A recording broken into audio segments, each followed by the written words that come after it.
And this is where we say good evening, good evening, good evening, good evening, good evening. And I am joined this evening. I'm trying to get my mic as loud as possible. Please, everybody get their mics as loud as possible. Yep. And nice. With all the excitement of carnival and organized chaos, I am joined by two esteemed, well, I ain't number two. all right. Let me behave now. You know that. I'm joined by two esteemed gentlemen from the vicinity of Canada. Right? Mr. Rouse. Andre Rouse. That's a big set name in there, you know that? Good evening, everybody. Good evening. Andre Rouse is a pan aficionado, a pan practitioner, arranger, player, teacher. Yes. Right. I see how I have it? I think you covered all the bases so right. far. Yes. I winged that. I didn't even know. and but you forget now, host. Ay, ay, ay. Now, television. Yeah. Television host. You understand? Yes, with the voice. Television host. So, right. And that fella there. Man, that man there would have tried to bring corn for me and can't bring it. When you're bringing the corn, The farmers have not produced the corn. They didn't have enough rain this They're year. only making enough corn for the soup. oh my God, I waiting on this corn. My thing's bad. I checked around last night. Everybody was just corn soup. Yeah, well, I had the corn. Right. Well, I know we'll get it tomorrow for sure. Yeah. So, right, Mr. Jai Otamarad of Chin FM. And that's another ad that you have to pay for. All right. You'll send me the bill. Yeah. I ran out the bill and reaching and going nowhere. And we are to take you through this evening, the proceedings. If the DJ would give us a little break, we could talk, but the DJ trying to see how loud he could be and how he could drag us out. But we are here and we are going to chat until the band starts. So, I will start with Mr. Andrew Rouse, who is the link between us and the band fraternity. He was the one who went to the band, who did an actual in-depth analysis of this year's Panorama, because last year wasn't a competition. Right. So, what is the difference? I mean, and it wasn't a competition, but what's the intensity like this year with the band? The interesting thing that you bring that up, actually, I had spoken to a number of the arrangers for the bands this year, and that was actually one of the first questions I asked, if their approach to the music was different, because last year was based mostly on performance. Right. And this year the competition is back. And a couple of the arrangers said that it didn't really affect their approach to how they arranged the tune this year. And a number of them actually said something I've heard over the years, even from arrangers in Trinidad, that they don't watch other bands. They don't watch what they want to do. They just want to stick to themselves, and make sure that their artistry is unique.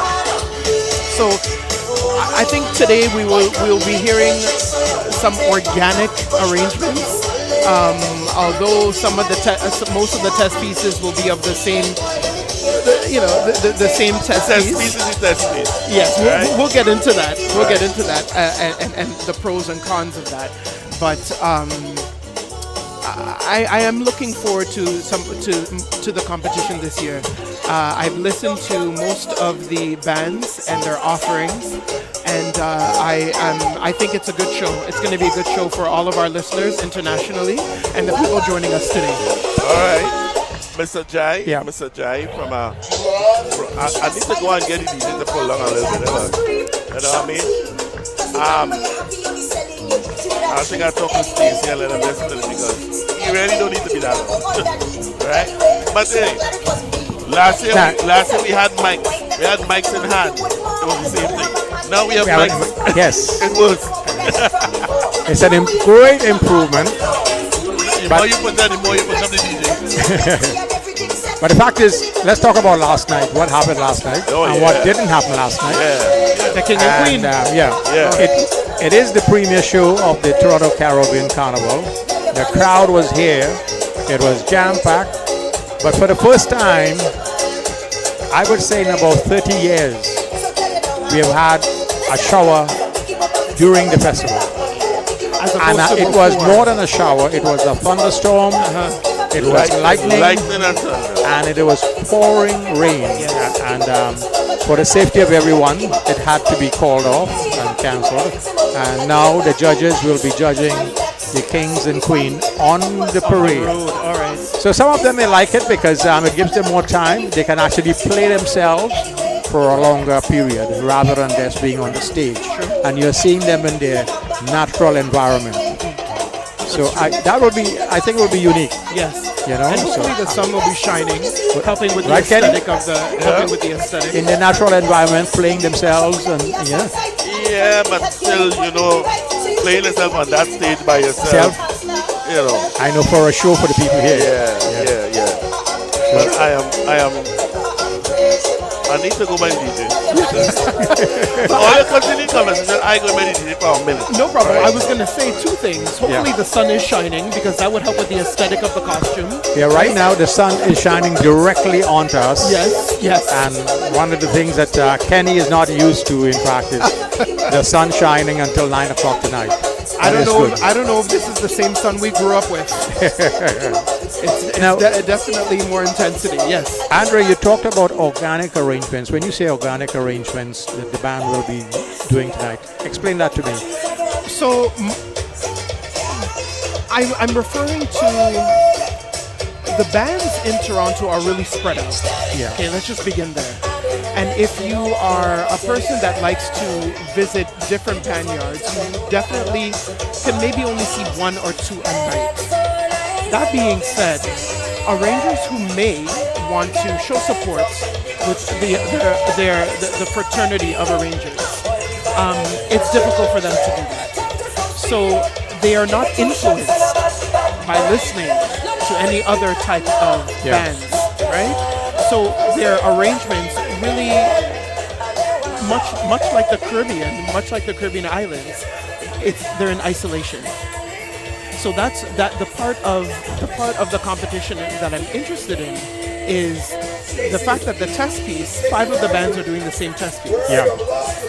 So the interesting part is the different perspectives that are going to come out of that. So Engine Room is a test piece? It is apparently this year. Oh, I was Yes. wondering because why all the bands? Okay. Yeah. Or is it the unofficial test piece? It's the unofficial test piece, right? Everybody has an opportunity to choose what it is that they would like to play, Right. like to explore, right? As I would refer to it. But it seems that Engine Room was separated from all the other tunes this year, and it seemed to rise to the top. Yeah, and the fact is with Engine Room, the average person can relate to it, the steel pan person can relate to it, and the way it starts alone, it gives you that vibration. So it's now is to expand on that arrangement. And the thing is, there's pros and cons that you bring that up now, because it's a simple tune with a simple rhythm, and as you said, everyone can dance, play the mass, and to it. However, to set yourself aside, your artistry and your skill when arranging for the steel pan needs to come out. So now you need to consider, well, what motifs do I want to explore? How am I going to make a theme and variations of a tune that is so repetitive? Right. That is the interesting part about the competition. After going over the con of it just being, it's a simple tune. I don't think Olatunji, correct me if I'm wrong, Olatunji can certainly let me know, but I don't think he created the tune necessarily to be used as a test piece in a Panorama competition, right? But he created a song that captured the imagination of everyone. And the essence. Yes. Yes. And it as soon works as you well hear with it, the pan. oh, I like that. You get into it. Yes. So, and you like the different versions that came out of well, and and it was good.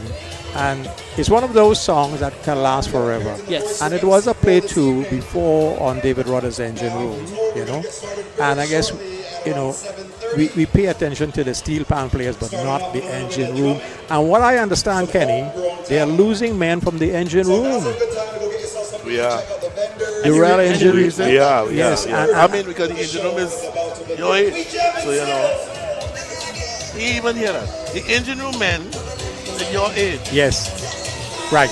Okay. Yeah. Okay. I didn't hear you before, that's why. But Not your age. Not my age. Come on. But one of the things that I find interesting is, if we think back to when Renegades did a tune like Guitar Pan, or if they did a tune when Jit arranged Iron Man, and they get to feature a particular part of the steel orchestra, right? I really like Engine Room in that they're really speaking and highlighting the heartbeat of the rhythm section. So that's another aspect that if I was a judge, I would look into. I wonder if any band will actually quiet the pan and let the Engine Room rock tonight. I think that will be an interesting like feature. Silver Stars did in Trinidad? Yes. Okay. I don't want to. I don't want to go there. Listen, as an arranger, it's difficult. Yeah. It can be a difficult task to arrange a tune because you want to listen to the other bands, especially if you're not in Trinidad for Panorama. You want to listen to the other bands and just hear what they sound like, but you don't want it to influence what No. you may then do in a couple of months come competition time. But it seemed as though A Feeling to Party was the test tune. We come to the Stalin? party. Black Stalin? Man, yeah, Stalins. You mean the band that won played it? Oh, And but- South. I think Skiffler, one of them, played it too as well. oh, tonight the Black Man just feel the Yeah. party. Yeah, Yes, yes. Skipper? Yeah. Skiffle play that as well. I don't think so. I know Renegades play that. I don't think. I don't think. Renegade- No, didn't who played Bundam? Yes. Was that Exodus? Okay. No, I think what Skipper did bun them. Exodus also played Come Out to A Party. Black Stallion tune, Yeah. yeah. Right. Yeah. Yeah. I think it was a really good decision for Renegades to choose that song for a number of reasons. One of them being you're honoring one of the late greats. Yeah. Number two, imagine being an adjudicator and having the audience singing behind you while the performance is going on. It was a brilliant decision to do that. The whole island can come together for Black Stallion and the tunes that they sing, that he sung. I think it was a really good, decision on their part to go with that. So again, it comes down to the interpretation from each band. Yes. How tonight? Yes. Who will do it differently? Yes, and absolutely. who will capture the judges' imagination most? And So I'm looking forward the to it. essence of the song. Yeah, yeah. I'm looking forward to it. Yes. The sun is still shining directly into our eyes. Directly. This is why I'm Sunblock- hiding my sunblock face. time. Sunblock. This is why I'm wearing my shades right now. Yeah, and, No, another- that is the movie star look. That's the movie star. Okay, all right. and as I said to Kenny last year, everywhere you go is a condo. But I would like to have a condo room across there. I mean, we could have set up shop there in the shade. We need to speak to your contacts. I can't. Me? If he's looking at Lavantil, yes, but it's not here. I don't even know where it is. So my goodness. we are at King and Dufferin in Toronto area. It used to be the corner that at one time had Island Foods. That has been demolished. And there's going to be a condo going up there as well. I was just about to say, just as you said, another condo. It seems you that know. they are playing And Tetris. Island Food was one of the first of the Caribbean or Trinidadian roti shops. Yes. I will put it plainly as a roti shop in the city. And Ruth Sow from Princess Town. Oh, okay. You look like you partaked. Well, I partaked it and she supported my show. Okay. Oh, she was one of your sponsors. Right. Oh. But then her clientele became 99% Canadian white. Okay. Well, So you find what was that- the last 1%? Us. The rest. Which was good because you know what? The food was getting out to different audience. Yes. And they were accepting it. And when you walk in there, can I have a roti with some hot pepper? And there is also a hot shop, Kenny, in where I live in Burlington. Okay. And it's the same thing. 99% it's all Canadians. But Jai, I have to Yeah. stop you on that. You ordered it wrong. You know when you go inside of that shop with the 99%, they're coming with, can I have a roti? Rowdy. A roti. Rowdy. Not, Not roti. yeah. Yeah. But I am happy about that. I was looking at one of my favorite shows on Netflix. Yes. And the first episode, that is New Amsterdam. The psychologist say, hey, I need to get a roti and a red solo. You understand? The man said, I'll go in by the Caribbean shop and get a roti Roti and a and red, red solo. solo. And he's You filled. understand? Yeah, and that was on a Netflix. Full American. Did he get his order? Yeah. Because when I heard that, I was in Tobago one time, and someone said exactly that. Can I have a roti? The shop owner turned around and said, "We ain't sell roti here. We don't have that." So As long as he got his order, Yeah. everything is blessed. But that's good because everybody knows roti and double. Yeah. So did Island Foods move or did they shut down? Well, they have a location at Dufferin Mall, but they had to move. They had to shut down. They shut down Right. because Ruth is also getting up in age. Right. And I guess her family doesn't want to continue the tradition. Right. So You have to figure out another place to get some Yeah. bus-up shot. well then if you go to Scarborough and just up the street, there's Ali's Roti and Doubles too, which is one of the Mona's. mainstay. Mona's up on Shepherd, I think. Yeah, well there's All of Mona. the Monas here too? What? Yeah. We have Monas, we have Leelas, we have Drupatis. What? Yes. All of my whole family? Exactly.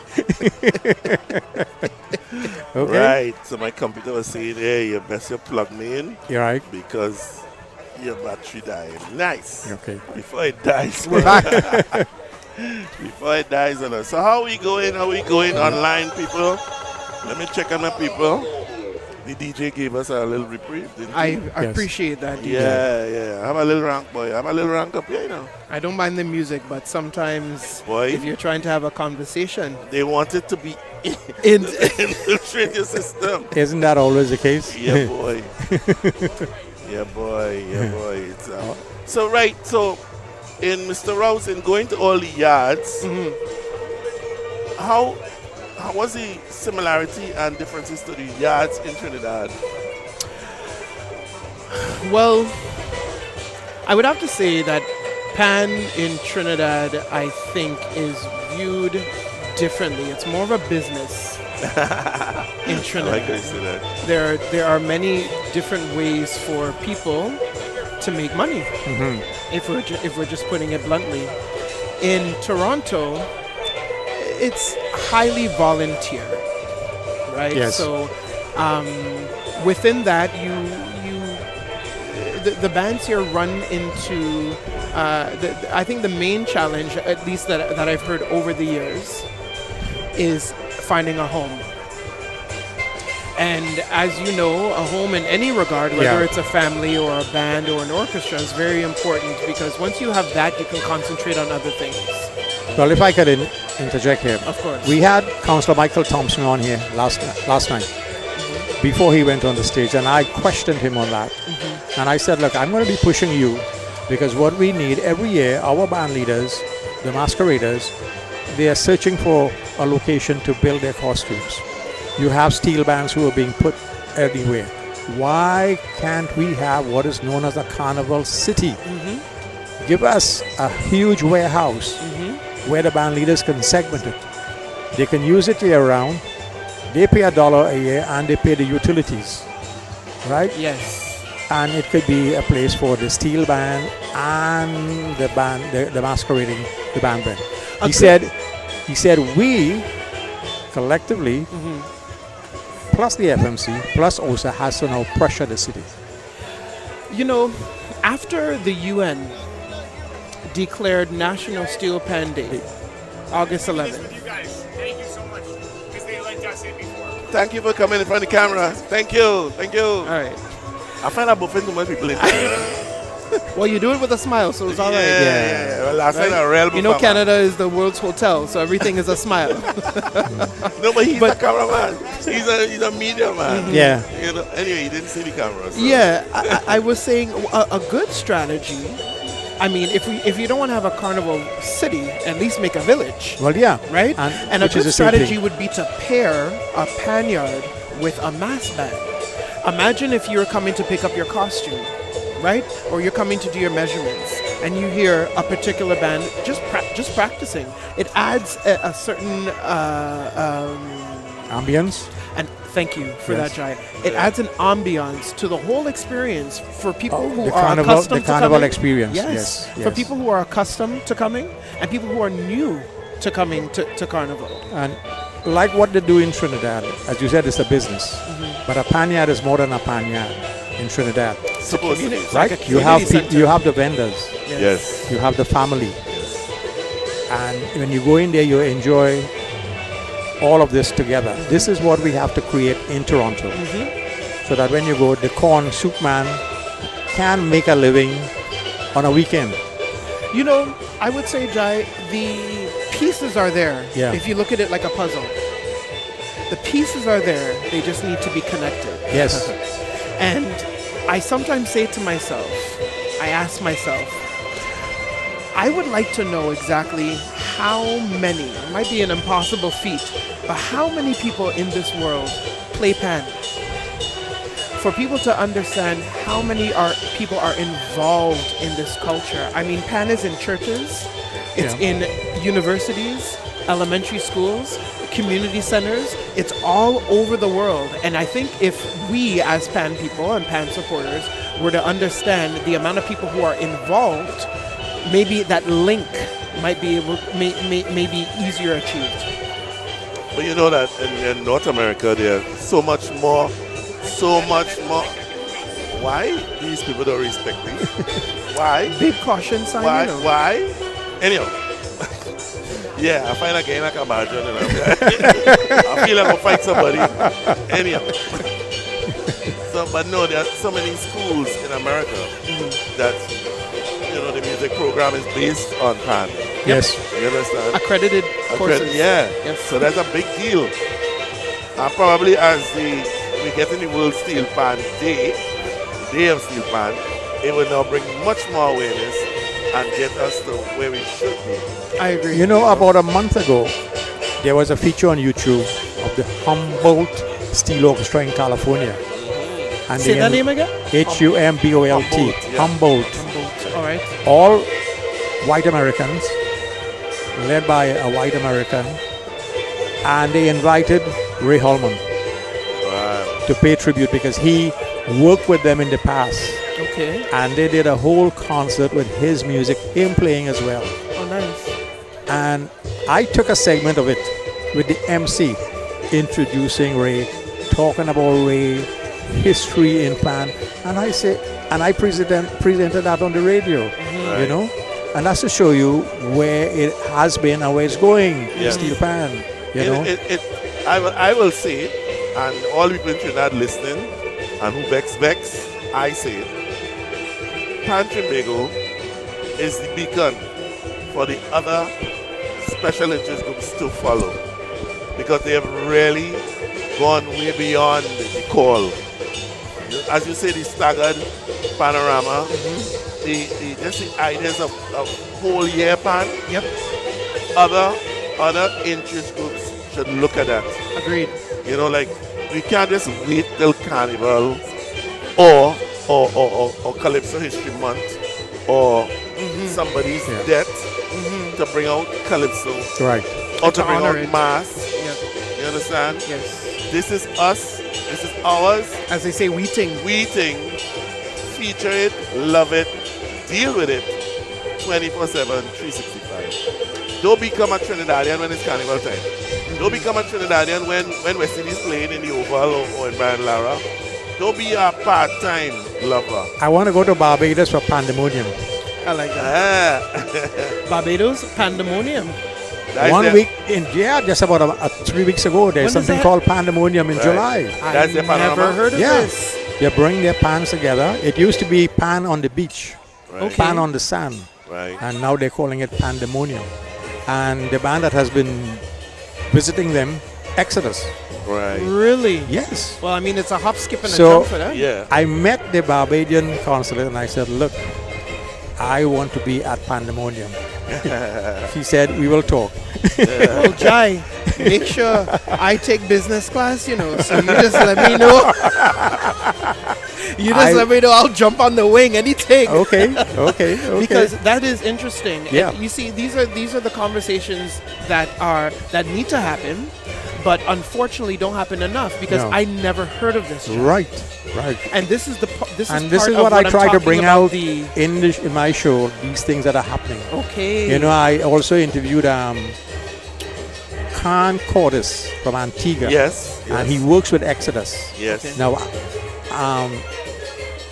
Mohammed, first name Amin? Ainsworth. He introduced me to him. Ahmed is a brother. Right. Ainsworth, sorry. Yes. And he said, you should interview this guy. And we talked about his involvement in Exodus, why he was there. And of course, this year they played Short Shirt Song. Right. Yeah. So that was brilliant. You can't say that too often in a king. You have to be short. So King King Short Shirt. Short shirt. You had to say right. King short shirt. Come on. Emmanuel McLean. Yes. I'm not surprised that Exodus is involved. Exodus and a number of other orchestras, Panbury also comes to mind, which actually means forward thinking. Exodus is a band that, yes, they compete, but they also have a different way of approaching things. I heard that their stage side is phenomenal, and they really like being involved in things outside of the island as well. So I'm not surprised that they're in Barbados doing their thing. Yeah, but you know they've been to Japan. I did not know And that there is either. a CD as well of Exodus in Japan. Yep. Well, Jai, you need to. I think you need to. Where your book? No, Jai has an extensive library. Clearly. Yeah. Not as big as mine, but he has No. Not as big. It cannot be as big as yours. You know. One of these days, I have to come down and read your combo collection. Listen now, my son just got introduced into records. Yes. Records back, right? So he bought this funky record player, searched for speakers through the house, he get his speakers, and he lined up there. Then he went to a record shop in Port of Spain. A record shop in Port of Spain. Right. And when he went in the record shop and he looked around, he said, see here now, my father have more records than you know. Yeah. A record. So did he come back to you with a business plan? But let me give you No, another. he just come and take records. He from did. me. Let me give you another example. My son, he has a regular job, but he DJs as well. Right. But he only wants vinyl. They want that scratchy. And during That authentic. during the COVID period, I had to record my shows. So I Right. went to him and he said, Dad, don't bring CDs. Just bring your records. Otherwise, I'm not doing it with you. Wow. Wow. But the quality. And I mean, when you listen to a record and a CD is chalk and cheese. Yes. The CD is too sterile. Yes. The record And has CD, CD Well, does- it's digitally made. yeah, but Right, CD right. doesn't last as long as a vinyl. CDs last 25 to 75 years? No, So, 25 years. I'm getting problems with the CD when I play them now that I have. 25, But 25 years. if you think about the care, if even a record, remember when you used to flip a record just holding your hand Yeah. just like this, you don't want to touch anything, Yeah, right? A CD, you can use that as a frisbee.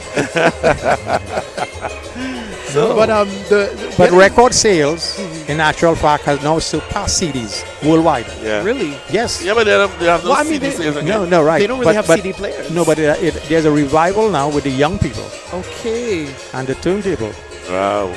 with so you know, vinyls. You know, style is cyclical.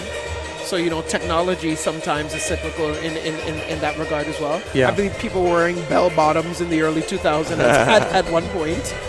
So I'm not surprised. I So- actually purchased a record player for my mom a couple of months ago for Mother's Day, Right. specifically for her to listen to some of the older records Yeah. from Pan from Right. the 50s and 60s. Right. So, Kenny, I right. want to ask you this question. We're going into the music now. You as a...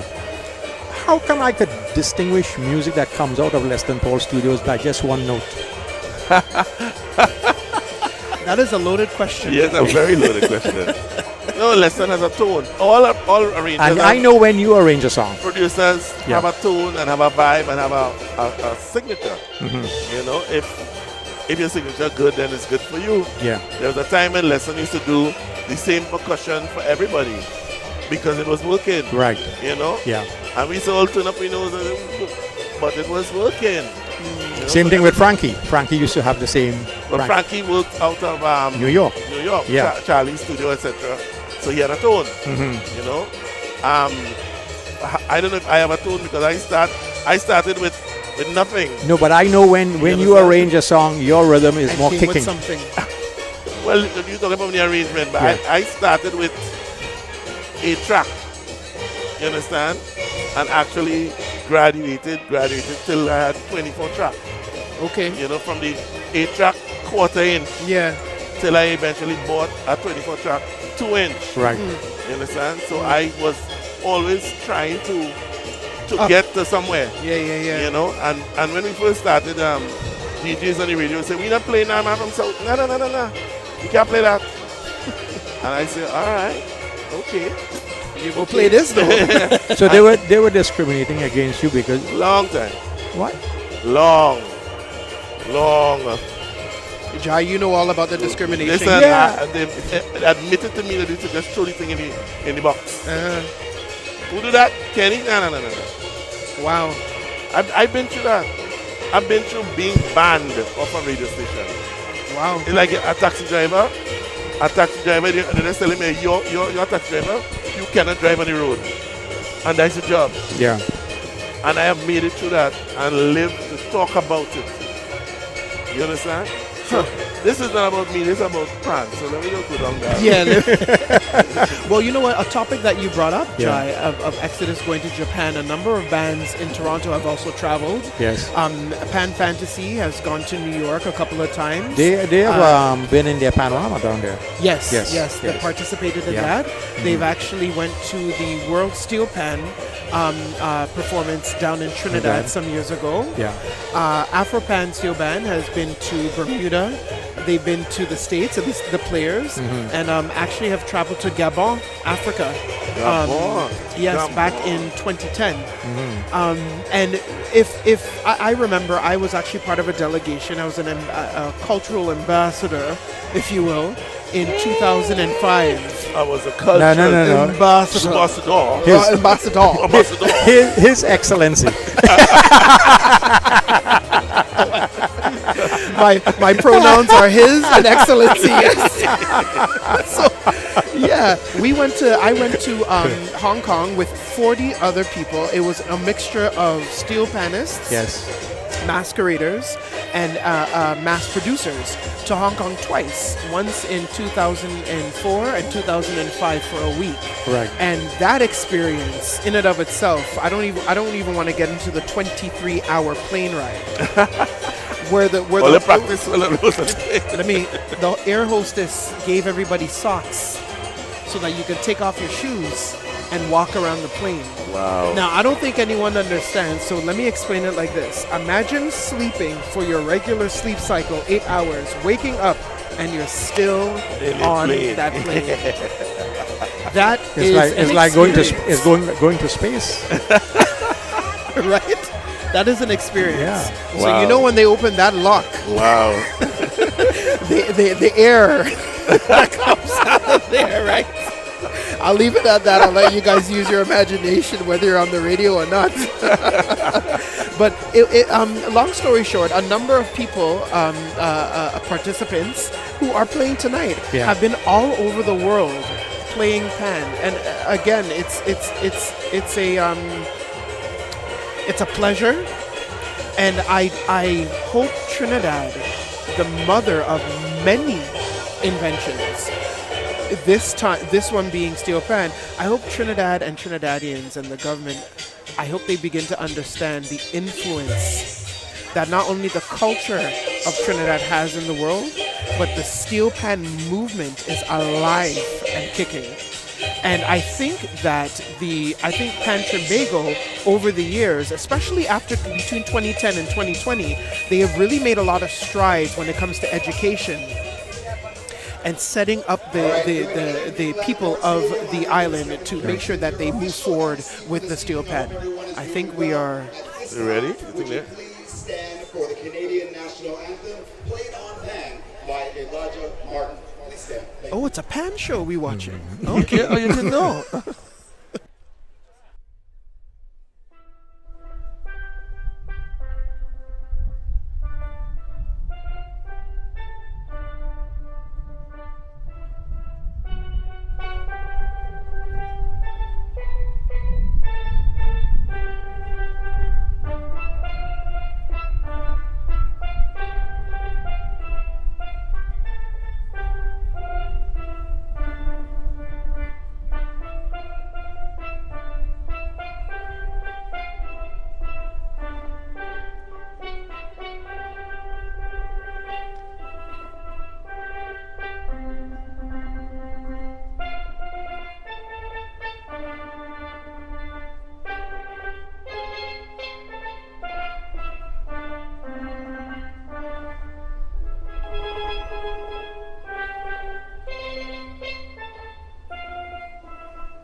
Lancaster Stadium, let's give it up for this youngster. Elijah. Please stay standing for the TNT National Anthem done by Derek Ayum.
Ladies and gentlemen, Derek Ayum. And now for the land acknowledgement. OSA, the Ontario Steel Pan Association and the Toronto Caribbean Carnival acknowledges that the land in which we play pan on is the traditional territory of many nations, including the Mississaugas of the Credit, the Anishinaabe, the Chippewa, the Haudenosaunee, and the Wendat peoples, and is now home to many diverse First Nations, including the Inuit and the Métis people. We also acknowledge that Toronto is covered by Treaty 13 with the Mississaugas of the Credit. Ladies and gentlemen, invited guests, VIP, Lamport Stadium, welcome to the 2023 Pan Alive. We jammin' still! Now we got a great show here for you this evening. Once again, I go by the name of Kevin Carrington, the voice, your MC for this evening. We did a double shift at CBC all day, and I really got to tip my hat off to Wendy and also to Stacey. Great coverage, great information they provided us with regards to only the carnival, but Pan itself. I learned so much. All right, gentlemen, we've done the needful, and we're on and we're ready to roll. So you know what was unique? Last night, O Canada was sung to a reggae beat. Wow. Okay. All the young stuff. Yes. Yes, fantastic. Uh-huh. Let me just say good night or good evening or good day to some people who have been hailing us out online. Mr. Doric, Dancer Boy Nurse.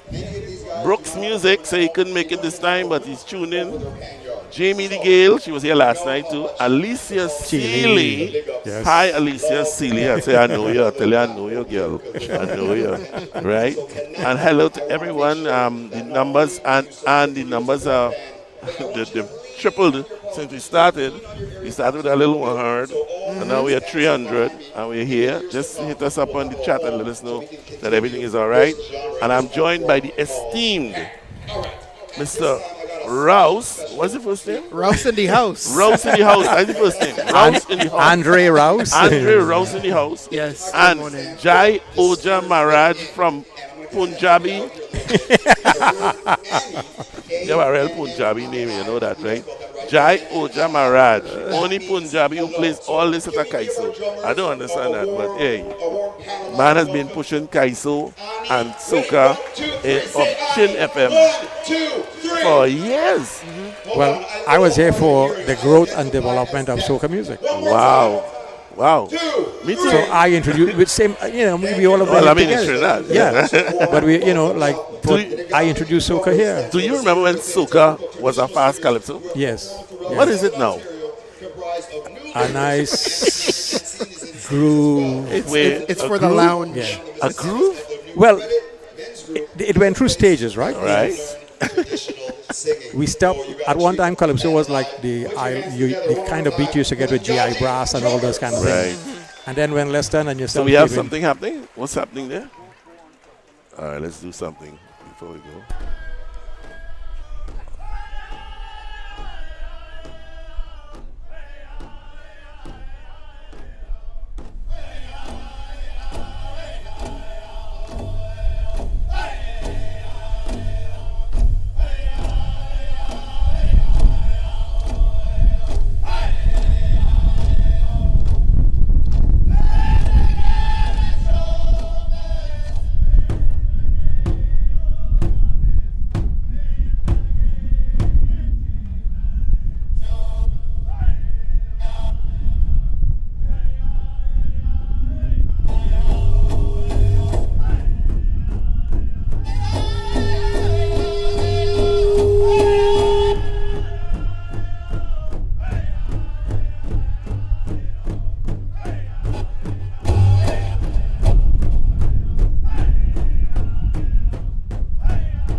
Okay, let me see if I can pronounce it. It's the Once again, Lamborghini Ninji Chak for the drummers. Drummers. Ninji Chak. Drummers, yes. Right. Ninji Chak drummers. First peoples. First Nation. First Nations. Yes. Aborigines. Yes. All of the above, them kind of names, right? We make it a point to acknowledge. Right. First There's a Nations. huge emphasis now in Canada to Absolutely. acknowledge these people. Yeah. You know, Absolutely. where we came from, or where everyone came from, and the land that we have been lucky to come on. Yeah. Yeah. So when you go to a place like Mississauga, Say that 3 times, Jack. Mississauga, you know you're going on native land, right? Yeah. But maybe we should go through the program tonight. Yes. Shall we? Because right now we had the anthems, the performance by the drummers, and we're gonna have a performance by Barbarinde Williams and not Barbadine. Then bands 1 to 4 will start up with the Fanatics Steel Band Network, followed by the St. Jamestown Youth Steel Orchestra, Forest Creek Pathway, and the New Dimension Orchestra. Then we'll have an intermission with Bad Lad, DJ Bad Lad, followed by the bands, band number 5, Pan Master Steel Orchestra, followed by Pan Fantasy Steel Band, and Afro Pan Steel Band. Now, let me add something with Pan Fantasy. I know about quite a few years ago, there was a drumming festival, which was done in collaboration with a different book list, which is Aita Sadu in Toronto, and Pan Fantasy was part of that. Okay. So it was steel drums and regular drumming. Okay. Yeah. Where was the presentation? It was wasn't somewhere at City in Hall, was it? No. It had to be in the Kingston area. Oh wow. Yeah, Okay. I was unaware of that. Yes, that that was a very performance. long time ago. So if and ever we get Wendy here, Wendy Jones, we can ask her Get her about to that. speak on that. Yeah. Did you attend it? Or? No, I did an interview to promote it. Got it. Okay. Nice. I was unaware of that Yeah. actually. Because whenever Aita had something, Jai, can we talk about this? I said, no problem. It's all drumming. Nice. Yeah. You named 1 to 7 bands. It is a small list. Yes. This year, we're accustomed having anywhere from 12 to 14 bands. This year is extremely smaller. I was hoping that maybe what they would have done is maybe allow them to extend They're playing time? Their playing time, But it seems that we're keeping it at the 8 minutes, 8 minutes, with a 10-second grace. But Have you got any indication why the other bands are not participating? I do not. Okay. I honestly actually have no idea. I know one of the bands, Salah Wilson's band, Steel Pan Academy. They Out of normally- Montreal, yeah. Right? They normally come from Montreal. I could only assume that maybe expenses to have to travel, after the pandemic and stuff, things have, in terms of price for everything, down to Q-tips, have certainly increased. So maybe the cost to get them here is just not worth it. Could there have been a problem as well because of COVID? Some kids lost interest in the band. I don't think so. I'll be honest. I run my own steel orchestra, Souls of Steel Orchestra. Right. And my members we would have Zoom meetings, we'd have Zoom talks and stuff. And from what I gathered from the community, they were eager to get back. Now, I think the only part of the steel pan community that may have suffered would definitely be schools. Yes. Where they were obviously not there. So there are 1 or 2 grades that unfortunately never even touched the pan before they went into high school, if you will, right? But I would say for the most part, people were, pan, they call it pan jambi, right? Pan is something that's just in you, of you. You for most become a people, jumbie. right? Yes, And we so- have Baba Rindi Okay, let's go. coming up. Babarindi. I almost say Babadine, my humblest apologies. Barbarinde Williams. And here we go.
the opening of our show.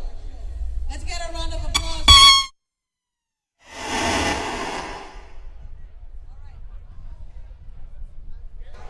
All right, I think something just actually blew up. Let's go. Was that a sound effect? I hear. I hear across there. So, ladies and gentlemen, we are here at the Toronto Panel Live. And, you know, my chat wasn't going down. I hailed us up in the chat. And I forgot some. Sabrina Williams, good night. Janice DeGale, good night. Karen Degenerate, good night. Sunny Love, good night. Marion Karamat. Karamat wrote the shop. Good night. Angela Thomas, Sherwin Boney O, good night. Julian Roots, man. Roots, Nova Scotia. Todd Carrington, good night. Sandra Lewis, Darrell Joseph, Nicole M, Job Blessing, I know Job Blessing. Good night to all. So you say Nova Scotia is in the house? Yeah, man. Very nice. Just remember, we are bringing this to you free, and all we ask that you do is contribute. Yeah. And I can put the link where you can contribute as well. The word is complimentary. Complimentary. You can call it where you want it free. Kenny, check out that sunset. Check out that sunset. Yes. Jai, I needed to make one of our listeners asked me to make a correction. The name of the show in Barbados was called Pan Pon de Sand. It was Pan Pon de Sand, but now it's known as Pandemonium. Yes, Pandemonium. Pon de Sand. Pon de Sand. Yes. Yeah. One don't know how to do this thing. One don't know that. Say that again. You see, you don't know Bajan accent. That's not Look, I just do a little Bajan accent. Man, God bless me. I don't God know what I just eat street mad for mackerel, please. Dog bite you. I know you arranged for Troubadours International, the thing sweet. Oh, yeah. I forget that. What? You have that? Yes. Send it from me now. I don't have that. You have to pay for that. You're a little hate for yourself. No, but Ken Jones, the leader, he's in Toronto. That is my horse. And you will see him at Harbourfront on Sunday. Oh, yeah, I go in there. All right? Yes, sir. Right, so you'll meet him there. That's my horse, man. Yes. No, I play that a lot, Kenny. Wow.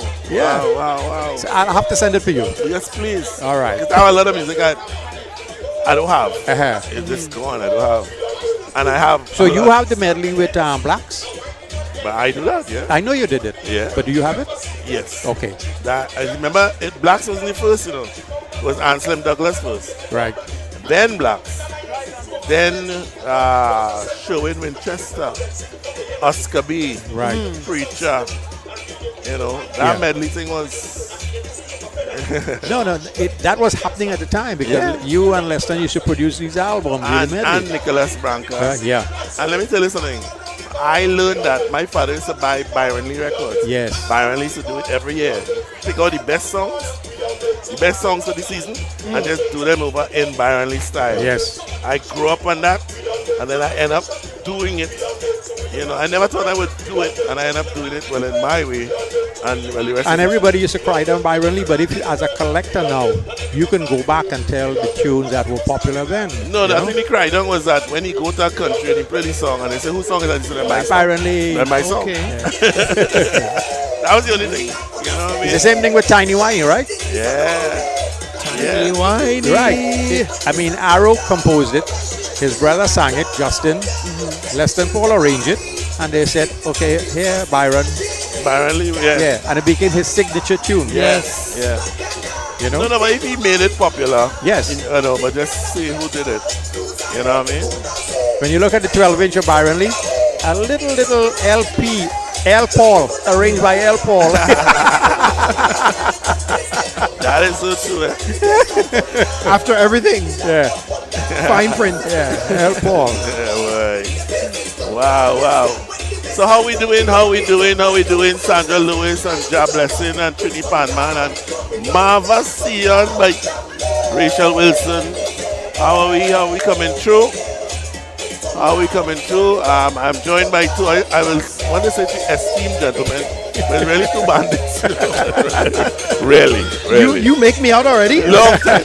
From the time you say hi, I say, look at him. trying to be decent. That's fair. That's fair. No, but it's a pleasure to work with you, Kenny. You know what I mean? The fact is that you've created so much within the fraternity. Your radio station is unique, Thank you. you know, and it's a blessing for many persons living in North America. Thank you. And you have taken it a step further. But not only from radio to TV. Why you always be trying to interview me, boy? Why? Why? Because you know why? Since last year, you know.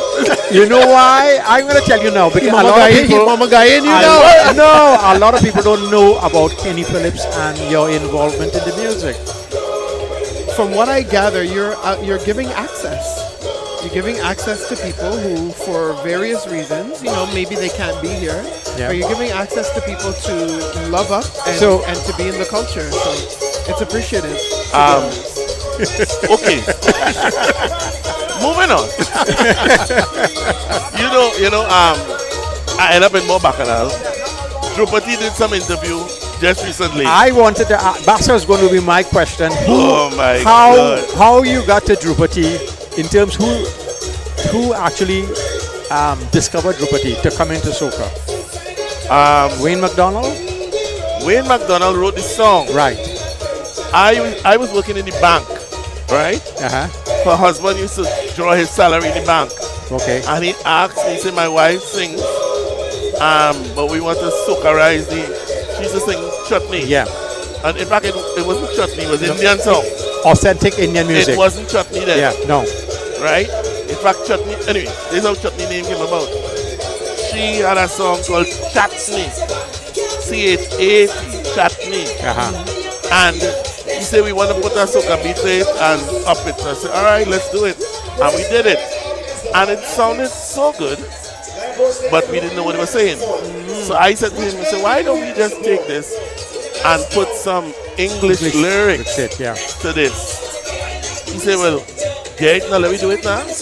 I said, all right. And I called my boy, Casman. And we did a song called Chutney Soca. Yeah. The Chutney Soca, then we have me winding down. So it was a Hindi song first. And that would open the door. The next year was Ola Bitasa. Okay. You understand? And so the evolution. They claim, and well, I mean, I never claimed, but they said that was the first Chutney song. Because what Sundar Popo was Indian calypso. And he was giving you Hindi with English. Right. So he was the forerunner. I never claimed that thing. Before they beat me up. You know they just beat me up. But then the first time I heard her was when she sang on Trini's Carita Banca, background vocals. Yeah. She sang The background. first time you heard her? Yeah. So you didn't hear Rola Bitasa? I heard, after the fact, yeah. No, that was before that. Oh, yeah. No, well, I was playing, okay. Rola Bitasa was you know.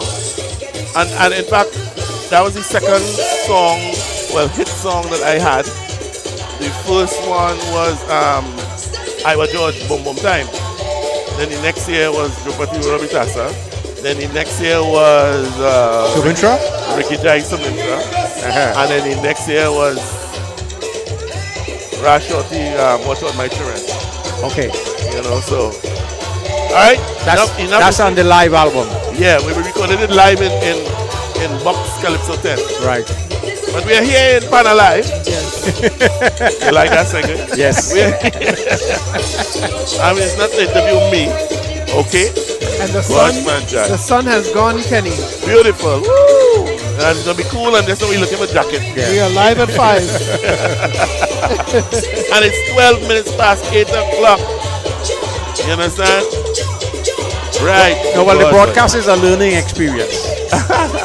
It definitely is. All right. On the job. Yes, a learning experience Oh, yeah. for everybody to understand. Last night was a learning experience. Imagine you're broadcasting and lightning. Oh, yeah. It was like, really. But last night we had to apologize. People were saying, no audio, no video. Yeah.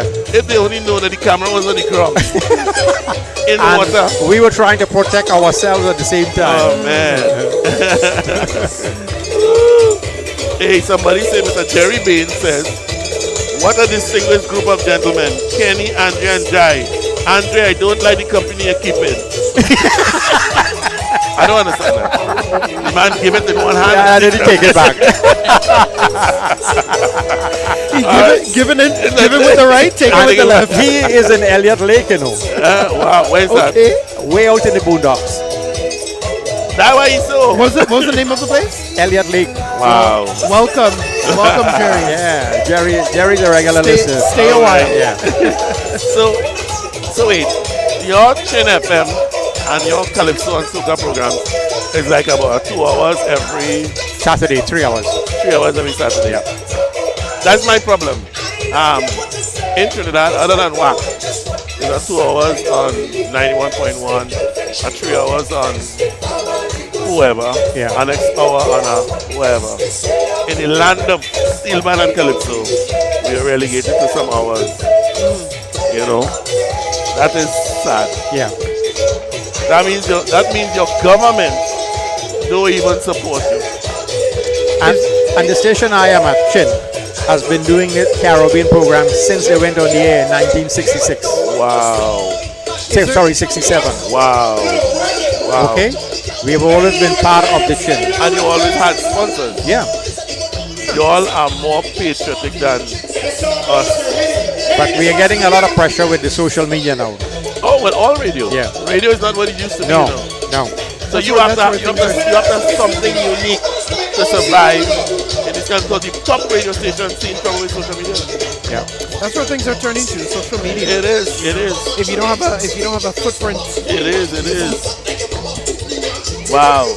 So nice. So we going good. A band is on stage. This yes, is the first band. Fanatics Steel Orchestra. Fanatics Steel Orchestra. The arranger is Mr. Gareth Burgess. Garrett Burgess? Yes. Yep. And he arranged Olatunji's tune, Engine Room. Right.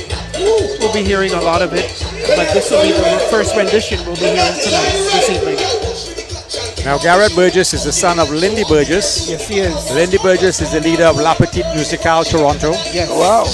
And they have quite a few CDs out.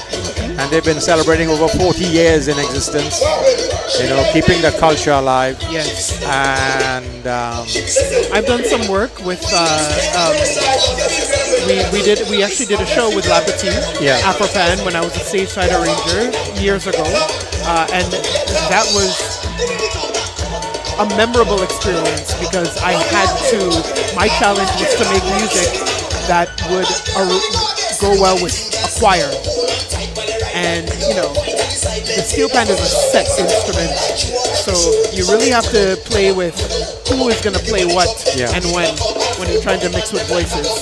But La Petite is filled with professionals, including Lindy Burgess, and the performance was really good. His son, Gareth, is a very talented soloist, musician. do you know the name Lynette Bell Smythe? No, I know Bell Smythe Street in Tunapuna. All right. Okay, we're going back now, eh? Way back. Sunday Serenade. Woo! She used to be a regular on that, Lynette Bell Smythe, but she's now Lynette Puerto. Okay. But she's one of the singers with La Petite. So that's the kind. And Toronto's Calypso Monarch, Makume Fifi, is also a member Of La Petite. of La Petite. Okay. Yeah. Nice. So, tell me about this band, please, sir. Fanatics is it's one of the older bands. I believe they started in the late 80s, if not early 90s. They have a lot of members who started with the band, still playing with them, but they have some youth, as we can see as well, coming up.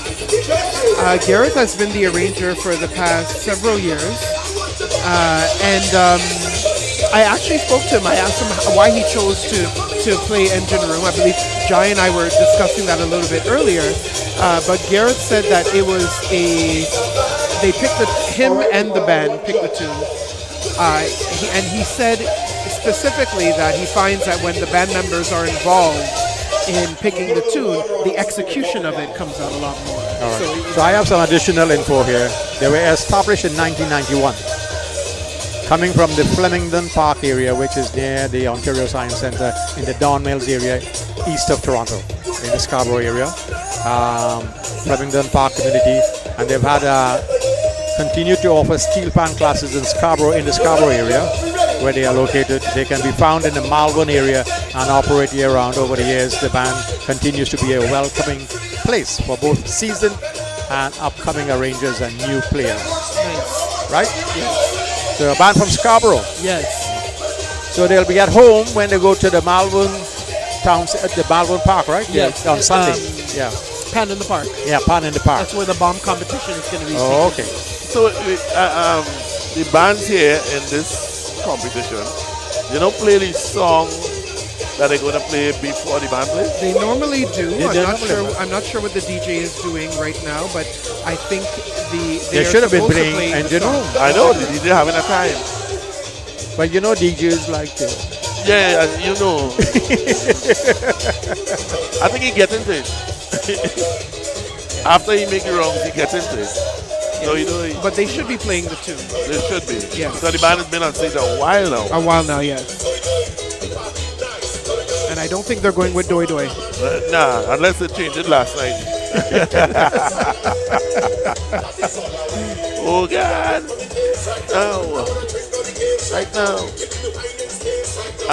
The guy, the Walcott guy who works with Anthony here, his daughter, she came here and she's playing with 4 or 5 of the bands Oh, nice. tonight. She's playing with 4 or 5. Yeah. Yeah, and playing tenor with 4 or 5 of the bands. I was asking her, so how do you do it? How do you, 1, remember everything, 2, practice with the band? She says she records it on her phone, and she have a tenor and a guitar home. So depending on what she's playing, she goes home and practices. I used to call it air pan. And what I mean by, they have, around the world, they have these things called air guitar competitions. Right. Where they play this music and you're just there. Right. But in my years, I would sometimes just play in the air, going over the tune. Right. When I would go to play with Phase 2, I have to learn the song in about 2 or 3 days. So Right. I find myself playing air pan when I'm at home, just going over the tune and doing mind and muscle memory. Right. So I would have the song playing, so I can identify with that method of practicing. Okay. But anything other than that, you're skating, you know what I mean? And why bring you in and you come in to skate? You know what I mean? Skate or rollerblading, it depends on which one. It depends on which. No, but I mean, I have seen guys play with 8 bands. Yes. We would point them out. Hey, watch him again. Look, he in front of this band. And look at changing jersey as he coming up. You know what I mean? You know what? You alluded to something earlier that kind of did away with that. The longer period of the steel pan season now in Trinidad. Yes. Right? You have a lot more time to play with other bands. Right. So you're not having to rush back and forth. You can learn the tune. And to be honest, you're doing the band and the arranger a service because you are respecting the arrangement. And you have inter-island players as well. Oh yeah. Right. Antigua. Yeah. Japan. Yes. Japan. Yes. Europe. Well, look, he says it's a given. Yeah. You know, I mean, it's like people from Japan, Singapore, wherever, make this trek down to the Mecca just to play on the Savannah stage. Yes. That's a long trek. I think it's a I think they do movies and documentaries and so you may come from Japan and practice with a big band like Phase 2 and Amy and don't make the main team. Well, they had a focused mission, if you will. A lot of the Japanese players that came down to Trinidad over the years, starting in 2010, they purposely went and played with different bands, but they all stayed in one place. After a number of years, they then went back to Japan and created their own band, right? Having a little bit of an essence from each band that they played with, Right. both in instruments and style when it comes to the music. Anyway, we're not on this camera, so speak us through that. We are on the band, so speak us through that. You know? You know, see why I didn't even realize. You see why I book people, right? Because all that much Like I said, caution all over the place. yeah. She thought she might give us this pleasure of. No, I mean, she wanted to see her uniform. So, ladies and gentlemen, we are having a good time here at Fana Live Toronto. Imagine, I realized I made a mistake. I had 2024. And then I realized we're still in 2023. You know? So the band is on stage and the DJs and playing the song here. Not yet. But I guess when they play it. But it's a good thing it's a known tune. Yeah. Right? You don't really have to. You don't really have to. I think they are setting up the judges. I know I see one of the judges, Dexter Asson, is waiting to be seated. Oh, the judges? Judges? Yeah, one of the judges is standing right now. I think they're waiting to be seated. Oh. And I see the head of OSA, so I think they're just trying to figure something out. But I believe the judges are almost ready to go. Right.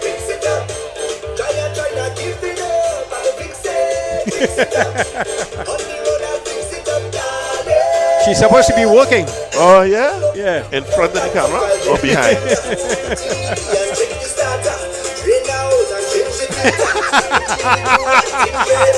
There's a whole show going on. Take the look. You understand? The look of disappointment. You understand? Oh, she's putting up the light. Yeah. Okay. Ladies and gentlemen, we are having such a time here. Alright, I need to do some audio thing here.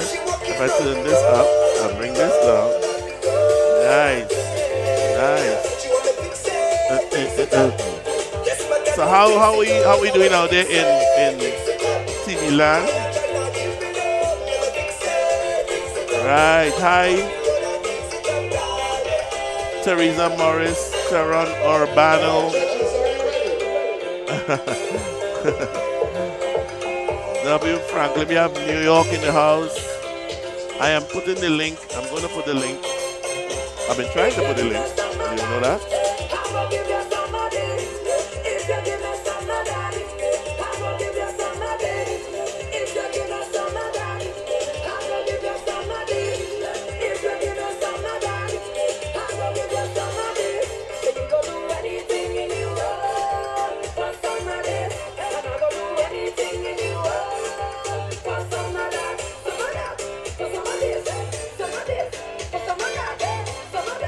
And some of this.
you all are thinking, damn, that MC look good. No, these judges here got a little something for the drama, a little dramatic, but it just adding to the drama here today. It is a competition, and we're about to let the games begin. Let me just take a quick opportunity to introduce our tardy but distinguished judges. Ladies and gentlemen, please put your hands together for our 6 judges for tonight.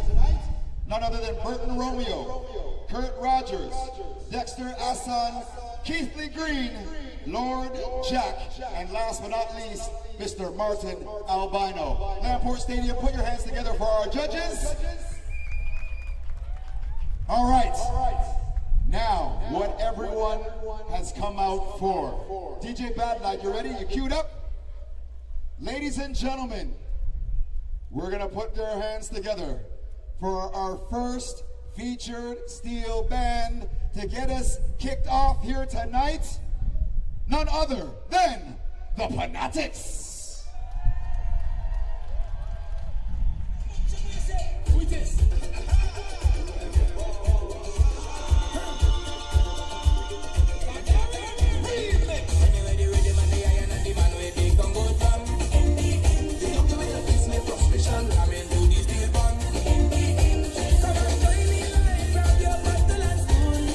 They go by the name of the Fanatics.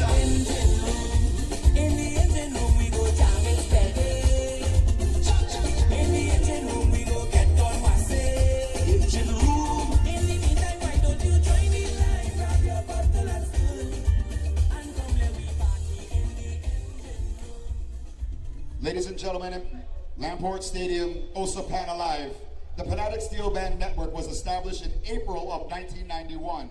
Coming from the Flemington Park community, Fanatics, and it has and continues to offer steel pan classes in the Scarborough area where they are now located. They can be found in the Malvern area and operate year-round. Over the years, the band continues to be a welcoming place for both seasoned and upcoming arrangers and new players. Now, whether you're a newcomer or you're a seasoned fan to this thing called steel pan, Osa, Pan Alive, put your hands together. Led by lead arranger Gareth Burgess, this is the Fanatics.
Okay, so we have our Band number one on and- stage. and we have our bush judge. Okay, Andre. ahead. Yeah, it's all yours. Well, I made a couple of notes. One of the things that stood out to me is overall the band sounded festive. Gareth does do something that not a lot of bands does. Is not only is he the arranger, he's also the drummer. Oh. So he's able to emphasize his own music, if you will, and there is there's a strategy. There's a strategy there. I think that the use of the motif at the beginning, actually, the engine room. There's a line that takes us. That's right inside of the chorus that he kind of used to go from one area to the other, meaning from the intro to the actual verse of the tune. I think the tempo was a bit quick because they ended at 6 minutes and 54 seconds, and as we know that they're able to play up to 8 minutes. Okay. Right? So I think if a slower tempo could have allowed to the audience to be drawn in a little bit more. Around the 5 minute mark, though, one of the things that I was looking forward to is he included the song "Swinging Engine." Swinging engine, right? Swing the engine, all right. And he used that for about a minute and 10 seconds to go into a jam where they were using whistles, and it gave the band an opportunity to just kind of have a lab way type of jam type of feeling. Overall, it was a good performance. I think Fanatics came to do what they wanted to do, which is to make a statement. It's always difficult to go first. You know, you're kind of setting the stage and warming it up for the rest of the people. You become the band that give them the sound check. Exactly, pretty much, right? Yeah. So, other than that, I think it was good. I think what would be a really good thing to do, actually, is to allow the first band to maybe play a song and then do their competition song, which will give them a time to warm up. Yeah. Right? And That give might be the something. sound engineers Or let them play the anthem. them. Thank you. Okay, Kenny. not- Kenny, I guess you've been to a seminar or two yourself, huh? I'm not just another pretty face. But Come on. I want to bring up a point. Kenny, the drummers of steel orchestras, they gotta be unique guys. Boy, they are fantastic. They are I mean- fantastic. But I will say the best drummers for steel bands are drummers who know how to play pan as well. As well. Yeah. Yeah. Brilliant. Because they know, if they know how to play, it actually doesn't matter what pan it is. As long as they have been in the culture enough to play the pan, they can manipulate the drums to highlight certain sections of the song and highlight certain sections of the actual orchestra. Yeah. And that's why I think it's a benefit for somebody to play pan who's going to be the drummer Because first. when you listen to Pan and you listen to these drummers, man, you're like, where are these guys from? I can't do that. I remember one year, what year was it? Probably pre-pandemic. Yeah. I came down to this. Definitely want to interview this young lady. She's the Consulate General of Canada. So Trinidad and Tobago, of yeah. Trinidad and Tobago in Yeah. Canada. So we want to interview her. I will get up and you all can speak. So she can come. I will give you my story afterwards. Well, in fact, let me give you a story Yes, quick. first. I came down to Panorama and Carnival, and I heard a drummer. Now, I'm a man who's listening to music. I'm a listener. And when I heard this drummer, I said, hey, I know that drummer. There's only drums, he playing the drums in the pan side. The Right. style. I say, I know that drummer. I know that drummer. Who's that man? Who's that man? You know, he is Lionel Lewis, the drummer from Snarky Puppy. I went to school with him. Lionel Lewis. Because Yes. he's come to Trinidad too. Yes. Right. And I had to go and meet him like a little fanboy. Hey, boy, He I know is- you, boy. But He's he's phenomenal. He is. He was on the Tonight Show. Yes. One of those. Yes, yeah. he is so bad. And- So let me get up and let the young lady come. Yes, no problem. And this is the Consul General. You all have some behavior. Okay?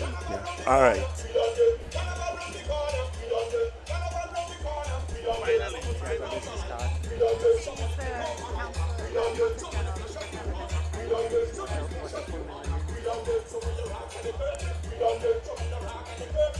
Hi, John. How are you? Good day, good day. Hi, good day. Andre, nice to meet Hi, you. Dre. How do you? Nice to meet you. I'm Tracy. Nice to meet you, Tracy. The Consul General of Trinidad and Tobago here in Toronto. Okay. Welcome. Yeah. Welcome. But while you're here, because we don't know how fast it will be moving, Trinidad and Tobago Independence Day will be celebrated Oh no, All Stars at 1980. Young and Dundas, right? Yes. Do you want to elaborate on that?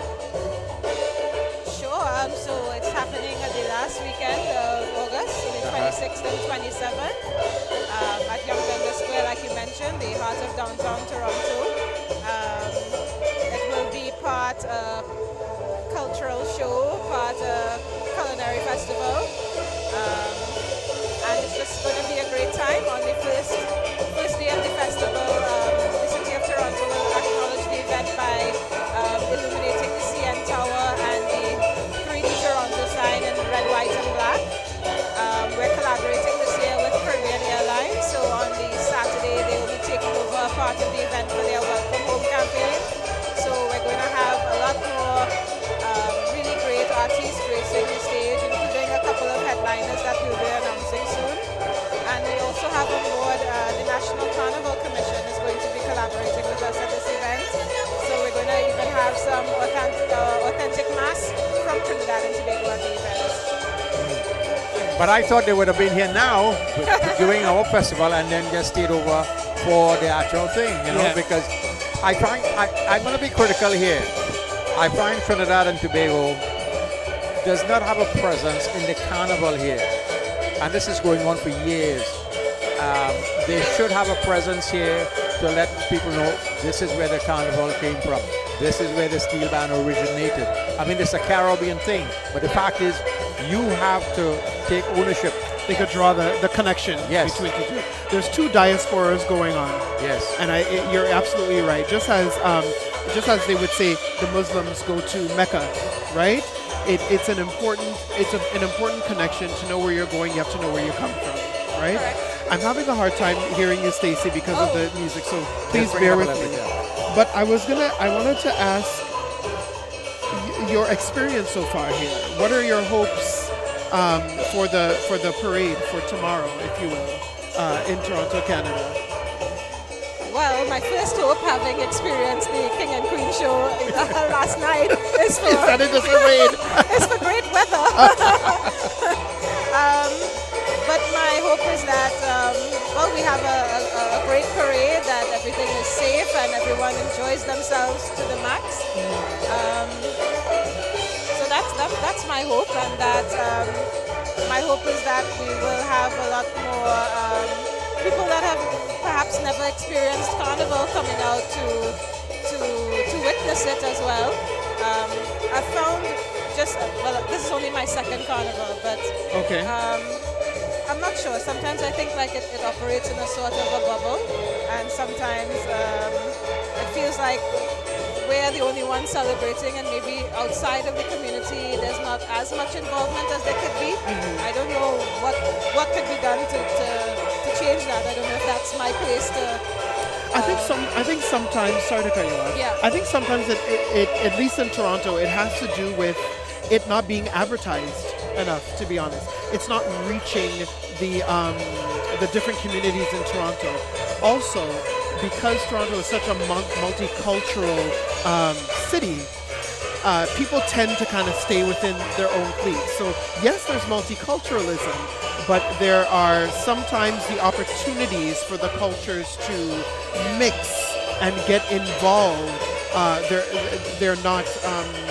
They don't take that initiative. If you will. People stay in their comfort zones. Yeah, and I mean it's understandable, but I think we as multicultural communities can do a better job at that. And I believe that the FMC has done a good job actually at making it more visible to these communities, both through media, social media, and print, even in the Caribbean Camera and in papers. Because you know what I'd love to know, okay, so like sometimes walking around downtown, you would see the odd pan player, like in Kensington Market or even in Yorkville over Christmas. I saw quite a couple of them. And as a Trinbagonian, I I always stop whenever I see someone who I recognize may not be from the Caribbean. They just stop suddenly and then they look underneath the pan trying to figure out, this How is it being melody. amplified? Exactly. How is this music coming from this instrument? And, it's always a fun thing for me to see. And, I'm wondering in this crowd if there's anybody here that's experiencing pan for the first time. Maybe there is, but I'd love to see more of that, like people that are just awestruck rather than, of course, we love our, the pan jumpies that come out year after year after year, but to see more of that, I think would be nice. People Yes. that are experiencing it for the first time. You alluded to something I've experienced a number of times. I've played in many different environments and different contexts, weddings, all types. And I've been approached numerous times of, is the instrument plugged in? How is it being amplified so much? And it's funny because you're performing and you have somebody coming like right into your space. Yeah. That doesn't really happen with any other instrument. Yeah. Right? So at least we can say that the exoticism that is associated with the steel pan is still present. Sometimes, they say ignorance is bliss, but sometimes you can work it to your advantage, that it's a teaching moment for people, right? Yes. What, in terms of the Young Dundas Festival, what have you taken from the last one and what are you going to be doing different this year? Well, last year Because last year was a trial, the first one. Correct. It was the first time we didn't know what to expect. Right. And it was, in terms of attendance, way beyond our expectations. Yeah, I heard it was highly attended. We had 18,000 people over the course of 2 days, which is humongous for that space. So we have closed one of the side streets so that we can push the vendors into the side street as well and create more space on the square for people to actually enjoy what's happening on the stage in terms of the cultural show. We did make an attempt to close Young Street, but because of all the works going on in the downtown core, it didn't find favor, unfortunately. But I think we are definitely going to have to look towards a bigger venue in the years to come if we keep going at this pace. We did make an attempt with Nathan Phillips Square, but it just didn't happen for us this year. Now, what date it is taking place? What day is it taking It's place? happening on Saturday, August 26th and Sunday, August 27th. Okay. That's important to know. Yeah. August 26th and 27th, the weekend at Young Dundas Square. Yes. Everything Trinidad and Tobago. Correct. Yes. I know in previous years, a similar festival has been held at Nathan Phillips Square. But I have to be honest, although it's a lot smaller and it's in a difficult position, I really like Dundas Square to have it there. You have so much foot traffic. You have the Eaton Center right across the street. And if we were talking about our previous conversation about diversity and multiculturalism, you have all walks of life from different socioeconomic backgrounds and everything, walking around and seeing the culture that is of Trinidad and Tobago. And I have to say, I'm a born Canadian. My parents are of Trinidadian descent, and it is lovely to see red, white, and black on the TTC. Yes. Right? My elementary school, my high school were red, white, and black colors as well. Red, white, and black has followed me everywhere I've been, but it's lovely to see it in all its glory, if you will, being celebrated at the corner of Dundas and Young in the city that I grew up in. So I hope you make it down this year. Hello, I just wrote it down. That's why I asked for the date again. Yes, I wanted to make sure. And as a Caribbean person, I think we have to get behind the reggae girls Oh, yeah. in the World Cup. I mean, for the first time, we are having a Caribbean team into the group of 16. Yes. And to hold France to a draw and hold Brazil. To me, that was a victory for Jamaica. The same way we had that momentum for the Soca Warriors back in 2006. The I island think shut I down. would like to see that for Jamaica as well, for the women's soccer team. So I think we need to support and get behind the reggae girls as well. And you know something, I love an They- underdog story yeah, for sure. yeah. So They had to get a GoFundMe yes. to get to. Really? Yes. The Jamaica Football Federation didn't come out and support them the way they should have been supporting them. I didn't know this. And now everybody's jumping on the bandwagon. I mean, they have one of the most famous athletes in the world, Usain Bolt. Yes. I would hope that he can maybe lend a hand, if you will. So right. did you go to the cricket festival in Brampton? I am going to the finals. Oh, when is but it? It's on Sunday. Uh-huh. So yeah, I'm going to find Sunday, the 2 energy after days the from now? parade. No? Yes, as in 2 days from Okay, now. all right. So I have to find the energy from the parade. It starts at noon on Sunday. Is Brian Lara still here? I don't think so. Now, how long you been here now as a consul general?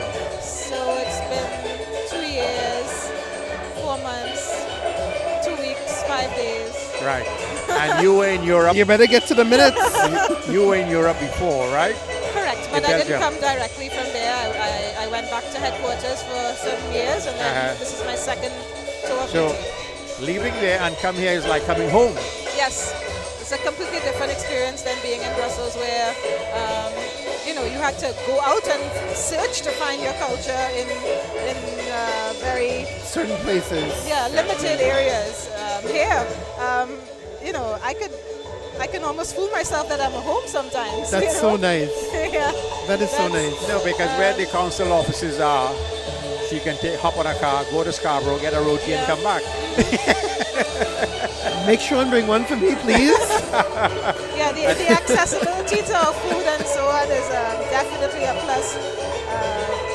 This is the Brussels experience, which was enjoyable as well, but for different reasons. But I was I have been to London, England several times for the Panorama competition that they have there. yeah. And I remember staying with a couple of friends, wanting to make my own food, if you know what I mean, and having to go to a grocery store and literally just finding a shelf, and it's usually labeled Ethnic- world world food. foods.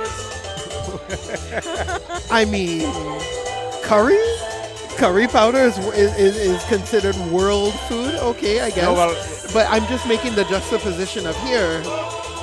You can go anywhere, Anyway. and you're fine. Especially if you want to go to Kensington Market, that has kind of a mix of so many different cultures, right? You can go to Eglinton Avenue. Correct. You can go to Sobeys and find what you need. Yeah, you go to the know? mainstream groceries and there will be aisles of Caribbean and Yes. international food. Yes. You know? Yes.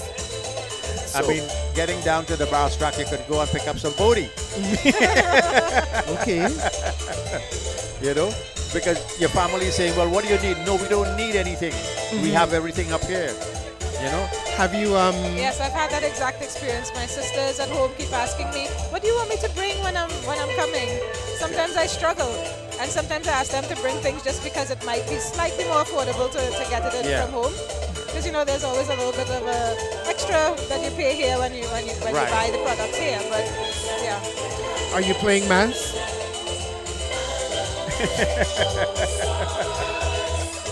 We'll secret. erase that part of the.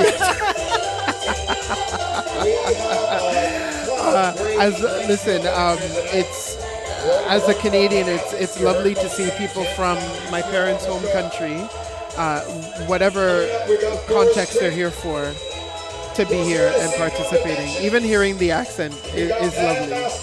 So You get lots of that from Jai though. this is true. I mean, I grew up with Caribbean connections, right? Being played again by my mom, especially. So it's, I think it was Whoopi Goldberg who had alluded to sometimes when you're a celebrity, you're so known that you as the audience, you feel like you know the person, but Jai does not know me. No, well, the fact is, when I host a program, I want to feel, my own motto was, people must not turn off the radio, especially for their kids, that they must be proud of what they're hearing. Yep. And so that's why I was very particular how I present my show. You know, I wanted to make sure diction is proper, the music is well presented, the interviews are well done, so that you could learn about horticulture in a proper manner. That's exactly what I experienced. So I would have to say, job well done, sir. Thank you very much. Because that's exactly what I Mayor experienced. Brampton is here. Okay, Mr. Brown. Oh, So nice. thank you very much for coming by. We're going to look forward to Dayton Phillips Square. Yes? Young Dundas Square. Young and Dundas Square. Young Dundas Square. Yes. That was a test. Yes. You passed with flying colors. Young Dundas Square on the dates again. August 26th and 27th. Saturday, August 26th. All right. and 27th. Trinidad and Tobago Day at Young Dundas Dundas Square. Square. Yes. That's Thank you right. very much. All right. You guys enjoy the rest of your panel live. Yes. Thank you, Stacey. Okay. Okay. Live That's your indeed life. the Consul General of Trinidad and Tobago making. She'll be at the Trinidad and Tobago a day at Young Dundas Square. And we got Mr. Kenny Phillips here. He's Patrick Brown, the Mayor of Brampton. Yeah.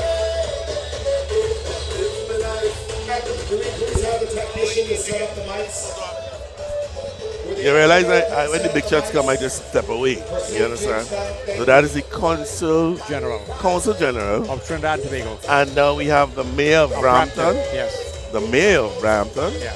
Now they're hosting the T20 cricket right now. Oh, now, Yeah. okay. Brian Lara was here. Okay. Oh, wow. And in actual fact, what they're hoping to do, because of the large Indo population in Brampton, make it like the capital for cricket. Yeah. And he's planning to build A stadium. a huge stadium. That is what we call sports tourism. Yes. Yes. You know? Yeah. And bring him. Let him come. Let him come. I'll stand. Huh? Yeah, let him come. Where you going? Where you going? I'm taking a stand. All right. Kenny, I can let you interview. No. I am not. It doesn't matter to me. Go ahead. All I right. let him come and Jai. Okay. All right. Jai, you take the lead. Yeah. I don't even know the man. Patrick Brown. Patrick Brown. Brown, yeah. Brown. Brown. You know how we call him that. So, ladies and gentlemen, we have dignitaries coming through fast and furious. Fast and Furious, yes. This is the Mayor of Brampton. Is the lady coming too?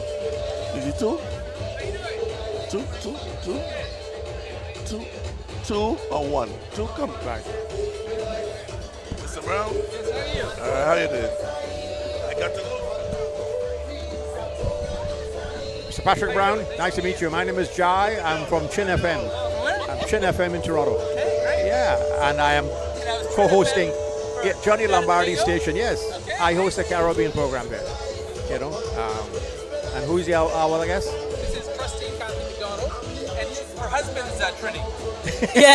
No, but what's the name again? Trustee Kathy McDonald. Uh-huh. From the Peel District School Board. Okay, for the Peels Room. So, Mr. Brown, how are you? Very good. All Yeah. right. You're probably very happy at this very moment hosting the cricket tournament. You know what? I'm loving it, and every day it's getting bigger and better. So yeah, it's special. Today we had Shuaib Akhtar and Wasim Akram there, and we had a tremendous Guyanese cricketer, Shri. I forget his last name, but everywhere I go in Brampton right now, there's a cricket legend. Very good. So, because I know you want to make Brampton the cricket capital. I'm determined to. Right. What are the plans in order to achieve that goal? So we have 18 fields now, more than any city in Canada. Yeah. We're adding 3 more. We're bringing in Canada's first winter cricket facility, Very nice. batting cages, lighting, special grass cutting equipment. And the goal is if you build the recreational amenities, then the cricketers will flourish. Yes. If we want to produce our own cricket legends, our own Chris Gales, then you have to have the amenities. And for years, Canada didn't. We're actually right now in an RFP process to have a stadium built too, so we can host major events. And so it's beautiful to see the popularity of the sport. I can tell you in Brampton, we have 450 teams on the wait list. No sport in our community has the type of demand and popularity that cricket does. That is incredible what you're saying there. You know, like so many persons. And you met Brian Lara? I did, yes. A legend. Yes. You know what? I can tell you a funny cricket story. So Trustee McDonald, who is one of the best trustees in the country, she's very proud of her Jamaican ancestry, but her husband is from Trinidad. Okay, so she's a Caribbean person. And last year we had a special challenge cricket match. For the 60th anniversary, we had the Consul General of Trinidad and Tobago put together a team against the Consul General of Jamaica, and she was there doing the first bowl with me, and she didn't know if she should cheer against her husband or cheer for her own country. So who did you cheer for? Well, I won't reveal on live TV.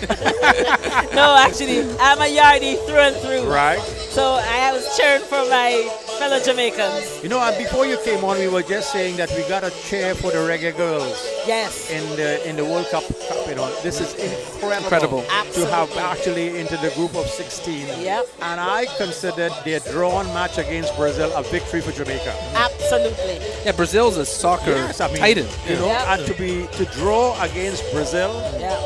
That's an incredible feat. Yep. So we gotta get behind the reggae girls. Absolutely. You know. I interviewed recently. I work at Chin Radio in Toronto, and I host the Caribbean Connection. Okay. And are you familiar with the name of Peter Jailal?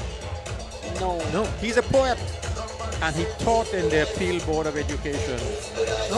And he has a very nice book. And I asked him about teaching in the Peel Board, and he said, you know, it was such a wonderful experience. He's from Guyana. Okay. But they had special time when they would introduce the food from different places in the classes so that the kids could get familiar with the food. And this is what is happening in Brampton. Well, you know, we have a big Guyanese community in Brampton. Yeah. And, Go ahead. you know, they all tell me, and the president of our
Righty, yo.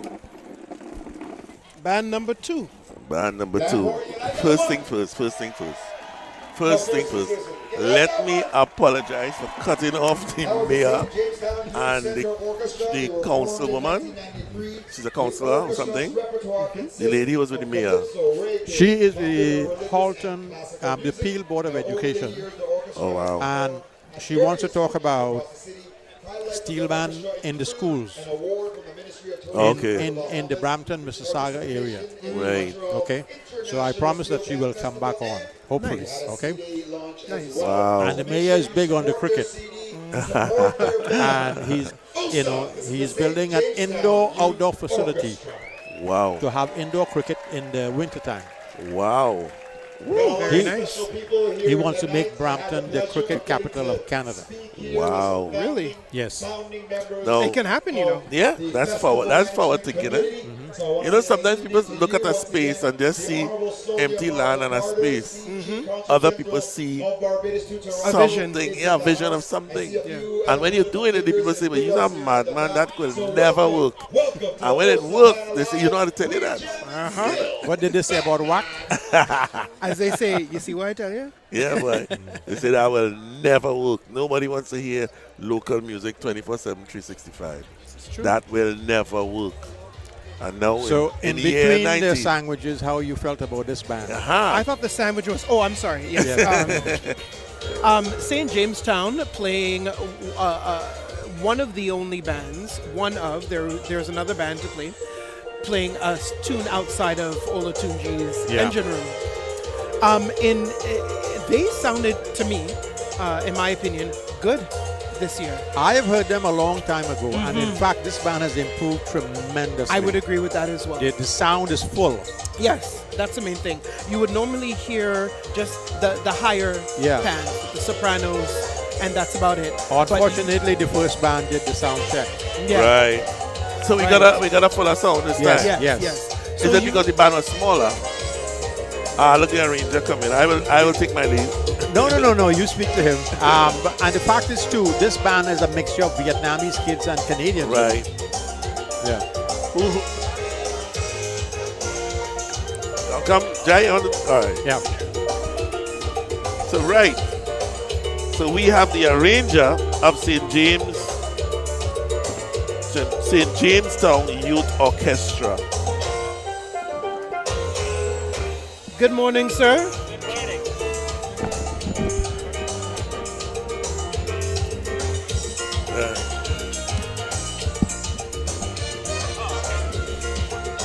You good? Yeah. Let me fix that for you. Nice. There you go. Oh, yeah. So Mr. Darrell Williams. Yes. Nice. Yes. So why happiest man alive? Happiest man alive. You looking like you was the happiest man alive. You took my first question away. Now I had to go and dig up. Yeah, look for question. I really like that song. I like a lot of Marshall Mentano. I like a lot of different artists, and that's one of my one of your favorite Marshall songs. Yeah. And also we had, there was we already know, the kids already know the verse and chorus of that song. So I figured, let me pick something that the kids already kind of recognize, because a lot of them are new. There's a few of them that are in the band long enough and they know to play the steel pan, but a lot of them are new players. So that was the challenge. Well, Jai was just saying a lot of Vietnamese and Chinese children. Yes, we have Vietnamese. We have a mixture. Okay. Different from all over. Name it. Eritrea. Eritrea. Oh yes. Where? Oh yes. Eritrea. What is that? Eritrea is East Africa. It's very close to Ethiopia. I think it's one of the hottest places on earth. Oh really? Wow. Oh, close to the equator, right? Oh, wow. Yeah. Okay. And other countries too, And the youth center. I grew up in St. Jamestown myself. Okay. And so I was very passionate about helping, and being in the community and everything like that.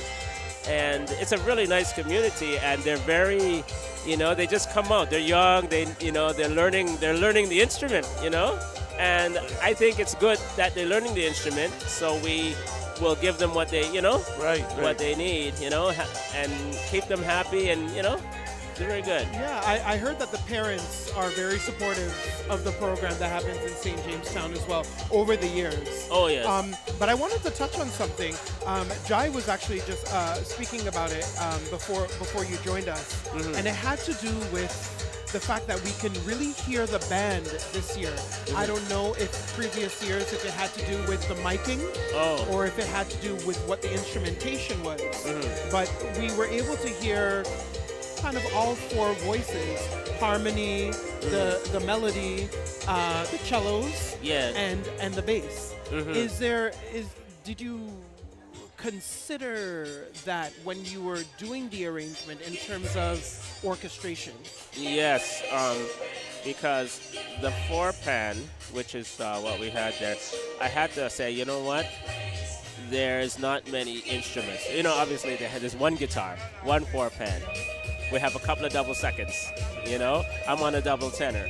So what I did is I said, okay, I'm playing a double tenor, so I was going in between, and then the tenors have their part. So what I did is I separated it in such a way that the 4-pan is playing some lower notes, and maybe they may even play some kind of melody, and help with the guitar. So that's what I was doing. I was kind of making each instrument, do something. Using what you have. So that's what I mean. Sorry, using and what I have. assigning it to make it as full as possible. Yeah. And it did sound very full for a small band. Oh, yes. Very, very full for a small band.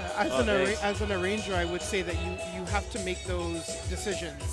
Sometimes you're presented with a band and you don't know the instrumentation until you get there. Yeah. And similar to the bassoon, the 4-pan is it can play in so many different ranges, right? It's very versatile. It's a versatile instrument. You could have it playing melody, strumming along, bass lines. So I know I don't think I've ever been put in a position where I've had only one 4-pan. So my heart goes out to you. Because sometimes you have something in your head versus what you actually are presented with. Yes. So I can appreciate that. Did you? Because of that, actually, that brings me to my next question. Did you have to deviate from your usual method of arranging based on the instruments that were present, or did you just kind of you kind of work through it the way you normally would? Both. Okay. Because what happened was I said, okay, this is where I thought about it. I said, okay, they can do this here, but then I said, because certain parts I had to change because I said, the skill of the players. You know what I mean? So I certain parts I said, okay, that run, I don't think they're going to be good. So I had to change it and sort of chop it up, make it easier for them, Yes. So I did that too, so that was the thing. That's a skill. I mean, if you think about an author creating a book for consumption by adults versus creating a book for a child, and having to figure out what type of verbiage, what type of language to use that would appeal to both. Right. So you doing that in a musical way, it's like a spider weaving a web, What type of prey am I going to catch will depict what type of web I'm going to make. Right? So I can appreciate that having to change that approach. I think it was well done. I was actually going to remark on you stayed on theme very well. And you know what? Sometimes having a young orchestra, and what I mean by that is not in terms of years, but in terms of experience, forces you to actually stay on track with the tune, because there's sometimes not a lot of exploring you could do, because with exploring you have to modulate a way. You have to manage your arranging skills. How did you come to completing the arrangement? What type of challenges did you face? Yes. The transition, like from the intro into the verse. Stuff like the transitions. How am I going to get into the minor? Like little things like that. And I use that da-da-da, something is happening, something's changing. Something ominous is about to take place. Right, and then the ending, I said, okay, how am I going to get back into the jam, and finalization. How am I going to get out of the minor? Yep. So you're in this minor, and sometimes the minor, like I must admit, that was a challenge. 'Cause I was thinking, It was good though. yeah, oh thanks, yes. Yes, it was a nice contrast because Happiest Man Alive denotes chords and music and melody that would signify just happiness. You know what I mean? Yeah. Versus having the minor, I was standing right there and I said, oh, okay, it adds some depth. So I appreciated that. But I'm sorry, please continue. Oh with yes, that. no problem. Yes. So and I said, "Watch," and it's funny because I was stuck in the mind, stuck in my head, and and I'm sleepless nights. So how am I gonna get out of it? And then I said, "Oh, wait a minute," and then I was on the tenor, and I was like, "Oh, wait a minute. Oh, ba da da da da da. Oh, good. I'm back in the A. I'm back in the A. It's like right. good, And then I said, okay, there we go, And then from there I said, You mentioned the soprano. Is there a particular instrument that you normally use when you're arranging, regardless of yes, which section you're working with? Yes. What do you normally use? the tenor and the double tenor. Double tenor is not a welcomed instrument very often. True. I use it in my orchestra, but I notice it's not apparent in a lot of orchestras in Toronto. I know Pan Fantasy has them. Yes. Did you have to bring your own, or does St. Jamestown have? Oh, I have a double tenor. You have at your home. own? Yeah, I have my own. Yes. It's That it's like Hungary. It's a dying Yes. instrument, right? Yes. But it's similar to the 4-pan. Is versatile as well, but it has a particular timbre Oh. that it rings well and pairs well depending on the section that you're working with. So you say you use soprano, double tenor normally to arrange. Yeah. Okay, that's fair. Even bass lines. Even bass line. On bass lines now. Oh, I forgot to mention this. I use a keyboard too, like the keyboard app. That helped me a lot. Clive Bradley vibes. Yes, right? yes. Boy, did that ever help me. Yes. Because that, I go, chords and stuff like that. Certain things, because of piano, right? Oh, Everything yeah. is, you can access everything. Yes, Voicing. voicing, and then I can say, it's clashing here. You know what I mean? And I can change it to, Right. Oh, yeah, that piano. Did you arrange for St. Jamestown last year? No. Okay, because I was going to ask if, last year was based on performance. We were speaking about that earlier today, and I was wondering if you had to kind of pull out the stops of it because this is a competition, Yes. right? Versus the performance last year. Can you speak on that at all? Or? When you say pull out the stops, what? So, if you're doing a performance, you're not really limited. You Okay. can kind of express yourself. Versus competition, you have to do the check boxes. I have my crescendos, I have my runs, I have my jam, I'm staying on theme, my motifs have been developed and stuff. Right. We all know that pan competitions are usually just theme and variations, right? But how did you go about balancing? Here's a good question. How did you go about balancing what you wanted to do versus what you were presented with the young people involved in the band? Oh, good question. Okay. In terms of skill. Yeah, I go with how it's feeling. Like I said, I like the way that sounds, or I like the way that feels. Oh, that's in my head I'm going, I like the way that flows. I like the way that jams. So I'm looking for certain things, and then I have certain some music like Kitchener and so I have a lot of references, and I'm using those references: jazz, Nice. Kitchener, like the calypso style back in the day, blues. I'm using these little things, and I put it together. I'm not even thinking about all that, like the points and everything. I'm just thinking about how I like it to hear it sound in my head. You know what I mean? I said, I like that. That's sounding pretty good. And then I'm thinking, I wonder if I get the tenors to do that. Okay. And then sometimes I would go, oh boy, I don't think these tenors, maybe it may be too much for the tenors, And then I said, okay, maybe I'll get the double seconds to do that. You know what I mean? Little things like that. But that's what I did it on. I just did it on how I felt. Okay. Yeah. I'll be honest with you. I think that you balanced it well, and as a result, they came across confident, and therefore the music naturally followed. Yes. So good job. Oh, thanks. And you know what? I gotta hand it to them because They're out every day doing what they got to do. Yeah. Yes. My time is all we have to give, in this life. And being able to work with people on a daily basis for a month, you create a bit of a family. Only to be here for 8 minutes, but here what? It's all about the journey. The journey, right? yes. So I appreciate that. And you know what? Just to let you know, oh, sorry, keep that point, whatever. The band, the Jamestown Youth Center has been around for 30 years. We have our 30th anniversary This actually, year. the Jamestown Steel Orchestra this year. Very nice. Yes. A number of players who I've met over the years started in St. Jamestown. Oh, okay. And now have, due to, moving and all that type of stuff, they are now playing with other bands in the city. But I've met a handful of players, and by a handful, I mean, I'm using that as a lot of players who previously played with St. Jamestown. Oh, yes. Oh, yes, for sure. You finished asking all the questions? You sure? I think so. You, Can you take an Xbox now. I am complete. Thank you very much. Yeah, Thank you. Yeah. So I think we need to go stateside. Yes. We need to go stateside. You enjoy the rest of your evening, sir. Oh, will do. Thanks. Malvern Park. Some of us know it as Nielsen Park. Some people call it Malvern Park. Whatever you want to.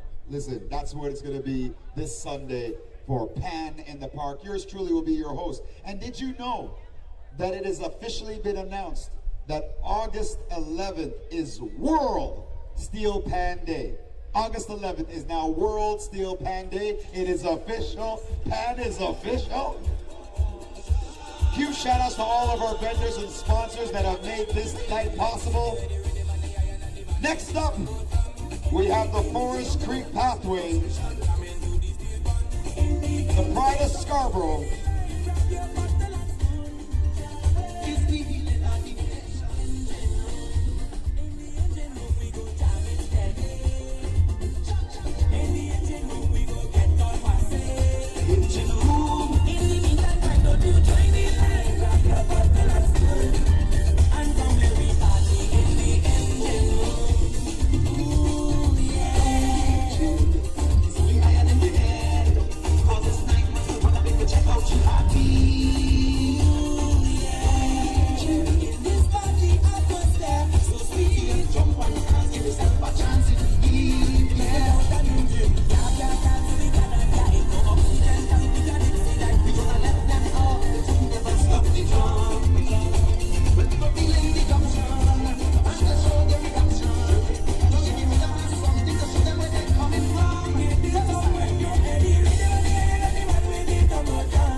While we wait on the band with the general Forest Creek Pathway. Yeah, they are residing in the Morningside and Sewells area in Scarborough.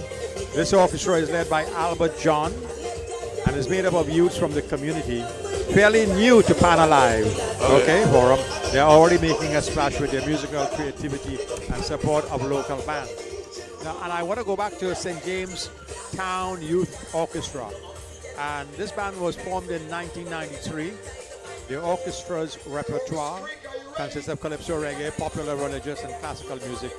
And over the years, in fact, this orchestra has performed at various functions across the city, including they won an award from the Bahamas Tourism Authority, and they also have a CD. But they featured mostly a lot of Vietnamese kids. Right. He said, well, it's not by the cross section he called. Yeah. It's wide. And the previous person we were interviewing, Miss McDonald, I believe it is, from the Peel Board of Education. She will be coming back to be interviewed when we get a space. She wants to talk about the steel band movement in the school board. Or the lady who I cut off, Yes. people say, oh, rough.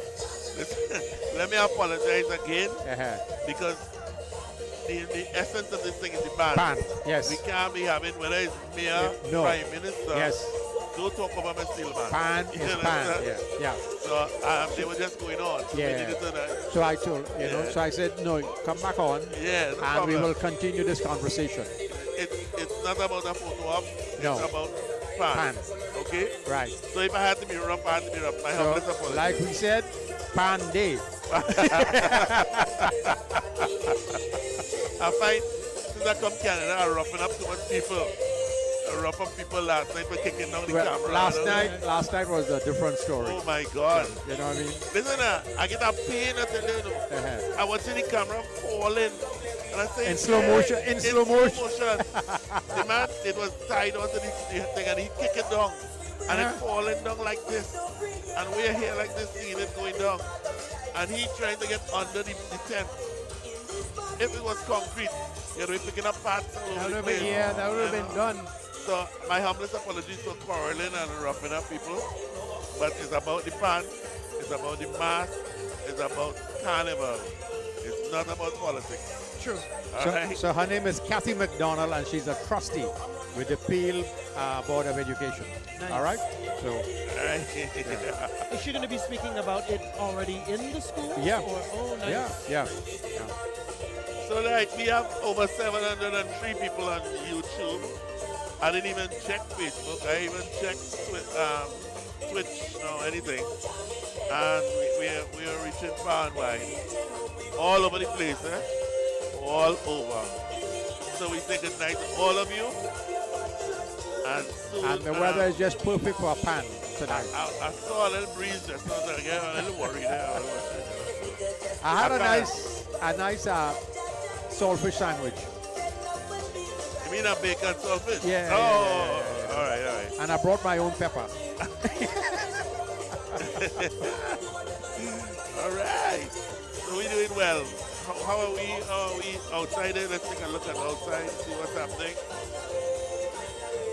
And what's the average size of these bands? In Toronto, Yeah. anywhere between 20, I would say anywhere between 25 to 30 players, up to and including 60. The largest band is 16. So when you Not necessarily this year though. when you get into Afro Pan and Pan Fantasy, right? Yeah, you would get higher up. The thing is, they may not have the amount of members, but they certainly have the instruments enough to supply if they were to get to that number again. And also a special thank you going out to Grace Foods for the lovely gift baskets. And right. thanks to Guinness for their partnership. So we're going with who? The Ontario Forest Creek Park 3. Where is Forest Creek? Tomorrow, so look It's out in Scarborough. for that. West? All right. No, it's Morningside area in Scarborough. Oh, it's east. Yes. Oh, you know, I'm thinking Black Creek. yes. My bad. Going towards Ajax Led by Albert John. and Pickering in the east end of the city. Right. Yes. All what you saying there means I nothing. know. Okay, you're leaving Toronto and you're going east, where you're going to be hearing where the pan is in the east end. See what has happened now? A lot of people have left Scarborough and gone into the east end. Osa, put your hands together All right. for Forest Creek.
we have our judges.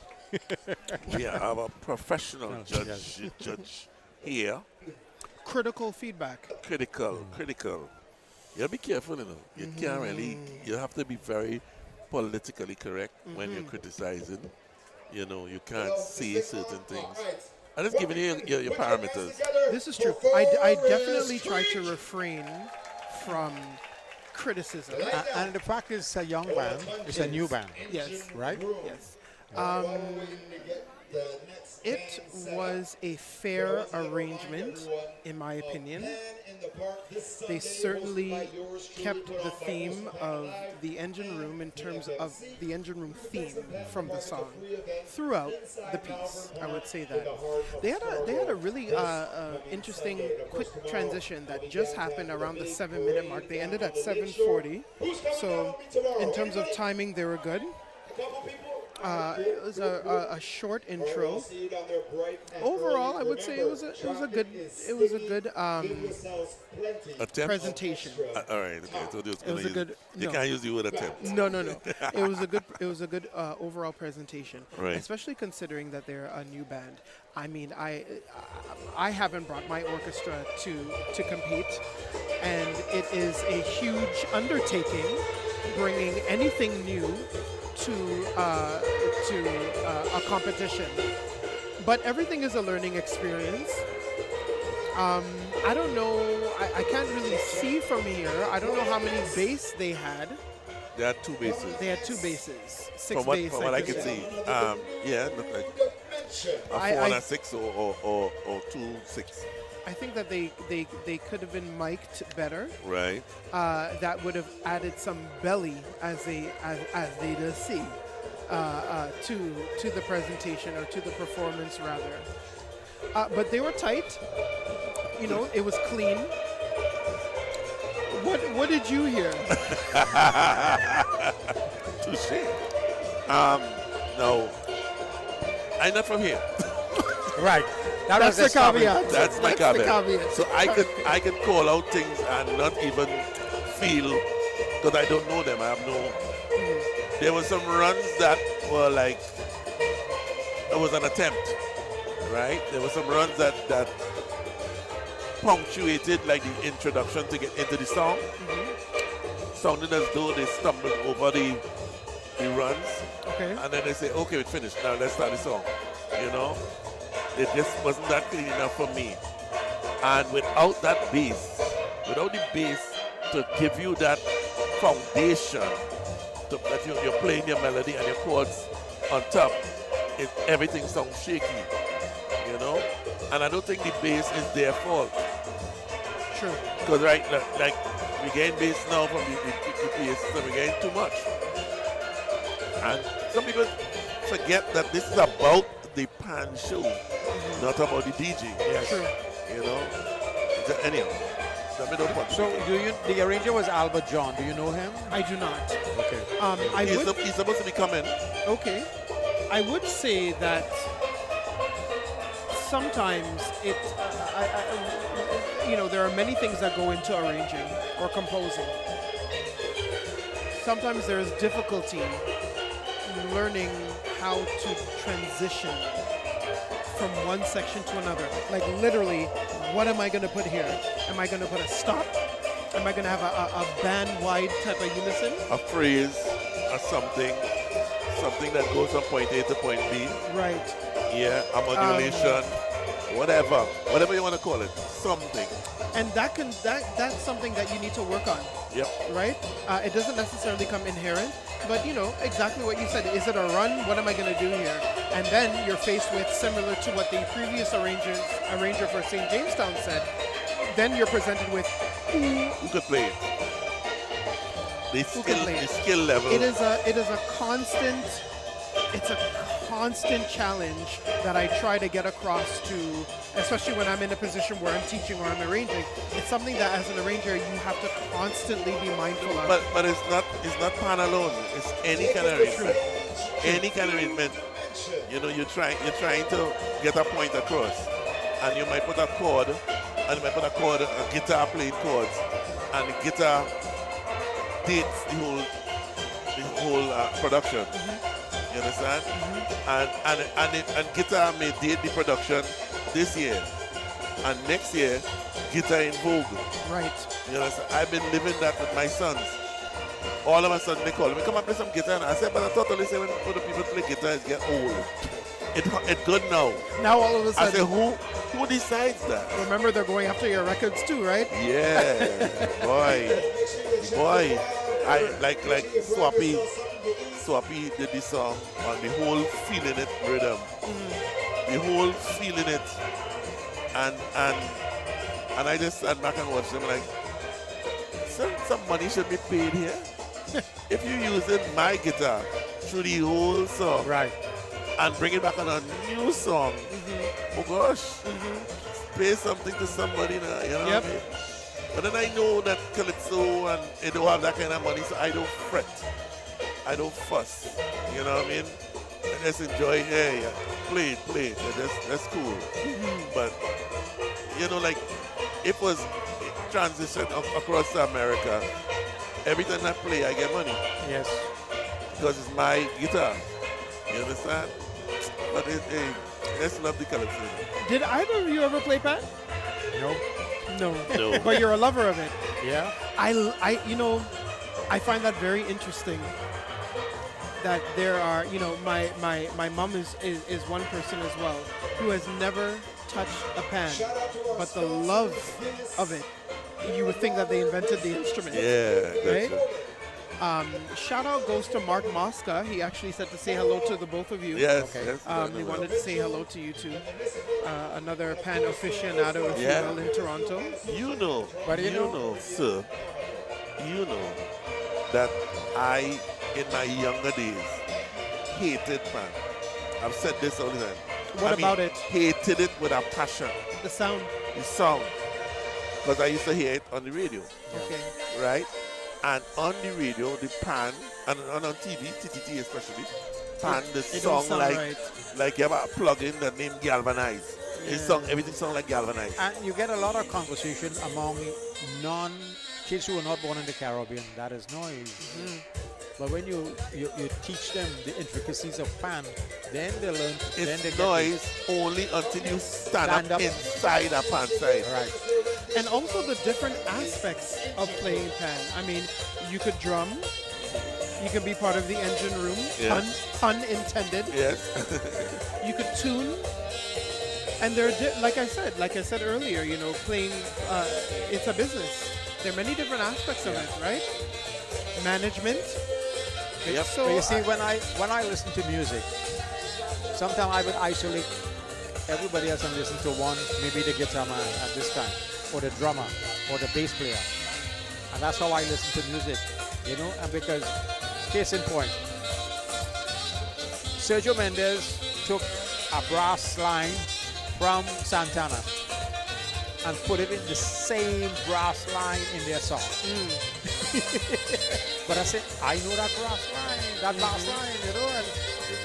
so I isolate the song and listen. That's how I listen to music. So then I would play, like if a steel band is playing, I would listen to the drummer alone. And I say, he's crazy. That drummer is crazy. You bring up an interesting topic with that, because in the pan world, to do something that has already been done by another band, especially in Trinidad, It's a scene. well, it's frowned on, let's just say the least, right? It's frowned on. But there's something to be said about that.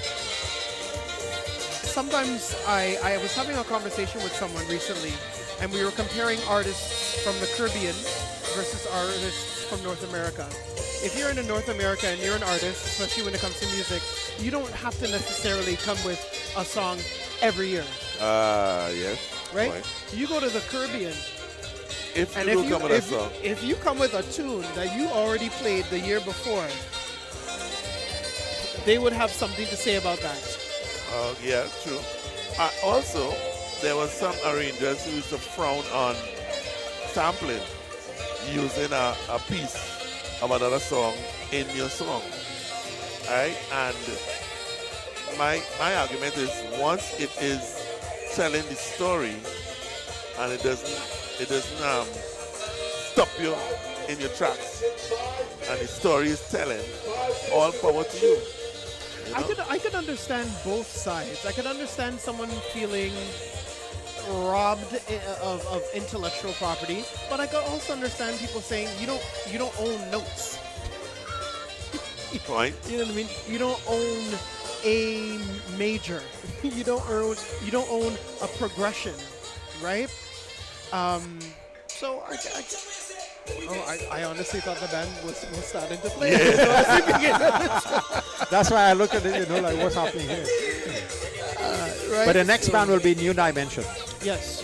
and the arranger is Padel Wilson. Fidel Wilson, yes. Yes, yeah. Yeah. They've been a regular with Pan Alive here. New Dimensions. I actually arranged for New Dimensions for several years. 7 years in total. My last time was 2016, Wow. I believe. That's when it was before. Well, a little bit, 4.5. Don't feel too nice. Eh? No, no. Yeah, agree, beer. Don't try. Don't This isn't great. This is wisdom. But So this band started what in 1994, right? I believe so. Yes. Yeah. They came out of Afro Pan. Afro Pan being the mother band of most bands Yes. in Toronto, and this will be one of them as well. They are celebrating it will be 30 years in next year. Yeah. Right. And they've had a number of people. Darren Shepherd has arranged for them. Right. Like I said, myself, and now Fidel Wilson. Previous years, they did kind of a collaborative effort, and there has been a recent push for that over the years, and in many countries where bands, instead of just relying on one arranger, they will turn to a couple of people in the band, and it can be an interesting dichotomy between the two. Are you going to take the verse, you take the chorus, or are you going to do the first half and I'll do the second half? I wouldn't know how to start with that, but it's a different way, maybe a modern way of arranging for steel pan. When you said that, when I spoke to Khan Cordis out of Antigua, he said when he was first came into arranging, they gave him a section to arrange, and they keep increasing his arrangement, and then suddenly he became a full-time arranger. So it's like a gradual release of responsibility. Yeah. I think they're announcing the band. Okay. New Dimensions. This band started back in 1994. Yes. The band is championed by the late Miley Duke, and many, many talented arrangers and soloists have been members of the group. And the band continues to nurture talented youths in the North York Scarborough community, situated at Leslie and York Mills intersection, led by Jermaine Jackson Duke. The band is managed by young adults who serve mentors, serve as volunteers, and as educators. OSA Pan Alive, get ready to educate your ear. This is New Dimension.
If I may say, the best band so far. Yeah, well, you say that. All right. You say that. We got a full sound of the band. You know, you heard every instrument. You heard the bass. You know, in my opinion. Well, like the competition start? Yep. Yes. You know. But that band number what? 5? 4. You realize that the DJ took off the PA system. Yes. And, So we heard the whole band. Right. and not just the sopranos. Yes. So you see, let's hope you don't turn it back on. You know. And some miserable friend of mine said, "What's going on with Rex West on the bass?" No, that is not cool. No. Okay, but I had to repeat it. His name is Harim Chung. Ay, ay, ay. He's Korean. Korean, yes. Bad. Harim Chung. We need to bring him here. He's going to be coming here. Nice. All right. He's bad. He's bad. Nice. Bad. So you got to bring him down to the Mecca. Yeah, man. Definitely. So let me hear the response to this, man. That's the band. Yeah. So, Good. Judge. It was a good tempo. It seemed to be similar to the tempo of the actual song. Right. So it was definitely relatable in that regard. Right. There was a nice. They hailing out the bass man. That's what they're Yes, for. Yeah. yes, they are. They had a nice interplay with the melody instruments. They were almost strumming. There was a part, and it's not necessarily something that's done all the time, where you give tenors a line where they're actually strumming, because, as you know, they're melody instruments. Yes. So Mr. Wilson did well at using that type of skill, if you will, in the band, and it added a little bit of depth. It was around the 2-minute mark. I think both of you would agree that the energy of the band was there. Yes. It was vibrant, right? And they used what did I write down here? The runs were done in such a way that they were used to enter one section to another. Right? It was done well. I think we alluded to sometimes runs they just don't know where. Yeah, transitions. Let me get.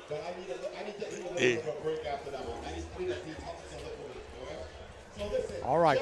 So we just heard from New Dimension. We're going to be having an intermission, and hopefully we're going to speak with the arranger. Oh, the arranger of New Dimension Steel Orchestra this year. Okay. First. Yes. How are you feeling after the performance? A little winded, but you performed as well. Yes. Yeah. So Okay. I was playing a guitar pan in the back, making sure I could support the strummers, provide some vibes in the back as well. Yes. Yeah. So I'm delighted with the performance. How can you briefly explain what the performance was about this year? The performance overall, the whole arrangement was to get the feel, the connection of feel with the music. This Panorama thing is only one take that the people get to evaluate the music, and there's so much details that can get lost in that, but people will remember what they feel. So that's what we wanted to come across today. And since so many bands decided to use Engine Room as their test piece, yes, did you know this weeks ago? And did it help to inform how you went about arranging the tune, or maybe did you have to make changes to it because you wanted to? Well, I'll let you speak on it, but you wanted to kind of set yourself aside from the rest, right? Yes. So the funny thing about that is, in February when Panorama happens, that's when the band will start throwing out suggestions as to what they want to play. Okay. A lot of the band wanted to play Long Live Soca by Voice. Nice. Right? I had a feeling about Engine Room. The thing that I'm very aware about is the energy of that song needs to carry from February to our competition in August. And I think that we selected the correct song this year. And also, to answer your question about any adjustments after learning about the other band selection as well, no. It's up to the judges' interpretation, and like I said, we try to come across, we wanted to make sure that everybody remembers how we look and also remembers how they felt when they were watching us. Okay, let me ask you a question. Tadell Wilson, right? Yes. How old are you? I'm 32. Your musical background? I've been playing pan since I was 5 in the same setting. In the same But setting. any formal musical training as such? No, but I definitely had training under many of the different arrangers. There was a certain point in time in my life where I was playing with all of the bands. Yes. Just to get a sense of what the different arrangers were coming with and getting different perspectives and seeing what I can take from and, put together and make my own. So how did you get in contact with that Korean bass player? Harim. Yes. Harim. That's where we were heading with it, right? So, I started with Jesse Ketchum. Yes. Jesse Ketchum Pan Vibrations was a steel pan camp, a summer Yes. camp. Yes. And I kind of graduated from player to, I guess what they called it, like a camp counselor. Right. And Harim was one of the kids there. And then he, surely enough, graduated into a camp counselor as well. But he's been doing it just as long as I've been doing it. And he's passionate about it, as you can see. So when you heard that we were doing New Dimension, because Jesse Ketchum isn't performing anymore, Yes. he was all But on they have a board. lovely CD out there. Did you play on that CD? No, I wasn't a part of that CD, no. Oh, Yeah, okay, because yeah. they did a fabulous version of Phantom of the Opera. Yes. Okay. Yes. Yeah. Nice, And that was all kids, That was produced by Muggs Clark Yes. Yes. he's, and Heather, his wife Heather. Mr. Clark. But working with all these different kids, they're young, from different islands of different heritage. Yeah, everybody comes. That's Toronto for you, right? Yeah. Everybody comes from somewhere, you know what I'm saying? But this is the melting pot. We kind of put all of that aside, and everybody just comes and brings their good vibes, You want to be a part of what's going on? Come to New Dimension, and let's have fun. Let's have fun. I want to just. Our goal is to share with the other members who haven't been as seasoned the reasons why we play pan to this day, what got us into pan, playing songs that we can resonate and that kind of stuff. Well, congratulations. It's nice. You did a fabulous performance. And now we're going to be speaking to a member of your band. One of your band members. Yes. Thank you, guys. Thank you, Fidel. Yeah. Mr. Tadell Wilson, the arranger of the New Dimension Steel Orchestra, just performed Engine Room.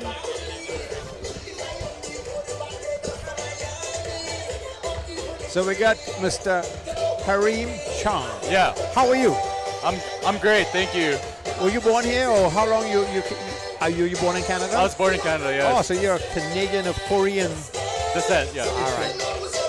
What attracted you to the steel pan? So I think what really attracted to me to steel pan was that it was in schools. So when I was 12, the teacher told me, do you want to go to band, do you want to go to steel pan, or do you want to read books in class for a period? And I was like, I've never heard of steel pan, I'll try it. Yes. And the rest is history.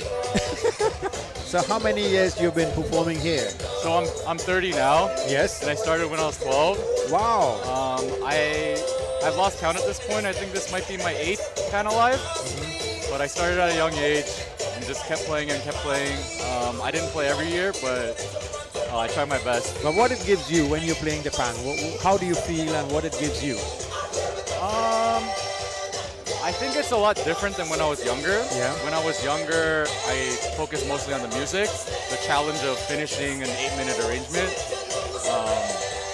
Our school had so many famous and amazing arrangers.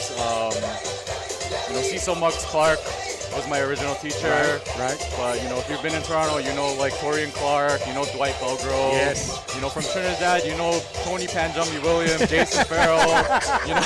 The list goes on. It's just amazing arrangers, right? Is he from Korea or is he?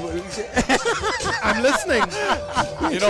I'm playing with the next band too. I'm playing with Pat Masters as Oh, well. really? Yeah. Oh, so we're getting a double shot of you.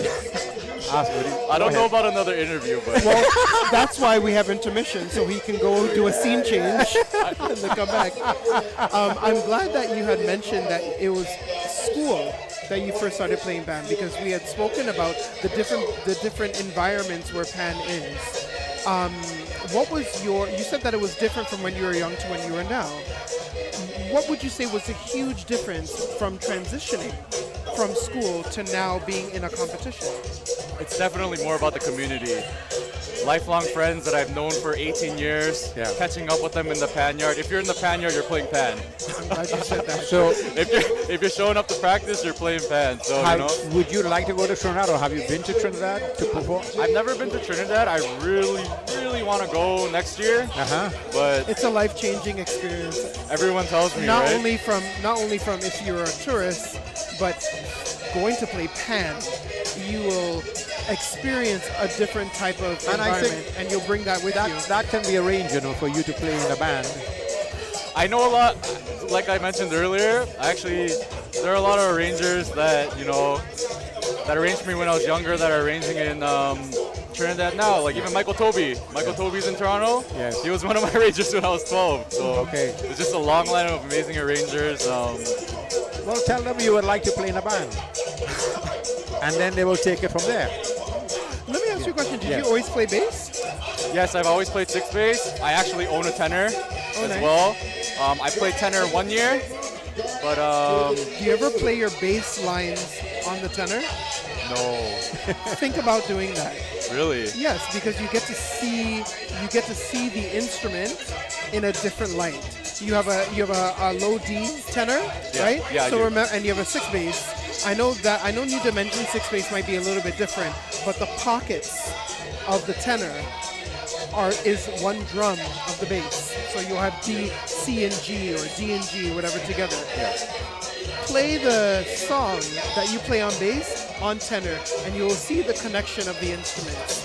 The biggest adjustment for me playing in a lot of bands in Toronto, everyone has a different bass. The bass I grew up on, and it might be the same pan, they arrange it differently. Yes. And if I'm learning, I can't read music. So I did take band in grade 9 and 10, but that didn't last. I always have to follow along, that's how I learn. But yeah, every bass is different. It's just always an adjustment. And I think I didn't complete my last statement, but I think what changed for me in terms of playing pan, rather than just finishing the song and mastering it, bringing out the vibes. Have you ever thought about being an arranger? I ask you that because you said you don't read music. Music and steel pan in general is a unique art form. All the instruments are in one key. Yeah. So it's very easy for you to kind of jump in and do your own song. Have you ever thought about doing that? That's the amazing thing too. I've actually been able to improve and develop my ears to actually hear a song on the radio and know what key it's in. And the tenor is so beautiful in that if you know what key it's in, you just know you're playing around in this area. Yep. You have no reason to go over there. You're just, sticking to your 7 notes, playing around, just finding the melody, So I think I'll leave the arranging to the professionals. It is something that I'm working towards, but man, it will be interesting to get your perspective, musically speaking. After being a player, I've been a player. I've been a blah blah blah blah blah, but leveling up, right? It will be interesting to get that perspective from you, to be honest. So, the arranger for my current band, New Dimensions, Tadal, he's only 2 years older than me, but he's been arranging songs for me when I was 12 and he was 14. He was giving us road songs. I would see him jump between 9 bands on Pan Alive night. I think I see his steps and sort of how he improved and sort of built on that. I think it's a little too late for me, but it's never too late. Every day is another opportunity to get it right. That's very encouraging. Thank you. Yeah, no problem. But I understand if it's not something that you want to necessarily do. I'm just saying it will be an interesting thing to. I just love focusing my time right now. This is the first year I got to go around to different panyards. I went to Fanatics. Gareth. His arrangement is completely different than what something, Pan Masters or New Dimensions will do. Afro Pan Blocko, what they play is so different than, all the arrangers have their unique style and their as different as a snowflake. Right? Everyone has their own signatures and stuff. Yes, exactly. Yeah. I think that's why I was so I was saying Jai earlier, I was so interested in the fact that so many bands are playing Engine Room. Yeah. It'll be So interesting to find the different arrangements. within one song. Yeah. Yeah, So very I think nice. it wasn't. Yeah, I think that helped a lot because every arranger has their own style. Even if I'm playing, there's a lot of people playing with like 3, 4 bands. I'm playing with 2 bands. They're playing the same song, but they're very different. Nice.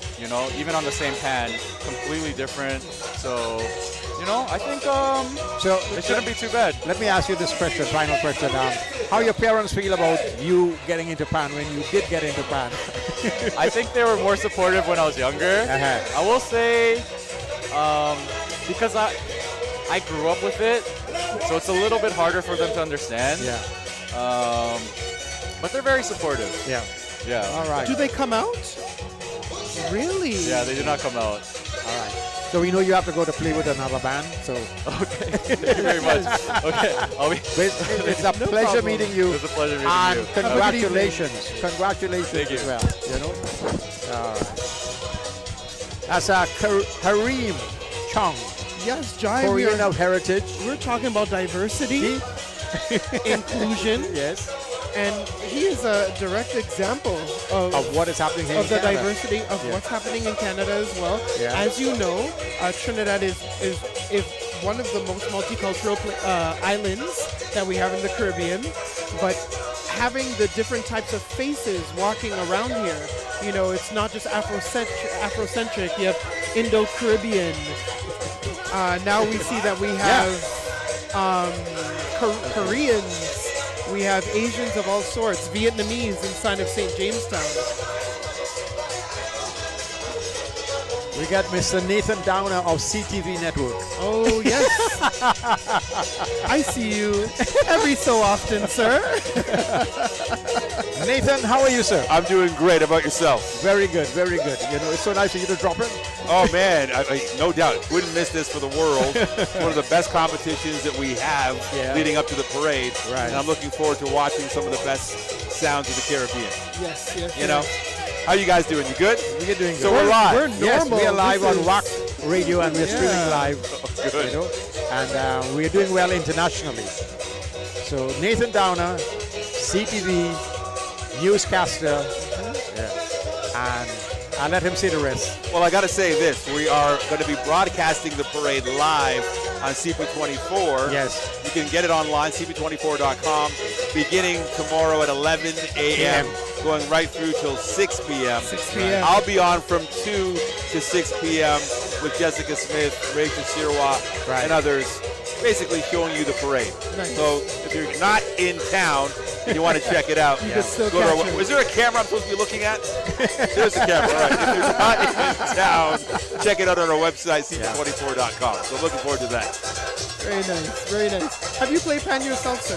No, so I've got a few friends that play pan. My fiance plays pan. Nice. My son plays pan. Okay. So I enjoy watching it, and I have nothing but respect for the work that goes into it. They're rehearsing every night. Yes. For hours. I need my sleep. Are they playing with bands tonight? They're in Pan Fantasy. Oh, everybody seems to be with Pan Fantasy. Yeah, I know, it's a that big is crew. Really nice. Yeah. So that'll be nice. So I believe that they're the second last band to perform. So I know that you have your cheering voice, right? You've been exercising your cheering voice for your son and your fiance, you said? No, but you're close.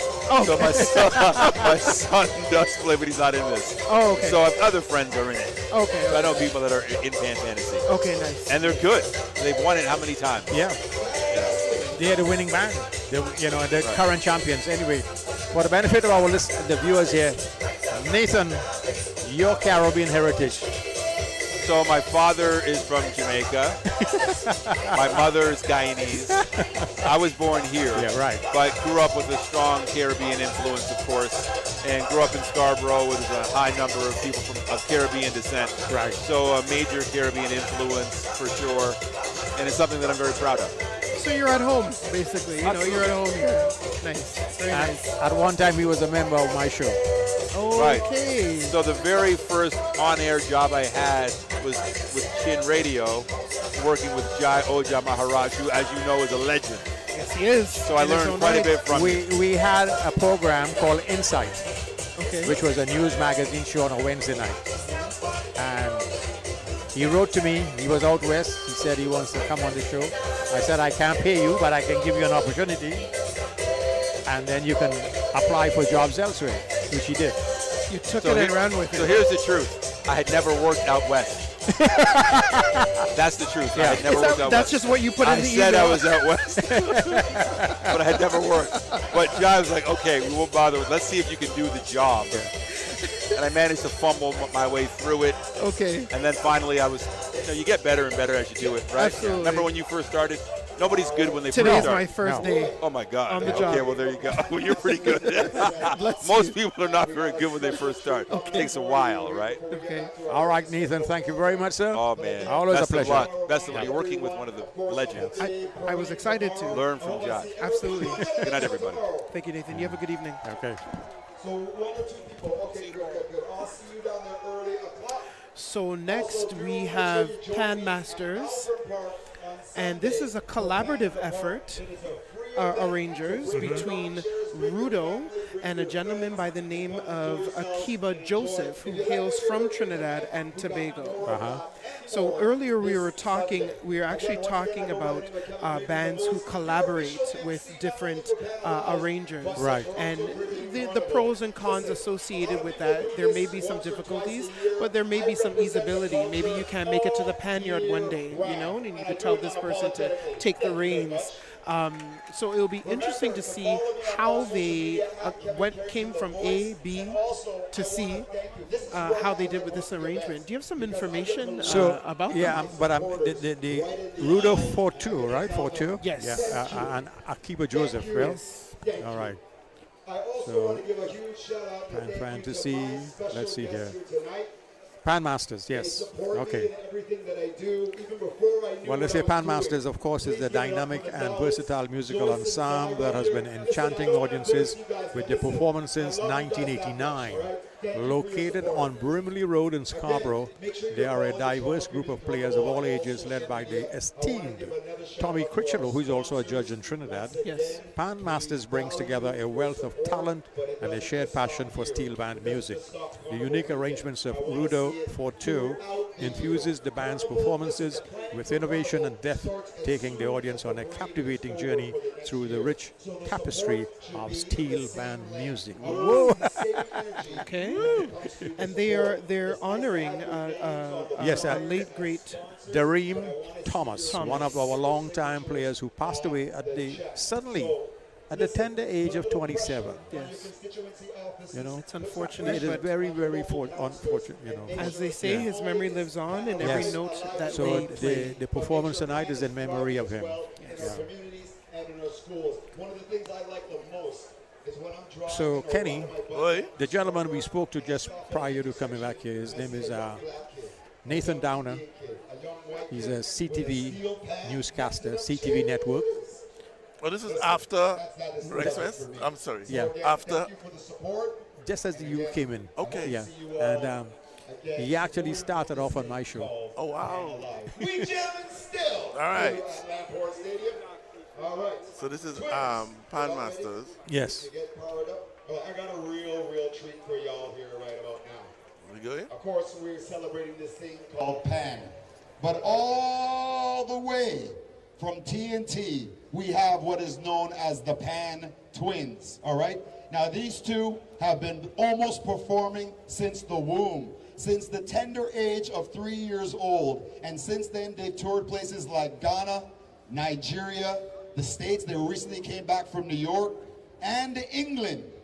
But they're here tonight, Lamport Stadium. Toronto, OSA Pan Alive. Put your hands together for Daisha and Dayshawn Kane, the Pan Twins.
Put your hands together for the Pan Twins. They've been doing it since 3 years old. Make sure you follow them on all social media at Pan Twins TNT. All right, make sure the party continues for your Carnival Friday. It's Fantastic Friday inside 4 Credit Union Drive. Yes, the Latvian Center, and they're going to continue with this great vibe we have called Carnival. There's a great host of DJs brought to you by Miami White and Coffee Boys Entertainment. Fantastic Friday inside the Latvian Center. All right, we're here waiting for Pan Masters to get set up. Once again, huge shout outs to all of our vendors, huge shout outs to our judges, and to our VIP.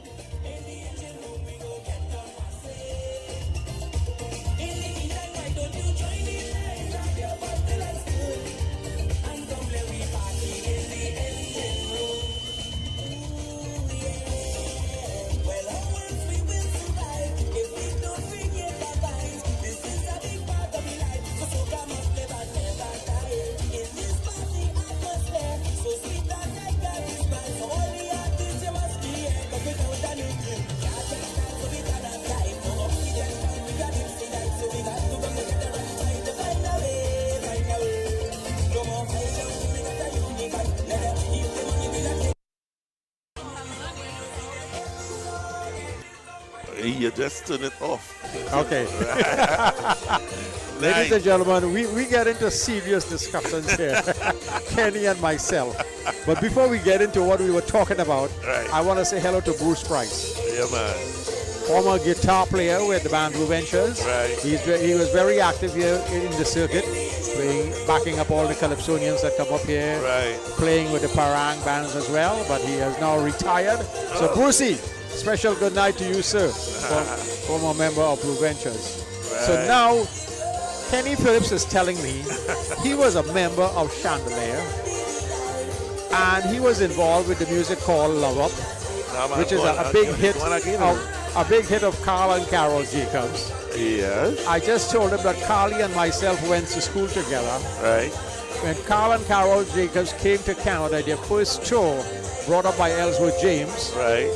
I featured them at the Chin Picnic. Now, the Chin Picnic is a 3-day musical festival that the station had at the CNE. And the reason we had the Chin Picnic, Kenny, Ethnics radio station is not measured in terms of listeners. So we had to prove to the advertiser that we could attract live human beings. Wow. And over the 3 days, we used to have over 300,000 people. 300,000. Wow. So now we got the respect that we deserve, right? Wow. And the fact is, and the Caribbean stage was second only to the Italian stage. Wow. There were 2 live broadcasts from the picnic grounds, the Italians and the Caribbean. And I featured among them. Carl and Carol was live, Roy Cape was live, Traffic was live on the radio. Sound Revolution was live on the radio. Apart from the picnic. When Traffic first came to Canada, post performance. When Roy Cape first came to Canada with Marvin and Nigel at the Chin Picnic. Wow. You know? So what I used to do, 99% of the entertainers were all based here, and 1% the visiting band from Trinidad. Why did Chin Picnic stop? I used to, my friends and I used to go to Chin Picnic I know, all the time. and it was like the forerunner for the Caravana, because everybody used to come with their flyers and stuff like that, you know. But I guess it's a management thing, and it came down to funding and money and stuff like that. So good. All right, so we coming back to that because I need to know. Yes, please. All right, we coming back. Yeah. Yo, big up the whole, the Panorama here in Toronto. It's all at Tunji, and we're bigging up Pan Masters. When you're ready with the money, I am the man in the Congo drum, in the engine room. Ta-time!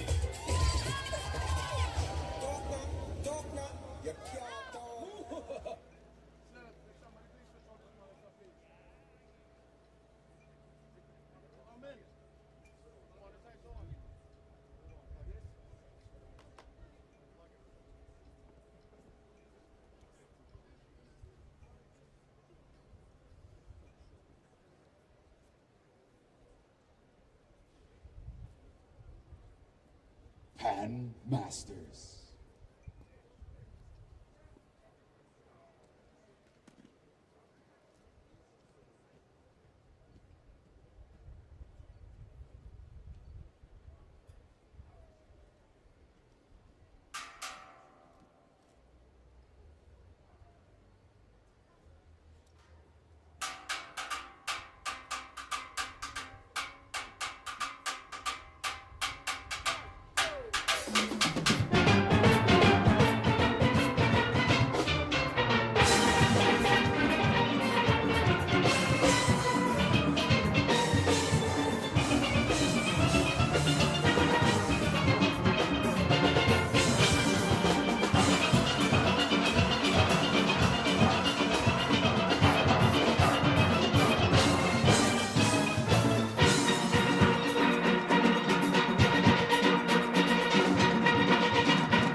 Wow, wow, wow. Osa, they are your masters of Pan Masters. Wow. That is not the Pan Masters I knew. This band has evolved. Wow. This band has really, really evolved. You know? Over the past couple of, I would say even pre-pandemic, actually, I think because they have the numbers this year, but the music that Pan Masters has been coming with over the past several years has been very good, actually. But they haven't had the numbers that they normally have. Sorry. The numbers that they have this year are a lot bigger. I mean, I could be corrected maybe, but from what I see, I just see a sea of orange. Right? It was good. It was clear. It was thick. It was thick. Yes. You could tell that the separation of the notes was such that again it's full range. You understand? I would have liked the cellos to be amplified a little bit more. However, what I'm happy about is that he featured them in some parts of the arrangement, which gives any type of arrangement a time to breathe. Yeah. Right? And he had the rhythm section that everybody's talking about. Where he featured the rhythm section. There goes the DJ, man. Wow. This is, wow. Yeah, the DJ decided, well, he's the engine room now. Is that bad lad? I think he's trying to make a statement. Yeah. He wants to have a good time. So we have to get louder than him. I would say that the percussion section, they accented, they punctuated certain things very well. They did that good. And the use of smoke was a crowd pleaser. Yeah. It was the first pyrotechnics for the night. Yes. And even the ending. They had some streamers and stuff that shot up in the air. And your bass man is in this band as well. Yes. Harim. So overall, I think it was good. And they featured the engine room. Definitely. You had made mention to that. Yeah. They did a part where everything kind of stopped and they built the song back up. Yeah. I think that was effective, given that the name of the song is Engine Room. So you could tell that it was a focused arrangement, although it was a collaborative effort. Yeah. It was two people, Akiba Joseph and Rudo. What's Rudo's last name? Porto. Yeah. They came together and I think they executed the arrangement well for the players. And the reason why I say the sound has evolved, because I remember listening to Pan Fantasy in previous appearances here, and the sound was a little subdued in the past with Tommy. Okay. This is Pan Masters, eh? Right. Okay. Yeah. And the fact that with the new arrangers, you find now it's more aggressive.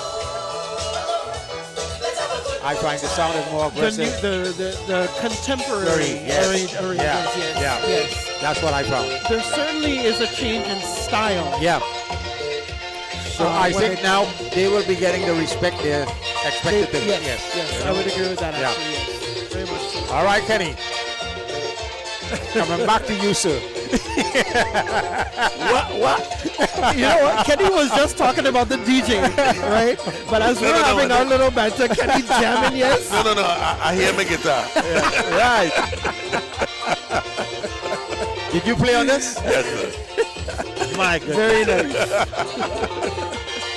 Me, Junior Warwood. Yes. Arranged by Leston Paul, of course. Yeah. And that was the crew. Back in the day. See that the line was Junior Warwood. Yeah. Oh. And I played I strum as well, of course.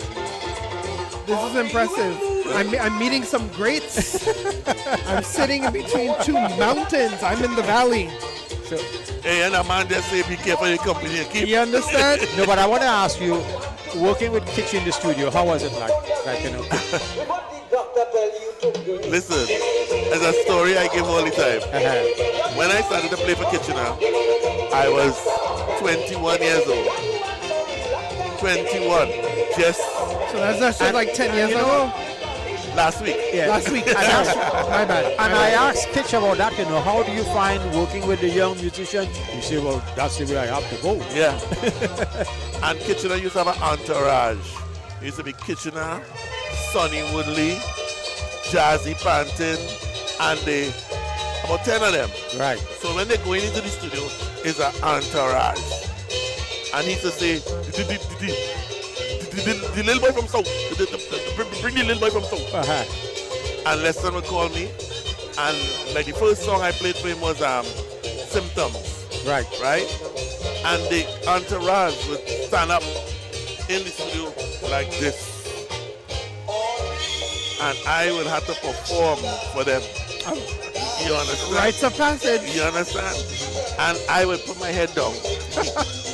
And it's like the last thing, the last guitar I would ever play in my life. You understand? And I would go down on this thing. You know, I don't feel the song, the symptom.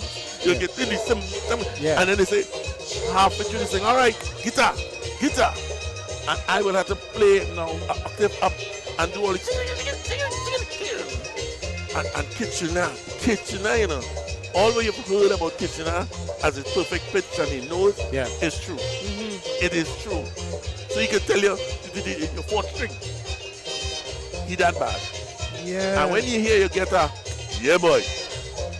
You know, like you pass. You reach. You get a pass, man. Yeah. Well, I mean, your professionalism just was elevated right then and there. You know what I mean? Man. Just last week.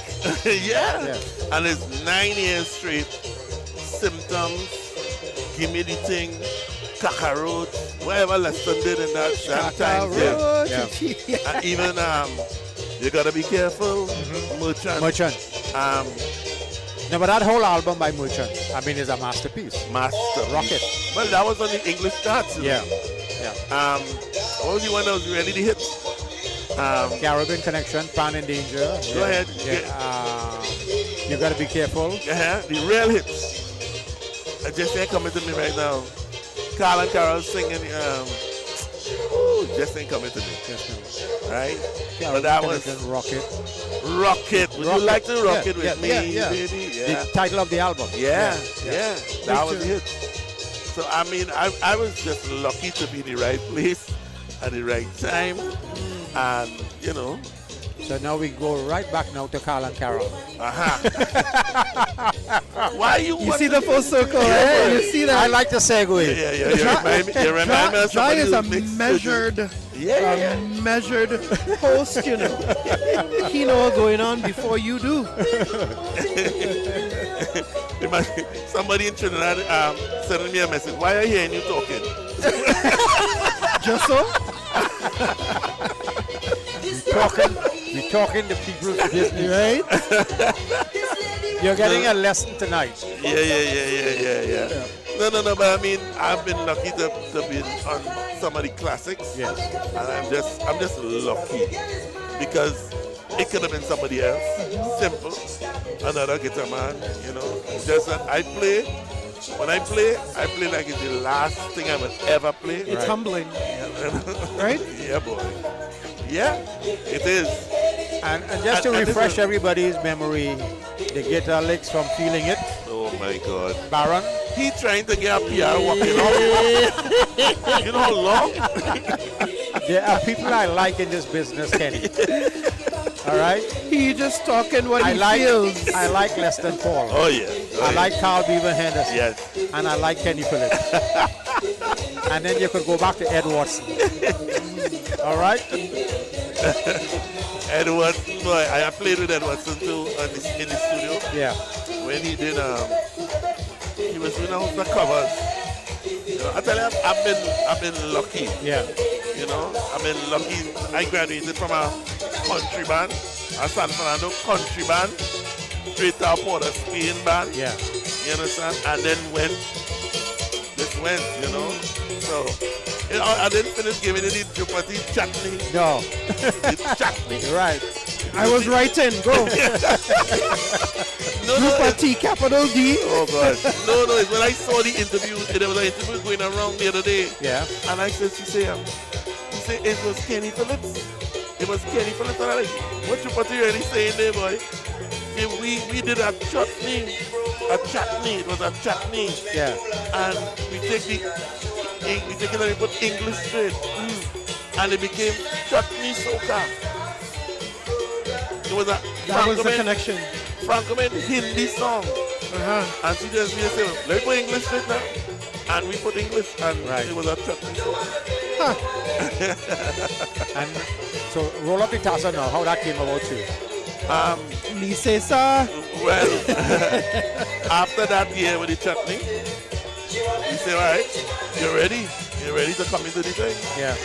And Castman and myself under the plum tree in the back of my house, he just bring that song. The rest was history. Yeah.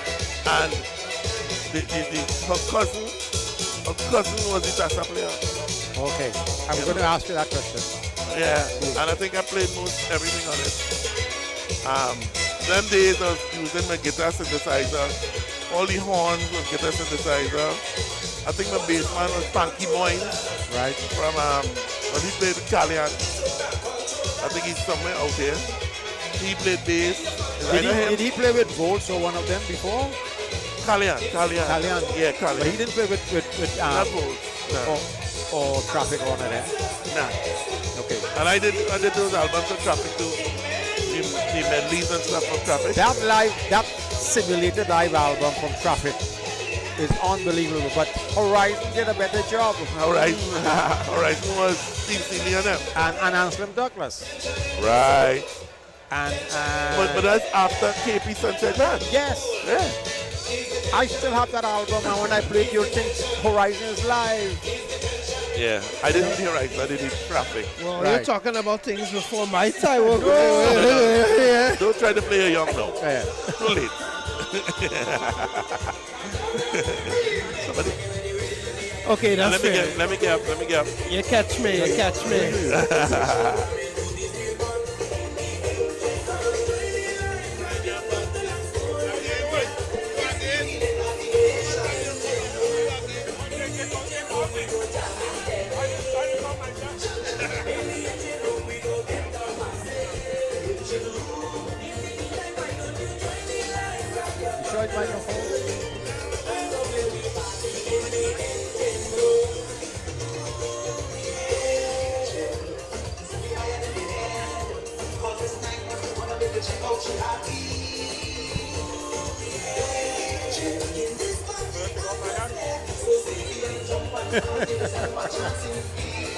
Yes.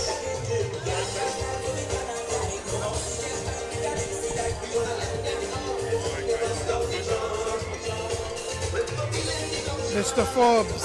Yeah. We talking to you. All right. So how you been? Fine.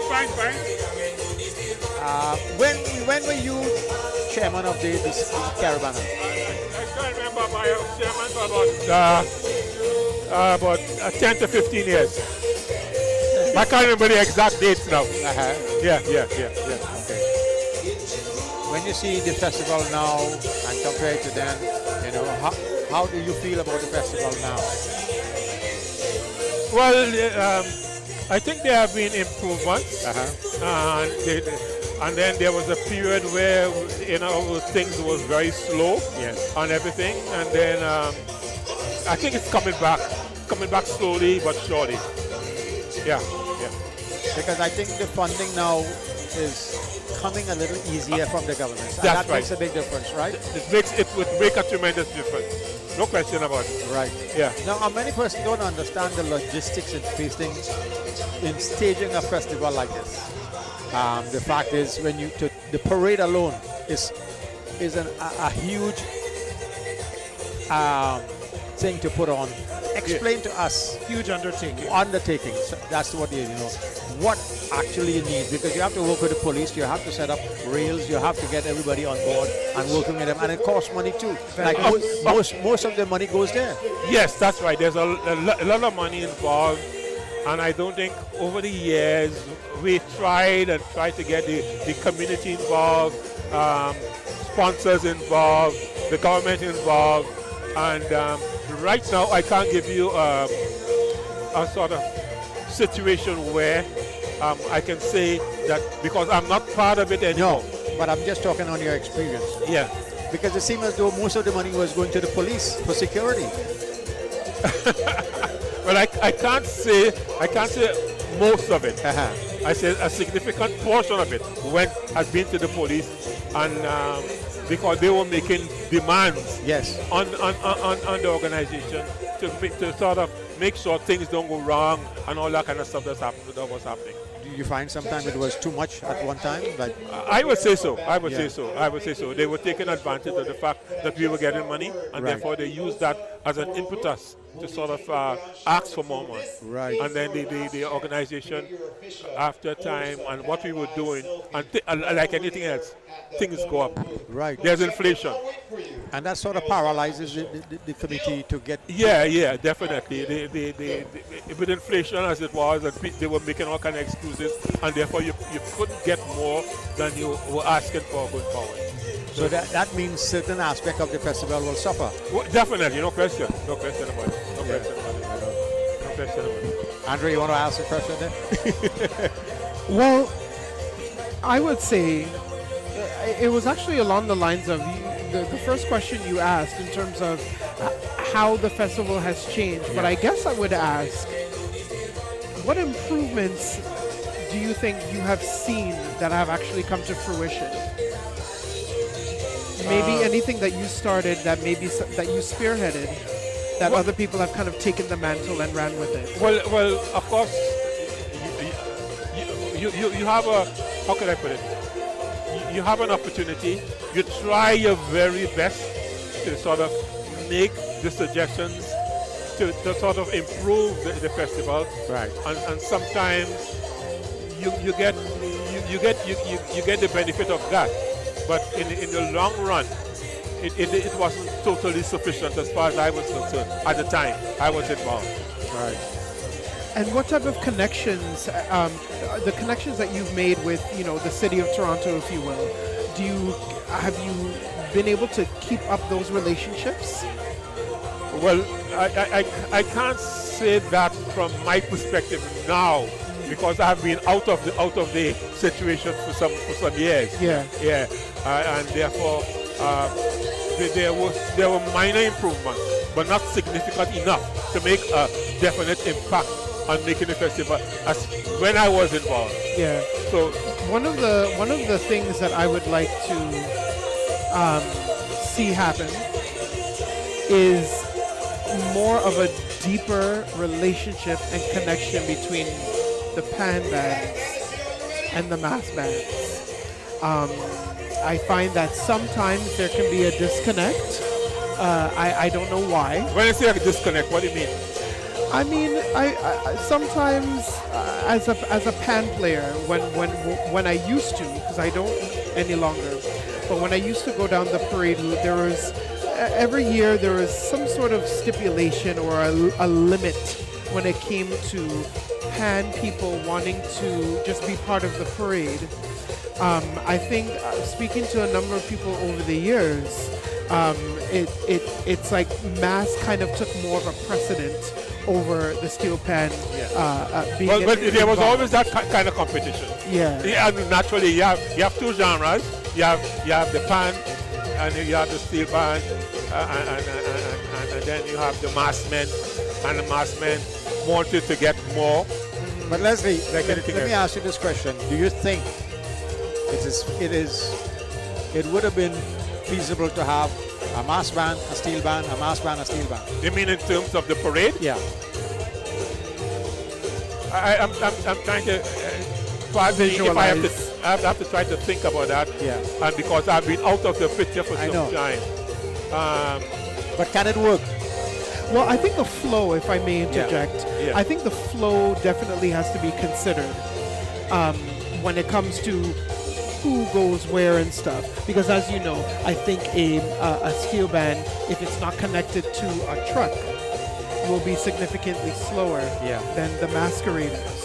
And if it's not amplified. Right. And so I think as a result, what they would do is they would allow some mass bands to go and then a steel band Because to go. sometimes we have a huge lull. Yes. Yeah. There's no Between question bands. about that. Yeah, no question about that. And Bec- that space- and then some of the mass men used to be saying, give me a chance. I need to put my band together. I need to make sure that my costume people are so Right. and so and so. Yeah. So there was always that competition, that struggle to sort of get the both groups to work together in harmony. And that's just it. Yeah. That is you use the word competition, and I think I want to see almost a symbiotic relationship, because Pan and Mass and Carnival go together excellently. Yes, right? there's no It's like question a about fine that. wine and a cheese. Leslie, we got to thank you for coming by, sir. No, Always a pleasure to see you. Well, All right. thank you very much for inviting me. And as I said, Enjoy the carnival. I've been out of the situation for some time, and maybe I can answer some of your questions in turn, because I had to think back to the days. All right. And I'm getting older. Okay. You have a thanks. good evening. Okay, thanks very much. Okay. No problem. Thank you very much. Thank you.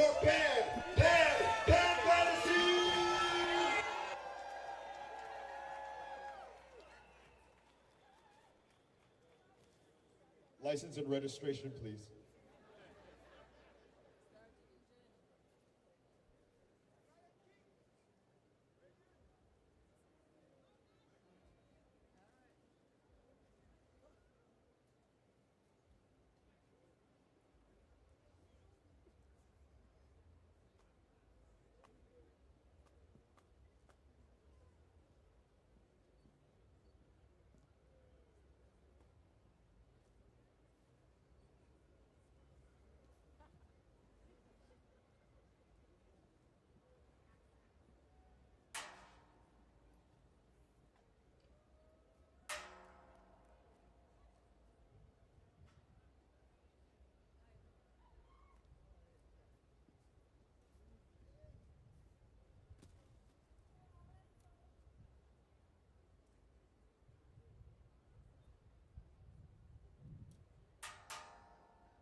Once again, they are known as Pan Fantasy. All right, Pan Fantasy. Reigning champions. They're the reigning champions? Yeah. Wow, they're very hard to beat. Yes, this is their, I believe, if they win, would be their 8th or 9th in a row, I believe. Wow. It's one of the two. Another energetic, energy-filled performance from Pan Fantasy. I think they are definitely a crowd favorite. And over the years, they have definitely set themselves in such a position where they are a strong steel band to contend with. Yeah. Both in competition as well as just their stage side that travels both within and outside of Canada. Al Foster is a seasoned arranger, and certainly from the performance tonight we can tell that they definitely put their work in. I do like their costume. What did it signify? The costume, was it an engine? I think that I didn't see mechanic. I don't want to put a label. So I guess I would have to just use my best judgment. Some of the bands, Pan Fantasy and New Dimensions and Fanatics, they all use some sort of a onesie overall, right? Overall, yeah. Yes, and yes. these two bands use neon. To me, that I don't know. That kind of looks like construction, right? Or oil workers. But maybe? tell me something. As a judge, would you give a mark for that? Here's how I would have to answer that. I can't say yes or no. You know what I would say? Say if I was blind and I was a judge, how would I judge what you look like? I would just have to base everything on the music. Sometimes I feel that performance is one thing, but sometimes I feel costume it's spectacle and it's a bit of a distraction. Depends on the costume, yeah. Right? But if it's part of the production, it's part of the production, and it's engine room playing, and they're wearing oily coveralls, you know what I mean? Then the thing is, I don't know how much points are allotted for presentation. I really don't. However, I would say this: if you speak about Panorama in Trinidad, we know that there's been a huge emphasis over the years on production, yes. Presentation, and performance. And I think sometimes if you put too much in one area, another area may be impacted. I won't say anything. I think I would leave it at that. Now, getting back that's very safe. That's safe. Getting back to Pan Fantasy's performance, Neeson, an ace drummer. Ace, one of the best, I think, in the world. I could be mistaken. Maybe he'll correct me, but I think he's also a pan player. But he is someone who can listen to a tune, and he's been known to listen to a song the night before and be able to execute on that level. That's why I say he's an ace performer, ace drummer, and he definitely aided in many instances in that arrangement to help punctuate certain things. That is this Al? No, that I'm talking about the drummer for that played for them today. Okay. He did very well at punctuating certain sections of the band.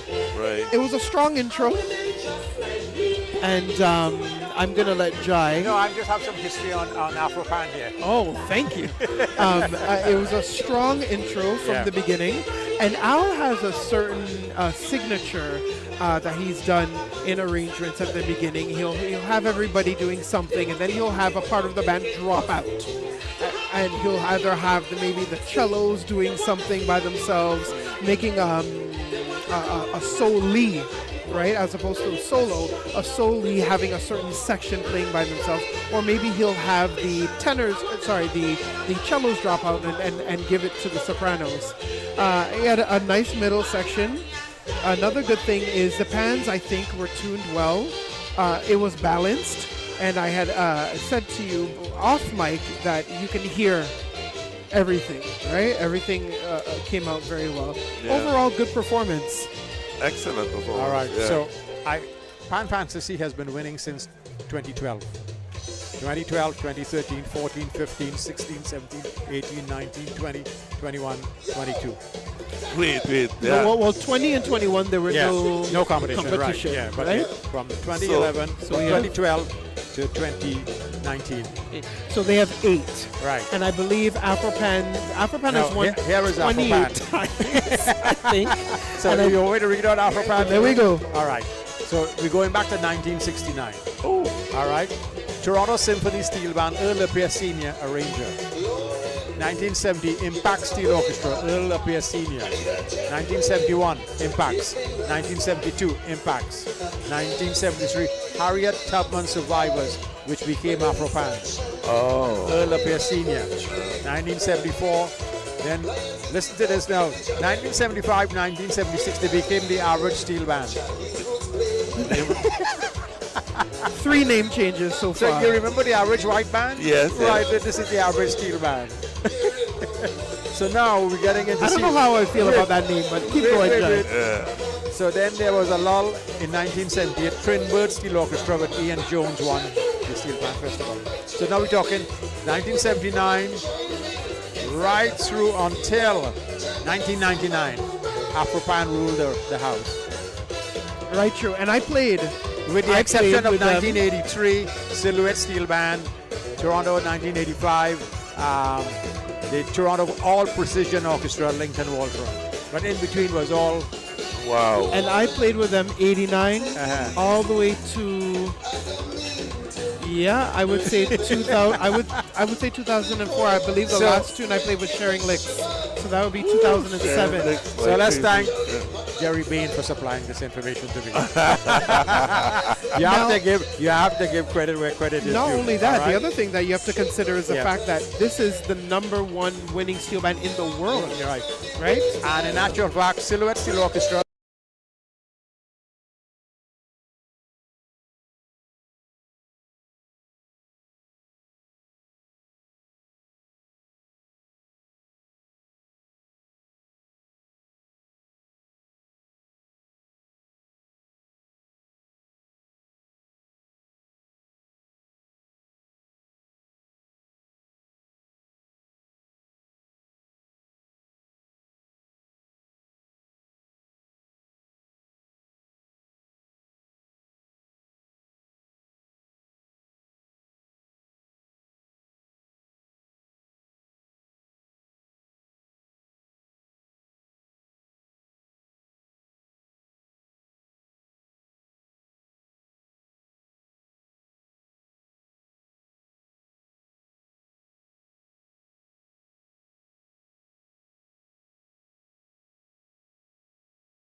This is how we do We it. live. We're live. So we just want to apologize. There was a technical problem beyond our control, right? It was something to do with the hydro here. It's back on and The hydro. yes, What's that? the power.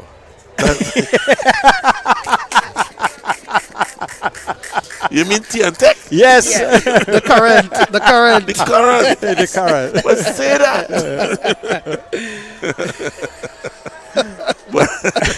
Welcome to Canada, yes. I forgot. I I forgot. Yeah. Kenny is a boy from South, and he I tell you, knows this. That's my line. I from not from here, you know. I from South. Yeah, the current. Jai. Current. All right. So are we back? Tell us you on YouTube. Are we back? Are we back? Are we back? Are we back? Say hello. Are you hearing us? I'm hearing myself somewhere. I don't know where. Probably back to the monitor or something. So hit me up. Hit me up. You on YouTube. People on the YouTubers. So we have one band to go. Afro Pan. Afro Pan Celebrating the 50th anniversary. Formerly known as many things. Impacts. They were known as Impacts, the Harriet Tubman Survivors. Wow. The Average Steel Band. Wow. Right? Yeah. And then they became Afro Pan. Wow. another crowd pleaser, and Yes. in Wow. terms of the competition, they are playing We Come Out to Party, a piece composed by Len Mr. Cherry. Buglisha. Where he come out? You were speaking about Chandelier. He wasn't Chandelier, no, he was Roy Cape. Nah, Chandelier. And you was Roy Cape, boy. No, Chandelier. Right, you're not Chandelier, Roy Cape. Chandelier. Yes. With me? With me? No. Oh, the Chandelier with a C, not the real one.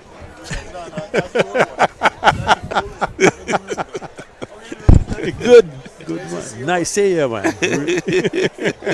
Mr. Cherry of Chandelier. Chandelier with a C. C. Yeah, I was There was Chandelier with a with S. S. Right. He was the massive Chandelier. Right, you see, right, the massive chandelier bush Yeah. Right. is make tea with. Yeah. That was Ronnie Chandelier, right. So nice. We back. Somebody saying they hearing me. Alita Palita Jalita saying that we're hearing you. Nice. Well, it's, we plugs in a different place. So they had to wait till they get current on that side. Hydro. Sorry. Wait till they get hydro. What? I don't know what that is, Power. So how? That is what let's call it. Electricity, yeah, hydro. Yeah. Hydro. So Because the major company is Toronto Hydro. Hydro. Or Pickering Hydro or something. So. Okay. Okay. That's how you generate. That's how you generate your thing. Eh? Yeah. Yes. I You mean, got somebody? Let them come, man. I easy to get up. you get up, I get up. Don't try that. You gotta look for bacon. You gotta look for bacon. I'm looking saltfish. for bacon saltfish. man. You want to? All right, let them come. Michael Ashley. This guy. All right. I know the name. He's part of the FMC too. Okay. Come, son. Michael Ashley. Wow, it's all the noise, boy. Yeah. Nice. He was the former constitutional of Belmont. People's Republic of Belmont, please. People's Republic, that's in China? South Korea. Look, now they're going to make noise. On your ears. Put it on your ears. Yeah, but you put the microphone in the back. Exactly that one. Let's put it on your ears now. We're going to fix you.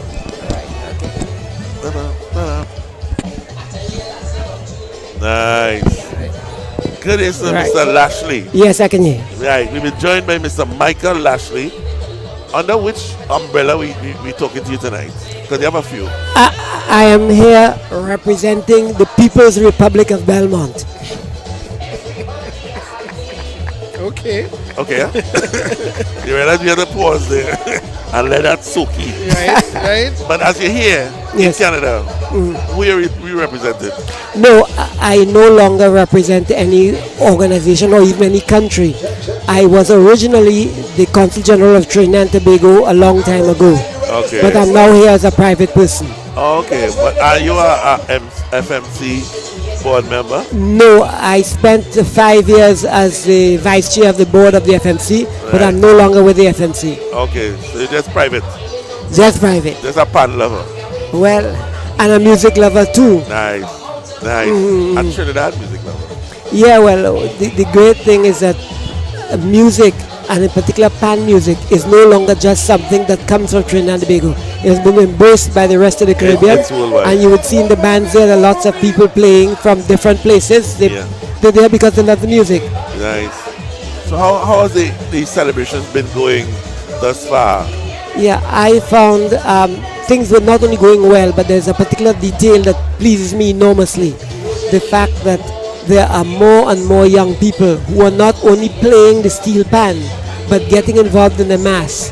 And any organization, or in fact any activity, any art, as long as the young people are in it, it has a future.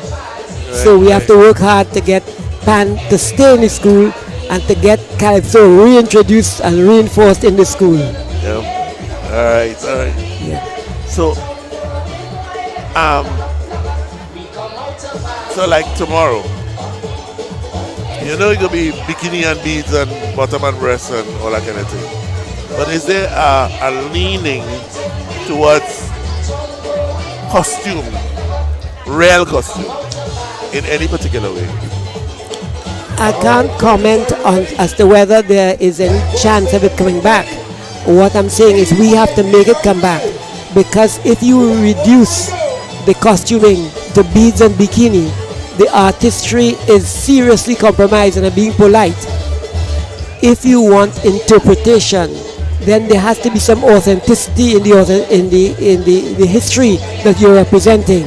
So you need the costumes, the designs, and the way the mass is presented.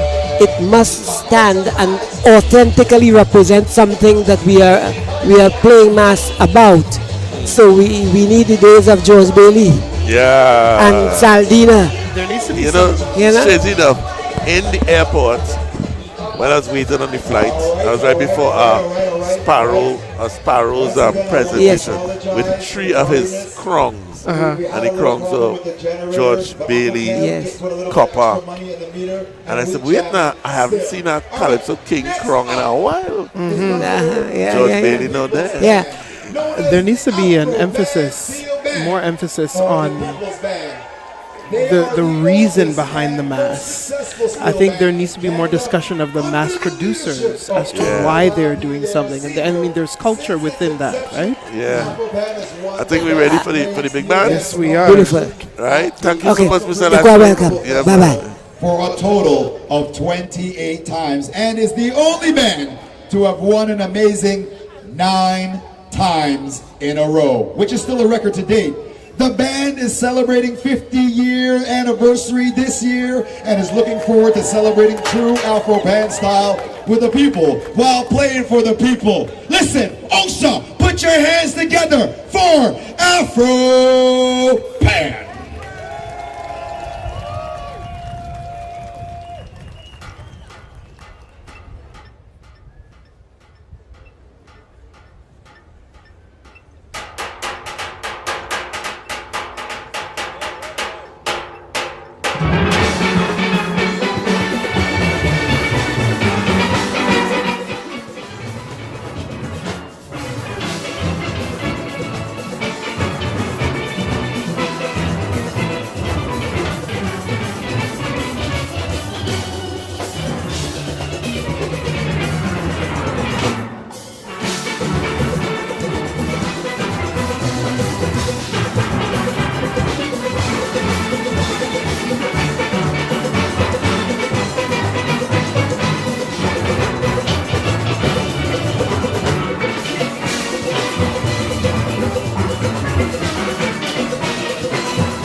picks, your TCB and your curl activator, Afro Pan. Well, Bush Judge. Well, Bush Judge. We come out to party. Wowie, wow, Nice. wow. He took that song and did well with it, actually. I wasn't looking at it as a pan song at all. I was gonna say, what are your thoughts? What are your thoughts on the matter? No, it impressed me with it, you know.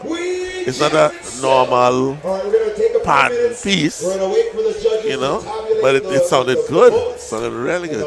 It sounded unique. Yes. I think. Probably as we had so much engine room, and then it just come as a breath of fresh air. Yes. Band sound like a big band. True. You know that there were certain bands that we say sound thick. Mhm. This is one of them. Yes. Full Very range. bass heavy. Finally heavy. hear the bass, Yes. because even Fantasy had their basses, but I have to say Yeah. that the bass in this band in particular was Impressive. heard Very right much through. impressive. Yeah. Yes. I would love to hear what the final rundown. You know what I mean? Of who placed where. Yeah, boy. Of course, yes, that is what we're looking for, right? Yeah. But it's seen that the theme of party, or as they just say in the Republic of Belmont. Jai, where you went, Sobies? Can I get a microphone, please? Jai went for food. Jai just came from Metro. Can I get a microphone, please? I remember you, this is not what's that? Corn.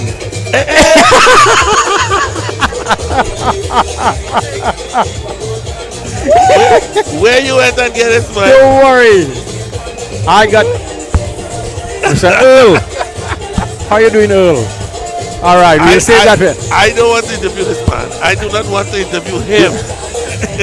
Let me interview you then. Earl, how you doing? I'm doing fine. You know, we started something when we did that interview. Thank you. It You know helped. what I mean? Eh? Yes, helped. Yeah, we created a little buzz in the city. You know what I mean? Mr. What? Let me hear you. Let me hear I know you go tell me everything with the right from the wrong and everything. You go tell me everything. And I see you laughing and crying. So you happy. You sound like a happy man. All right. Angela? Yes, she was here. She'll be here. All right. Yeah. Okay. Jai, I have to go and hear what this lady trying to say. Interview Mr. Earl up here for me, please. But you're gonna I'm interview coming me. back. All right, I'm coming all right. back. I'm coming back. But All the way right. she calling me, like, you know, like she know me from small. Okay. Right. All right. Yes. Earl, how you feel tonight? Jai, I'm fine. I'm happy. Yeah. Yes, the band executed and the band played well. I am very happy with the band and the performance of the Afro Pan Steel Band tonight. Very happy. I was going through here with all the different names that Afro Pan had before they became Afro Pan. Average Steel Average Band. Steel Band, yes. And Impact. Impact is before Average. Impact is original. Right. And then, of course, Afro Pan. Yes. All right. And that's it. Yeah. All the people with the Afro back in the 70s and the big hair. Yes. And you're one of them people. Yes. Nice. So everybody else went with Olatunji song. Yes. And you went with? I went Len Booksy Sharp, Dr. Len Booksy Sharp song, which is a feeling to party. Yes. Right. Because I'm a pan man. I am a pan man. I like pan songs. No, but that song to me was not pan song. It's a pan song. No. Yeah. You know what I mean? All right. I wasn't looking for that. Well, no, What were you looking for? I'm wrong because Booksy played it. Yes. And I still didn't find it was a pan song then. I find it a pan song now. You see, we had the party mood going. Right. So, I don't know why Books didn't put some party influence in his song. All right. Because it is a party song. Right. So we had it and we had a good time. No, I said that. I said, but that was not a pan song, but it was. Anyhow, I enjoyed it. Thank you. It was really, really, really good. The band sounds like a big band. You should be, if you win 2 2000 time already. I write a song that big band. And also, your sections. You had sections of excitement here, cool down here, smooth there, Conversation going on. A lot of conversation going on. Yes. And the level up there with the top bands. So now it's up to the judges to say, well, if you're doing enough here, you're doing enough there. Yeah, all right. You know what I mean? But it was really, really good. Thank you. Thanks, Kenyan. You know, like there are some bands that pass through that. Okay, first time trying a thing, all right. But there are some bands that the hot people pelting the shots. You are one of the bands that pelting shots. All right, thank you. I really appreciate that. And I know last time I talked to you right here when they pulled the plug. You remember they pulled the plug on us? But they like they pull the plug on you right now. Use the plug man or they pull the plug before you start. Yeah, boy. You said Afro Pan, phase 2, Pan Fantasy, Massy, right? Remember that conversation? Yes. You did. You have a phase 2 feel, yes. But still, you know, in your own way. In my own way, yes. I like, you know something, Kenny? I felt really, really good. I felt at home, boy. Yeah, I felt at home with this song, Everybody say, oh, can we do that? Ain't doing engine room. Too much engine room. Oh, yeah, but everybody go engine room down the place, man. A lot of engine room. Mind you, the engine room is a bad track. Yes. A very bad track. But you just needed something different, and that was, you know. That's what we did. Yes. Probably we didn't hear him having, you know, we had nothing before you play. Right. The DJ was on, you know. But good job, the band looked like a big band. The band looked good. Yeah. And you know something? That is 3.5 weeks work. Oh. Because the weather was bad up here, man. A lot of rain stopped us here outside. So we had to stop playing, and rain is to stop cricket, but it stopped us. We had no roof. But Kenya had a good time. Yeah, I can and thank you for your comments, man. Thank you. And tell me about this. Here's your 105th anniversary. And I know your true age, so you understand. 50th anniversary. Yes. 56 for me. Okay. 56 for me and 50 for Afro Pan. Tell me something. Jai was reading through your discography. And all the change the name about 6,000 times. Why did man change it? When I first came here, it was Impact. Then we went the average steel band. Why? Because TASB was the thing, then the average white band was the action and kind of when I come. Remember what I said? Remember what I said? Yeah. So we went, we had TASB, the Afro Pan steel band. Oh no, the Trinidad average steel band. Oh, wow. That's where we was. And a white man came up to us from Montreal and he said, can I buy one of your albums? He said, we don't have an album. He said, I will sponsor an album for you guys. A man sponsor a whole album. And he said, but they have to change the name because nobody would buy an average steel band album. Okay. So that's how we might say, and everybody had afros in those days. Oh, that's so all right. Nice. We have nice history, man. Nice. Yes. But this was a nice show tonight. I just find it take too long to get to the pan. Sometimes when you call it 7 o'clock start. Yeah. And sun here is still out and hot. You know, so we know we wasn't going there. All right. So you might as well push it back and done. Okay, might as well but push it back. You have a cut-off time as well. That's right, yes. The police will come and shut you down. What time is it? 12 o'clock. On the dot. On the dot. Yeah. Yes. Last time me and Kenny was talking to her, go back, they pull the plug. Yeah, boy. We didn't build any conversation. We know we started talking. I say, that's it. Yeah. Use the plug, man. What's next for Afro Pan tonight? Do you have any performance? We have the Sunday tomorrow. I mean, this Sunday is the we have the Rocco? No, we have the parade tomorrow, and Sunday we have something at in Markham. Oh, you're going up there? Okay. Yeah, we're doing the bomb competition. Pan in the Park, yeah. The Pan in the Park bomb competition, and then following Sunday we'll have another blocko like what we had. Okay. That's on the The blocko was a success. Very nice. In the rain? No, it didn't rain that night. Oh, we full the whole street. I thought I was supposed to have something last night. Yeah, last night had rain, yes. All right, okay. Yeah. Okay. You ever come down by us, Kenny? I think last year. No. You were going to come. I was supposed to come. Yes. We leave to come and never reach. All right. Yeah. I think rain or something. That's something to do with it. Yes. Yeah. Anyhow. So, Bossman, congratulations. Thank you On again, Ken. 50 years? 50 Yeah. years. Wow. 56 for me. Right. Wow. I've won it 32 times. Yeah. 32 times? Yes. Oh, well, Afro Pan won it 28. Wow. Yes. Wow. The king of Toronto. Wow. Wow. And most of the bands come from me. No, but I teach most of the but bands. you came to Trinidad and won part in the 21st century with the Phantom of the Opera, right? Phantom of the Opera. No. Time to say goodbye. Time to say goodbye. Time to say goodbye, but Shelley. We did Phantom of the Opera too. Right. But Shelley thing was the one that caused the problem.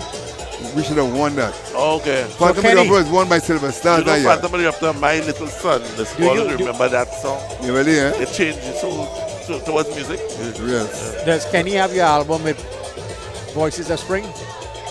Can you have all my albums? Does he have it? But you don't play albums anymore. You don't play albums anymore. But he has it. I send all that for him, yeah. But he play Voices of Spring all the time. Jai, all the time. Okay. Jai, you need to upgrade. All right? I send in a new one for Classics by the Sea. All right, good. Okay. Classics by the Sea. But Yes. you see, I know my audience is familiar with that song. Yes.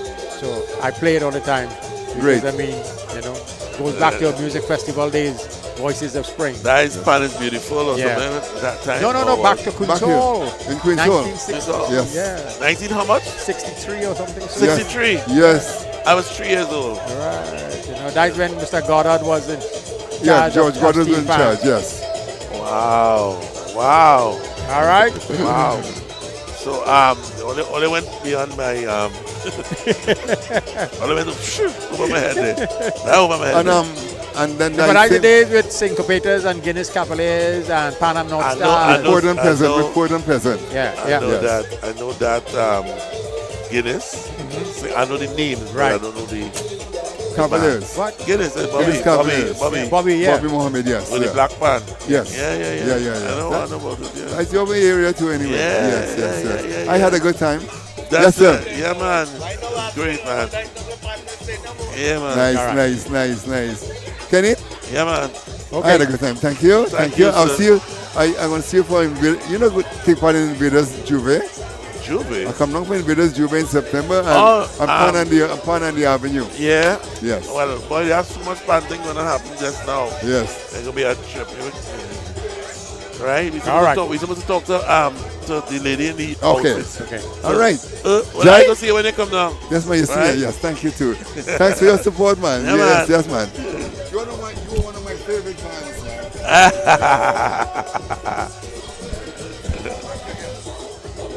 They might pull the plug on me tonight too, eh? I hope we get the decision before they do it. Well, boy, I don't know. Hi, how you doing? Good night. Good night. Good evening. You are? My name is Carrie Ann Wright. Carrie Ann. Carrie Ann Wright from Afro Pan. Oh, from Afro Pan. I'm Afro Pan Steel Band, yes. Oh, okay. No, nobody did. Okay, how long you been with Afro Pan? Since 2009. How did you get involved with pan music? You know what? It's a funny story, actually. I am first and foremost a dancer. I specialize in Afro-Caribbean. And one of my friends played steel band with the community group that I dance with. And I saw her and I was like, oh my God, that's amazing. I would love to learn. So we kind of made a trade agreement. She said, okay, you bring me to dance class. I will bring you to pan practice. And summer 2009, she plays with Afro Pan. So she brought me down to the panyard for one of the blockos. And I was blown away. From that very first night that I saw the band play, I knew I had to stay. It felt like home. So But did I you did. have any musical training and such before? No, I'm a very creative person. So like I've always dabbled in things. You know, I've played the piano a little bit. Okay. Dabbled in the drums, but I don't have any formal musical training. So same thing with the steel pan. They were about halfway through the roadside season. So I kind of had a crash course in steel pan, learning a competition tune as my first experience learning pan. And how hard was it? You know what? It wasn't as hard as I expected it to be. Okay. Everybody always looks at steel pan and they're like, oh my God, that looks so complicated. But really and truly, if you have an ear for music and if you can follow patterns, I find steel pan to be very easy to learn. Okay. Yeah. And since 2009, every year? Say again? Every year? Every year. Wow. Yeah. So you are now a pan jumbie. I'm a pan jumbie. I'm a pan jumbie. So Fun fact, you were born in Canada? No, I was born in Jamaica. I'm Jamaican. It even gets worse. The plot thickens. Yes, I am Jamaican. Okay. Honorary Trini is All what I always right, say. right. Most What's your play people- pan? Yeah. You know, most people think I'm Trinidadian. Yes. I'm heavily involved in the carnival community and, Right. and culture, and I've actually won 2 Panorama championships with BP Renegades. You play with Renegades? I have. 2018, 2019 with Duvon Stewart. Really? Yes, 2020 as well, but I mean, we didn't win that year, but 2019 2018, 2019. So 2018 was the Nappy Man song? Sorry, Farmer Nappy song? Yes. Yeah. That's one of the best. Voice was my first one, 2018. Wow. Year for Love. Yeah. Appropriately so. That's the one. Year for Love Year to for me Love. is one of So the best. how would you describe that arrangements. experience in Trinidad? Oh my gosh, it's incredible. It's not. Honestly, it's nothing like here. No. It's very, very different. I mean, it's the home of steel pan, so Yeah. it must be. But But being in that actual steel pan yard of Renegades. I go to Trinidad Carnival every year for the steel pan. Mhm. I do not go to any parties. I do not go to any boat rides unless it's a steel pan boat ride. Right. And I am happy to be in that pan yard every single night because not just the music and like the discipline, The and atmosphere. the practices, the atmosphere, yeah, but it's the family, Camaraderie. the camaraderie, Yeah. absolutely. So let me ask you this question, Kenny. The corn soup in Trinidad and the corn soup in Canada. You went there? You went there? When I like trouble, you're gonna get me in. You're gonna get me in some trouble. You really tonight. went there? All right, I will say this: I can't comment on the corn soup, Uh-huh. but I love me some doubles from Trinidad. You know the man on the corner? That one. Yeah. But that man on every corner. I know, but that one. You know which one. Everybody have their doubles vendor. Yes. The personal doubles vendor. Mine is the one on the corner where Brooklyn Bar is. Wow. Yeah. That's my spot right You just there. give a man a free. You'll see tomorrow. He's selling out tomorrow. No, So- but this is great. This Yeah. is great. And the fact that you're actually Jamaican. Jamaican. That says the Caribbean really have It's it levels. together. So we got to big up the reggae girls. Yeah. It's true. Yeah, Bam, boy. bam, bam, bum, Yeah, bum. yeah. Great qualification. right? Yeah. I mean, You know, before I came up here, I didn't know, I wasn't following the World Cup football at all. Right. And as I came here and I watched it on TV in the hotel, I said, wow, all this going on? Yeah. It's And plenty. Germany get kicked out. Yeah. And not America, Canada get kicked out. Yes. Oh, shucks. Yes. Yeah, so The that fact is to draw with Brazil. yeah, boy. That's a victory for That's a Jamaica. big thing, That's boy. a victory for Jamaica. Yeah, I wish I had my T-shirt on, but you know. Congratulations. I will switch your. We had to organize one for you guys for the 50th. Yes. Congratulations. No, but that's you. good. That's really nice to meet you. Thank you so much. You as well. Yeah. You know, and- Appreciate you guys being here tonight. Thank you so much. Yeah. for Enjoy coming. the rest of your night. Yes, ma'am. And happy All to right. know you're enjoying Panorama in Trinidad. You're Enjoy part- is understatement. They can't get rid of me now. They're stuck with me for life. Yeah, man. Yes, Carnival Fantastic. again, God's Great- Fair Life. And Great how performance. do your fellow pan players in Trinidad treat you? Like family. From the first, so I was a little nervous the first time I was traveling to Trinidad for Panorama because I've heard some horror stories of, Yeah. you know, you show up and they'll teach you the song in a completely different key, or they just won't like give you the right note. Yeah. Horror stories. This is very competitive, right? Okay. But from the moment I stepped in the yard, my section was very welcoming. I had my friend Max. He came and he was being very patient and showing me parts. And I mean, they sent us music Right. beforehand so we wouldn't come in completely cold, which I was Right. very, very grateful for. But of course, changes happen night after night, right? And then my pan bestie, my wifey, Sade, she every day would come like early with me and we would run through parts. And it was just... it was an instant bond, honestly. Like, as much as I love steel pan in general and I would love to experience all of the other yards, I just can't pull myself away from BP Renegades. But tell me something. Learning the song, playing the song, that don't mean that you'll actually get to play on the final night. 100%. So, And so you have to be good. have to be good. And I mean, I don't mean to toot my own horn, but beep beep. A little beep beep. So now you're on the Savannah stage. Yes. That Saturday night. Explain to me that particular feeling. You're there. It almost feels outer worldly. Out of body. Yeah, Yeah. out of body. Yeah. I have never. My only other experience being on stage playing pan was I played with Kassam Steel Orchestra in New York. That was my Right. first time on stage for Yeah. a Panorama, and even that was like whoa. But Savannah. Ooh. You know, I haven't earned my stripes yet to get like near the front of the band. So I've always played near the back of the band, but it doesn't matter where you are in that band on that stage. It's indescribable. Yeah. Honestly, I can't put it into words. Very good. You just have to Very be good. there. Yeah. So what's the name again? What's your name again? Carrie Ann Wright. Carrie Ann. She's the right. She's the right. I do right, yes. She's the right. Right. Exactly. Very nice to meet you. You as Thank well. you so Thank much. you, guys. Thank you, Terry. Right. Okay. Hopefully we'll talk again soon. Yes, we will. I'll see you guys in BP Renegades. Okay. All right. Okay. Thank you very much. Okay. We have to find out about this uniform. Yeah. Excuse me. Yes. You know how long we waited on you? You know how long we waited on you? You're lineman. So, madam. Wendy Jones. Yes. Madam. Wendy, you are the captain of the band? Yes. How long you captain of the band now? Over 10 years. Over 10 years. The band is 36 years. But Wow. when I say captain, it's been, we don't call it that. I just say the band leader or the executive director of the organization. So, anyway, you're the captain of Pan Fantasy. Yes. So, tonight, the toss-up is between Pan Fantasy, As usual. Afro Pan, Pan Masters. Masters, Yeah. And New Dimensions. New Dimensions. So, we're not the last four. Yeah. Yes. So, that's really the big bands in the Yeah. thing. Oh, and Fanatics. And Fanatics played first, actually. Yeah. But you know what was the problem there? The sound. Yeah. I heard that. So it wasn't really in there. They were mic'd. Yeah. They were used as a sound check. Yeah. That's not good. No. That's not good, No. especially if it's a competition. Yeah. If it's Yeah. just you're coming to play, No, Yeah. that's it. I think it's Everybody had to be on the same. yeah. You all played without any amplification. Yes. You all told the DJ that? Yes. Well, they didn't know, so. Yeah. We heard it in the back. It was you bouncing. hear, well, not only bouncing, you was hearing two Two tenors. bands, yeah, all over the tenors place. alone, right. And that's not good, especially when you're miking up a band. And we've always said that you've got to have the right sound people doing this. If you're going to mic a band, you have to know what you're doing.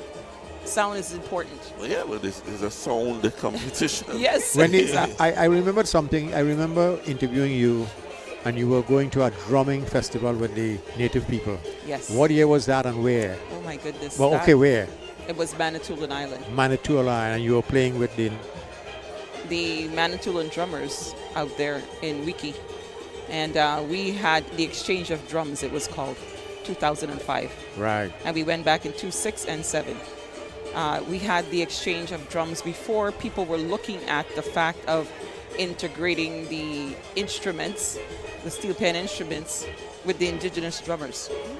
And that was very important because Michael Lashley, the Consul General, we approached him when he was in office at that time, and we said, hey, you know, the instrument of Trinidad and Tobago should be acknowledged, and it should be the national instrument. And this is what we want to do. And Aita Sadu was the driving force behind it with us. And we went out there the first year. It was amazing. It was beautiful. We got to see what real life living on these reservoirs were like. It was hard. Did you play together, or were you just separate on No, ensemble? we had workshops, but we played together also. And just like they had here today with the opening. And they taught us some stuff. You know, I've actually done so much after with the music that they taught us. You know, singing their songs, dancing to their songs, and the drums. To that rhythm that they actually taught us. So you have It's incorporated it in Pan. A little bit, yes. Yes, Okay. we have. You know, and it's a good thing because we're talking about the indigenous peoples and the lands that we are standing on, and then that's a major thing. And you know what was really nice was when we got to the Chichimon, which is a big, I say a boat, but it's a big cruise boat that goes over the water to get to Manitoulin Island. And we were playing on the boat, and it was big. It transports everybody over, and then you get to the other side, which is on the island. Beautiful, beautiful. So, as the boat was getting there, they were hearing this steel pan. We were playing. So, has there ever been a North American Panorama? North American. Meaning, The best of New York and here. yeah, well, No. America and Canada. Yeah. No. Logistically, I don't know if it is possible, you know. I think it's possible, but it was just like the international panorama in Trinidad. Yeah, that was And that was a logistical beautiful. nightmare. Oh, it was. We were there. Yeah, I was there. Yeah, I mean, when I say it happened, and it happened well. Yes. But it was tough. It was hard. It was hard. It was tough. I don't think, like, when we talk about it, I was just talking to Leeson, who's a drummer from Trinidad. He drummed with us tonight. Yeah. And I said, Leeson, today was hot, right? He goes, yeah, it was hot. And I said, no. When we came to Trinidad in 2015 for the international, It was extremely hot. so hot. Yeah. It was 10 times today. That's Yeah. how hot it was. It was. We didn't expect that. And I had players keeling over going, oh my gosh, I can't do this. Ole hot, talk about hot. We just wanted to go by the beach. Yeah, it was really hot. It was a bad day. No, but that competition was amazing. Amazing. Bringing bands from all over. Yeah. The logistics of you coming on and you playing on some other pan-side instrument and just making sure that the basses could match up with what you have. And did some players have to learn over parts because of different style of pan? Yes. That is We crazy. had, we actually play what we call the style bass. We don't play fifths in my band. Right. You can learn a fifth. We have fifths. But what we do play is my C and E are together, Right. D and A, G and B. Whereas E and B are up here on a fifth. Right. And I don't have that. So, in Trinidad, we had to make those Adjustment, pans. yeah. We had to make them, literally make them. You have to make it? Yeah, Roland Harrigan made the pans for Wow. us Wow. when we got down there. So we would get the standard pieces from a band. We got Right. the G bass. I think it was the G pan. G-pan, right. We got the G pans and from Richard, and then we had to add to the bass. So there you go. That's the first one. The second one was the tenor basses. That the three girls that I had playing them, they had to relearn the song. Because the tenor bass down there was totally, they told us that they had it, but it was totally So different. you were like working 24 hours a day. Yes, Wow. we did. And then we had a problem getting the instruments out of customs. Wow. It was a night. That was a nightmare. Because Wow. just understanding that they could have, they knew that there was an international panorama. You would think that they would allow and You would understand that the think paperwork that. is there. You would Yeah, think that. but it was, and that dealing And with people. Can you tell me what could be the problem? They did search in the pan to see if it had drugs. No. What would be the problem? The problem Check, check. problem was the fact that they did not understand. How you doing, gorgeous? You good? All right. Kevin. Apparently, What happened was the the totals have been tallied. I don't like to be around And if I could just find Terrence. for finals, I don't like You to know, do be this. research. No, I never do. I usually moving the bands out Of and doing rejamming still. So we're going to hear the results. 23. And I know you're nervous. I know I'm not nervous. I'm not one for. Yeah, I'm. Some of those things. Yeah. Yeah. And But and he's going to make a whole scene of this. Yeah. But I'm glad you're back in Toronto. Yeah, man. Oh my, Yes, I'm yes, loving yes. it. Yes. I'm glad. Hard work, but it's And lovely. you're doing a good job. You're still doing a good Trying. job. Yeah. I hope I can stay awake tomorrow. You're on the road. Well, no, you're on yeah. Yeah, you're on the front road. of the stage. On the stage. Okay. I'll Road. see you tomorrow on the road. Yes, darling. So look for me. We'll look for him on They're the only road. bringing people for me to interview. More people again. Oh, who you got? Who you I got? don't Earl's know. here? I don't know. Earl's here? But that's my partner. Okay. So we do have an organization called the Pan Arts Network. And I've we are heard the of ones you. who Heard put of on the shows here in Toronto. So Okay. Earl up here, Jr. and myself. This Earl's is son? my partner. So Yeah. this is Earl Sr.'s son. Yeah, Earl Jr. I know he. Yeah, Yes, man. you do. He's here. He's here. I But, don't know. I you don't know, know this Earl is well. what we like, yeah. Yeah, okay. He's known as a panis extraordinaire. Serious? Amen. Yeah, Pan man on duty. yeah. Okay. Earl. And he's But a pan man, full-time pan player. Yeah, all the time. Yeah. But it's Wow. amazing, and he's I doing a wonder good if they're job gonna too. if they're going to be the results or what. Now we'll deal with Earl. You didn't give me the. What do you we need? We called you to get the explanation of the uniform. Oh, the uniform. Yes. Yes. Oh, sure. Stand up and let them see your uniform, please. Well, the rest of the uniform is a Right. whole piece. Nice. Look at this. You have me on stage doing Yeah. this. But, Explain it quickly. So really and truly, the concept was the fact that I know other people had on overalls, but our overall was a different concept. Start your engine. When you have a car and your car break down, you're going in the mechanic shop. So, mechanic shops are usually a bit messy or dirty or those things. So The that grease. the concept of the black and the wiping up The- your hand on that's that piece. Okay. And then the other And part the of oil spilling on it. and the spilling. So Yeah. so the spill is there somewhere, it represents the green, but a kind of a lightish color. And then the shirts, of course. But the issue is that when we were talking about it, we were trying to figure out, okay, how do we mesh the two? Because we don't just want to put on a uniform for the sake of putting it on. So the concept was, you drive your car, the parts of that car went, which is the hubcap, the iron, the spanner. I think we're getting some results. Yeah. When I hear it talking. 1 second, let's see what we get. Let the winners prevail. Volume, right? I'll repeat myself. I want to thank everyone for coming out tonight. It was an excellent show. I want to thank all the bands, all our sponsors, and all the helpers, the volunteers, which has contributed greatly to what we accomplished today. And what can I say again? It was an experience to remember. Right? We have a few hiccups, but we cannot cry over spilled milk. It was an excellent evening, and I love you all. Thank you. All right, Terrence, before I turn over some more tables and chairs in here, do you have the results? Apparently they were emailed.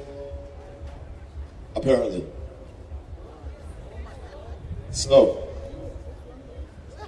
this is going to be just as much a surprise for you as it is for all of we. I'll be surprised if I get up tomorrow morning, honestly. Tomorrow's Sunday. Tomorrow's Sunday. So I just don't even bother going to sleep. Just go home, shower, shave, and come right back. We appreciate the shower. It's Carnival Saturday. We change the showers before we hit the road.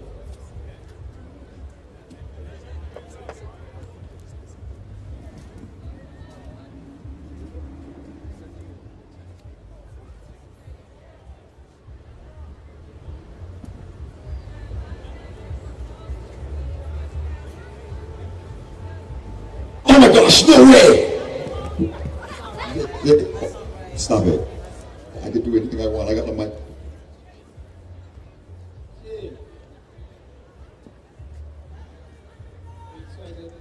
Shh.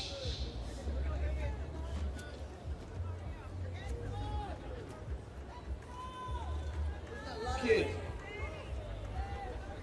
In seventh place, with 167.5 points, Forest Creek Pathway. In sixth place, Fanatics with 179.5.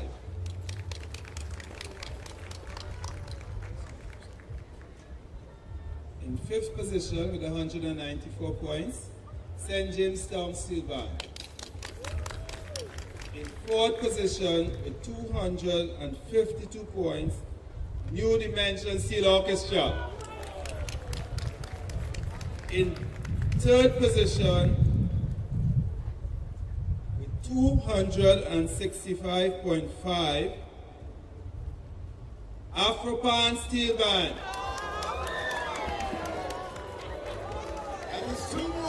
That leaves two more, the Pan Masters and Pan Fantasy Steel Orchestra. In second position, oh man, it was close, with 266 points, and the first position with 216 points. 2 points. 2 points difference. In second position,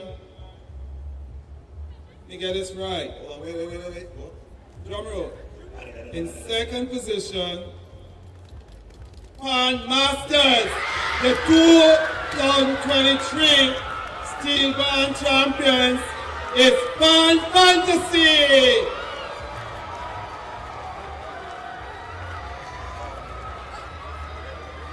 Want to give a huge shout out to Pan Fantasy and all the steel bands that perform here tonight. As far as I'm concerned, you are all winners. You Isn't all it convenient that we have Wendy right here? Also, Pan Alive. Wendy, the chair, The party continues at the Lap Trade Center. I'm trying to hold it in right now. Congratulations. Hey, the party continues. It's Pan in the park. No. You gotta go home. But you gotta get out of here. We love you, and we're jamming still. Osa.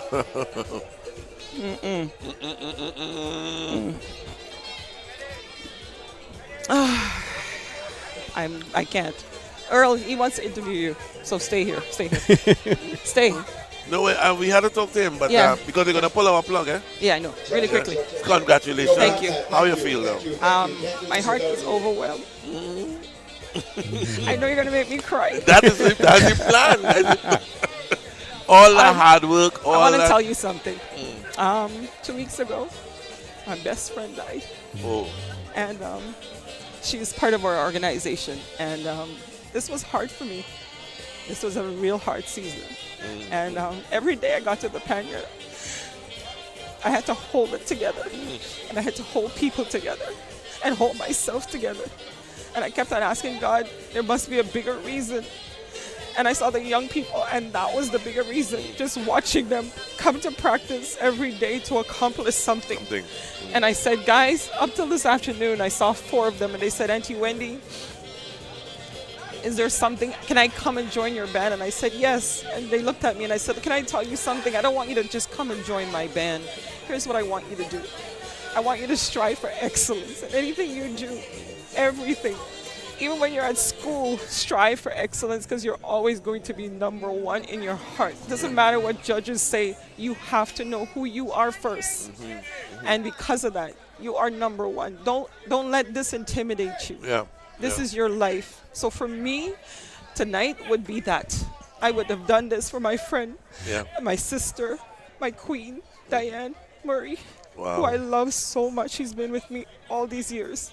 And to lose her 2 weeks ago, it was very hard. Very hard. So tonight is in my heart. So I'm very happy. I'm very happy. But I'm happy for what the kids in the band have accomplished. Yeah, that's good. Thank you. Congrats. You want to make me cry now? We're trying. You started this. Where's that? Where's Earl gone? Earl walk across. Can you get Earl? Can you get Earl? Yeah. Andre, Earl.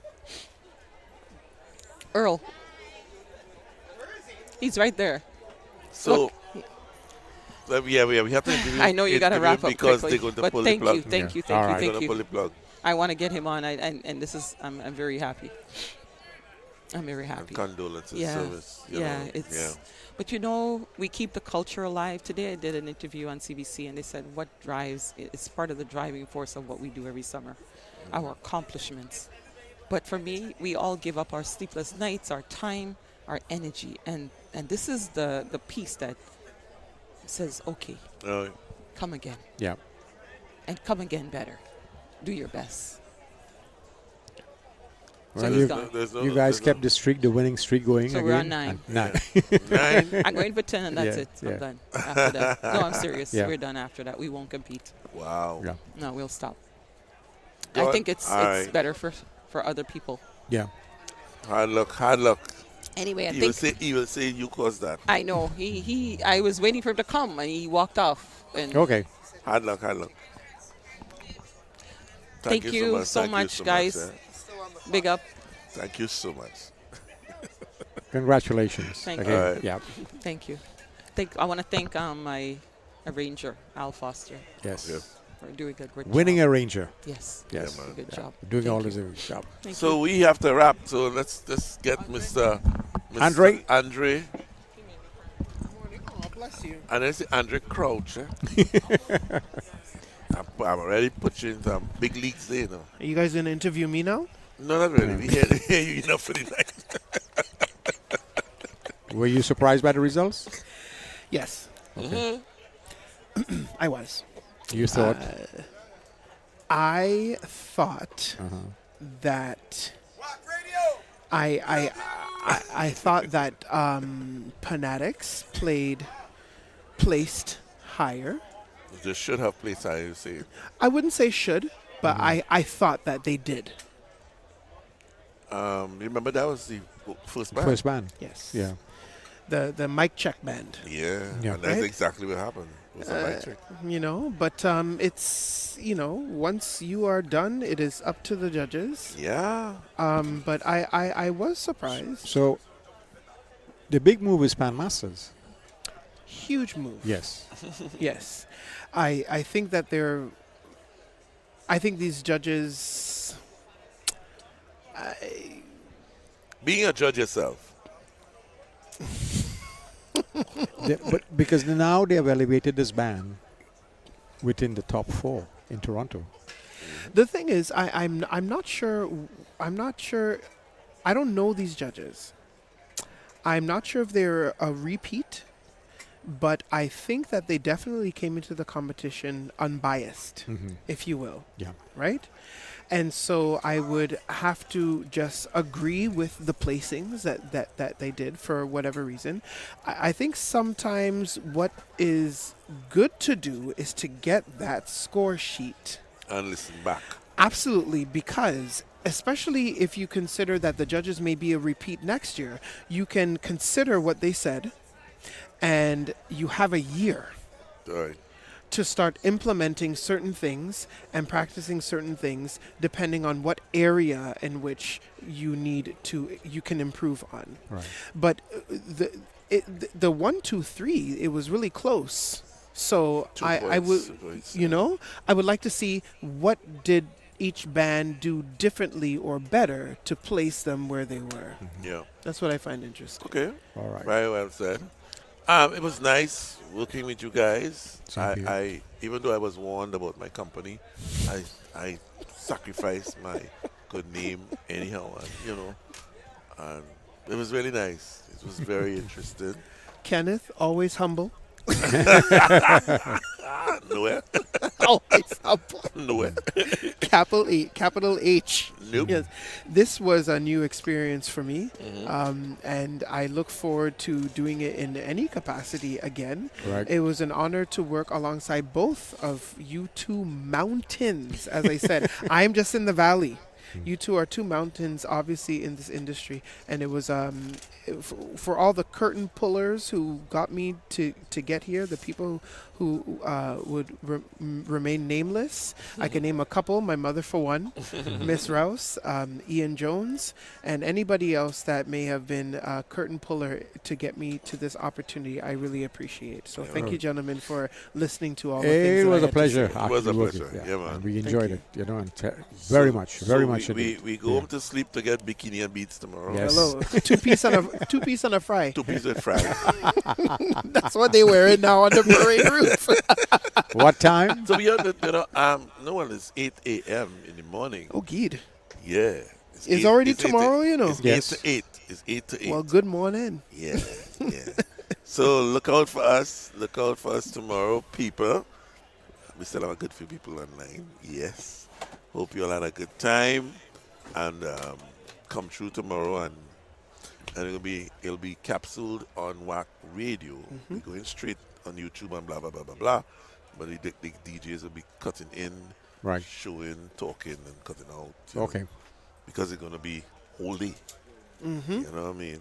So, thank you so much. It was fun. Yes. It was fun. Thank you. It was great fun. Next time, do come to interview me. Pants. Else I'll pull the plug. You But mean the like information- they pulled the hydro today? The information the viewers got tonight about you, they won't get anywhere else. Why So, you so so- I why- pulled it out. Why you All right. so? Why you so? When I That's put my on job. When I put on my book, then they can read it. You Yeah. understand? Okay. You All know? right. Very good. Right? Always say. What we read there, Daryl Joseph says. Oh, God, you're ponging everybody. Let me see. Hopefully, you get good coverage in Notting Hill and New York. Hello. Hello. Good day. Wow. Nice. Nah, it was fun. It was fun. So, ladies and gentlemen, we had a good time. Let's get some rest to get back here in the morning. Mm-hmm.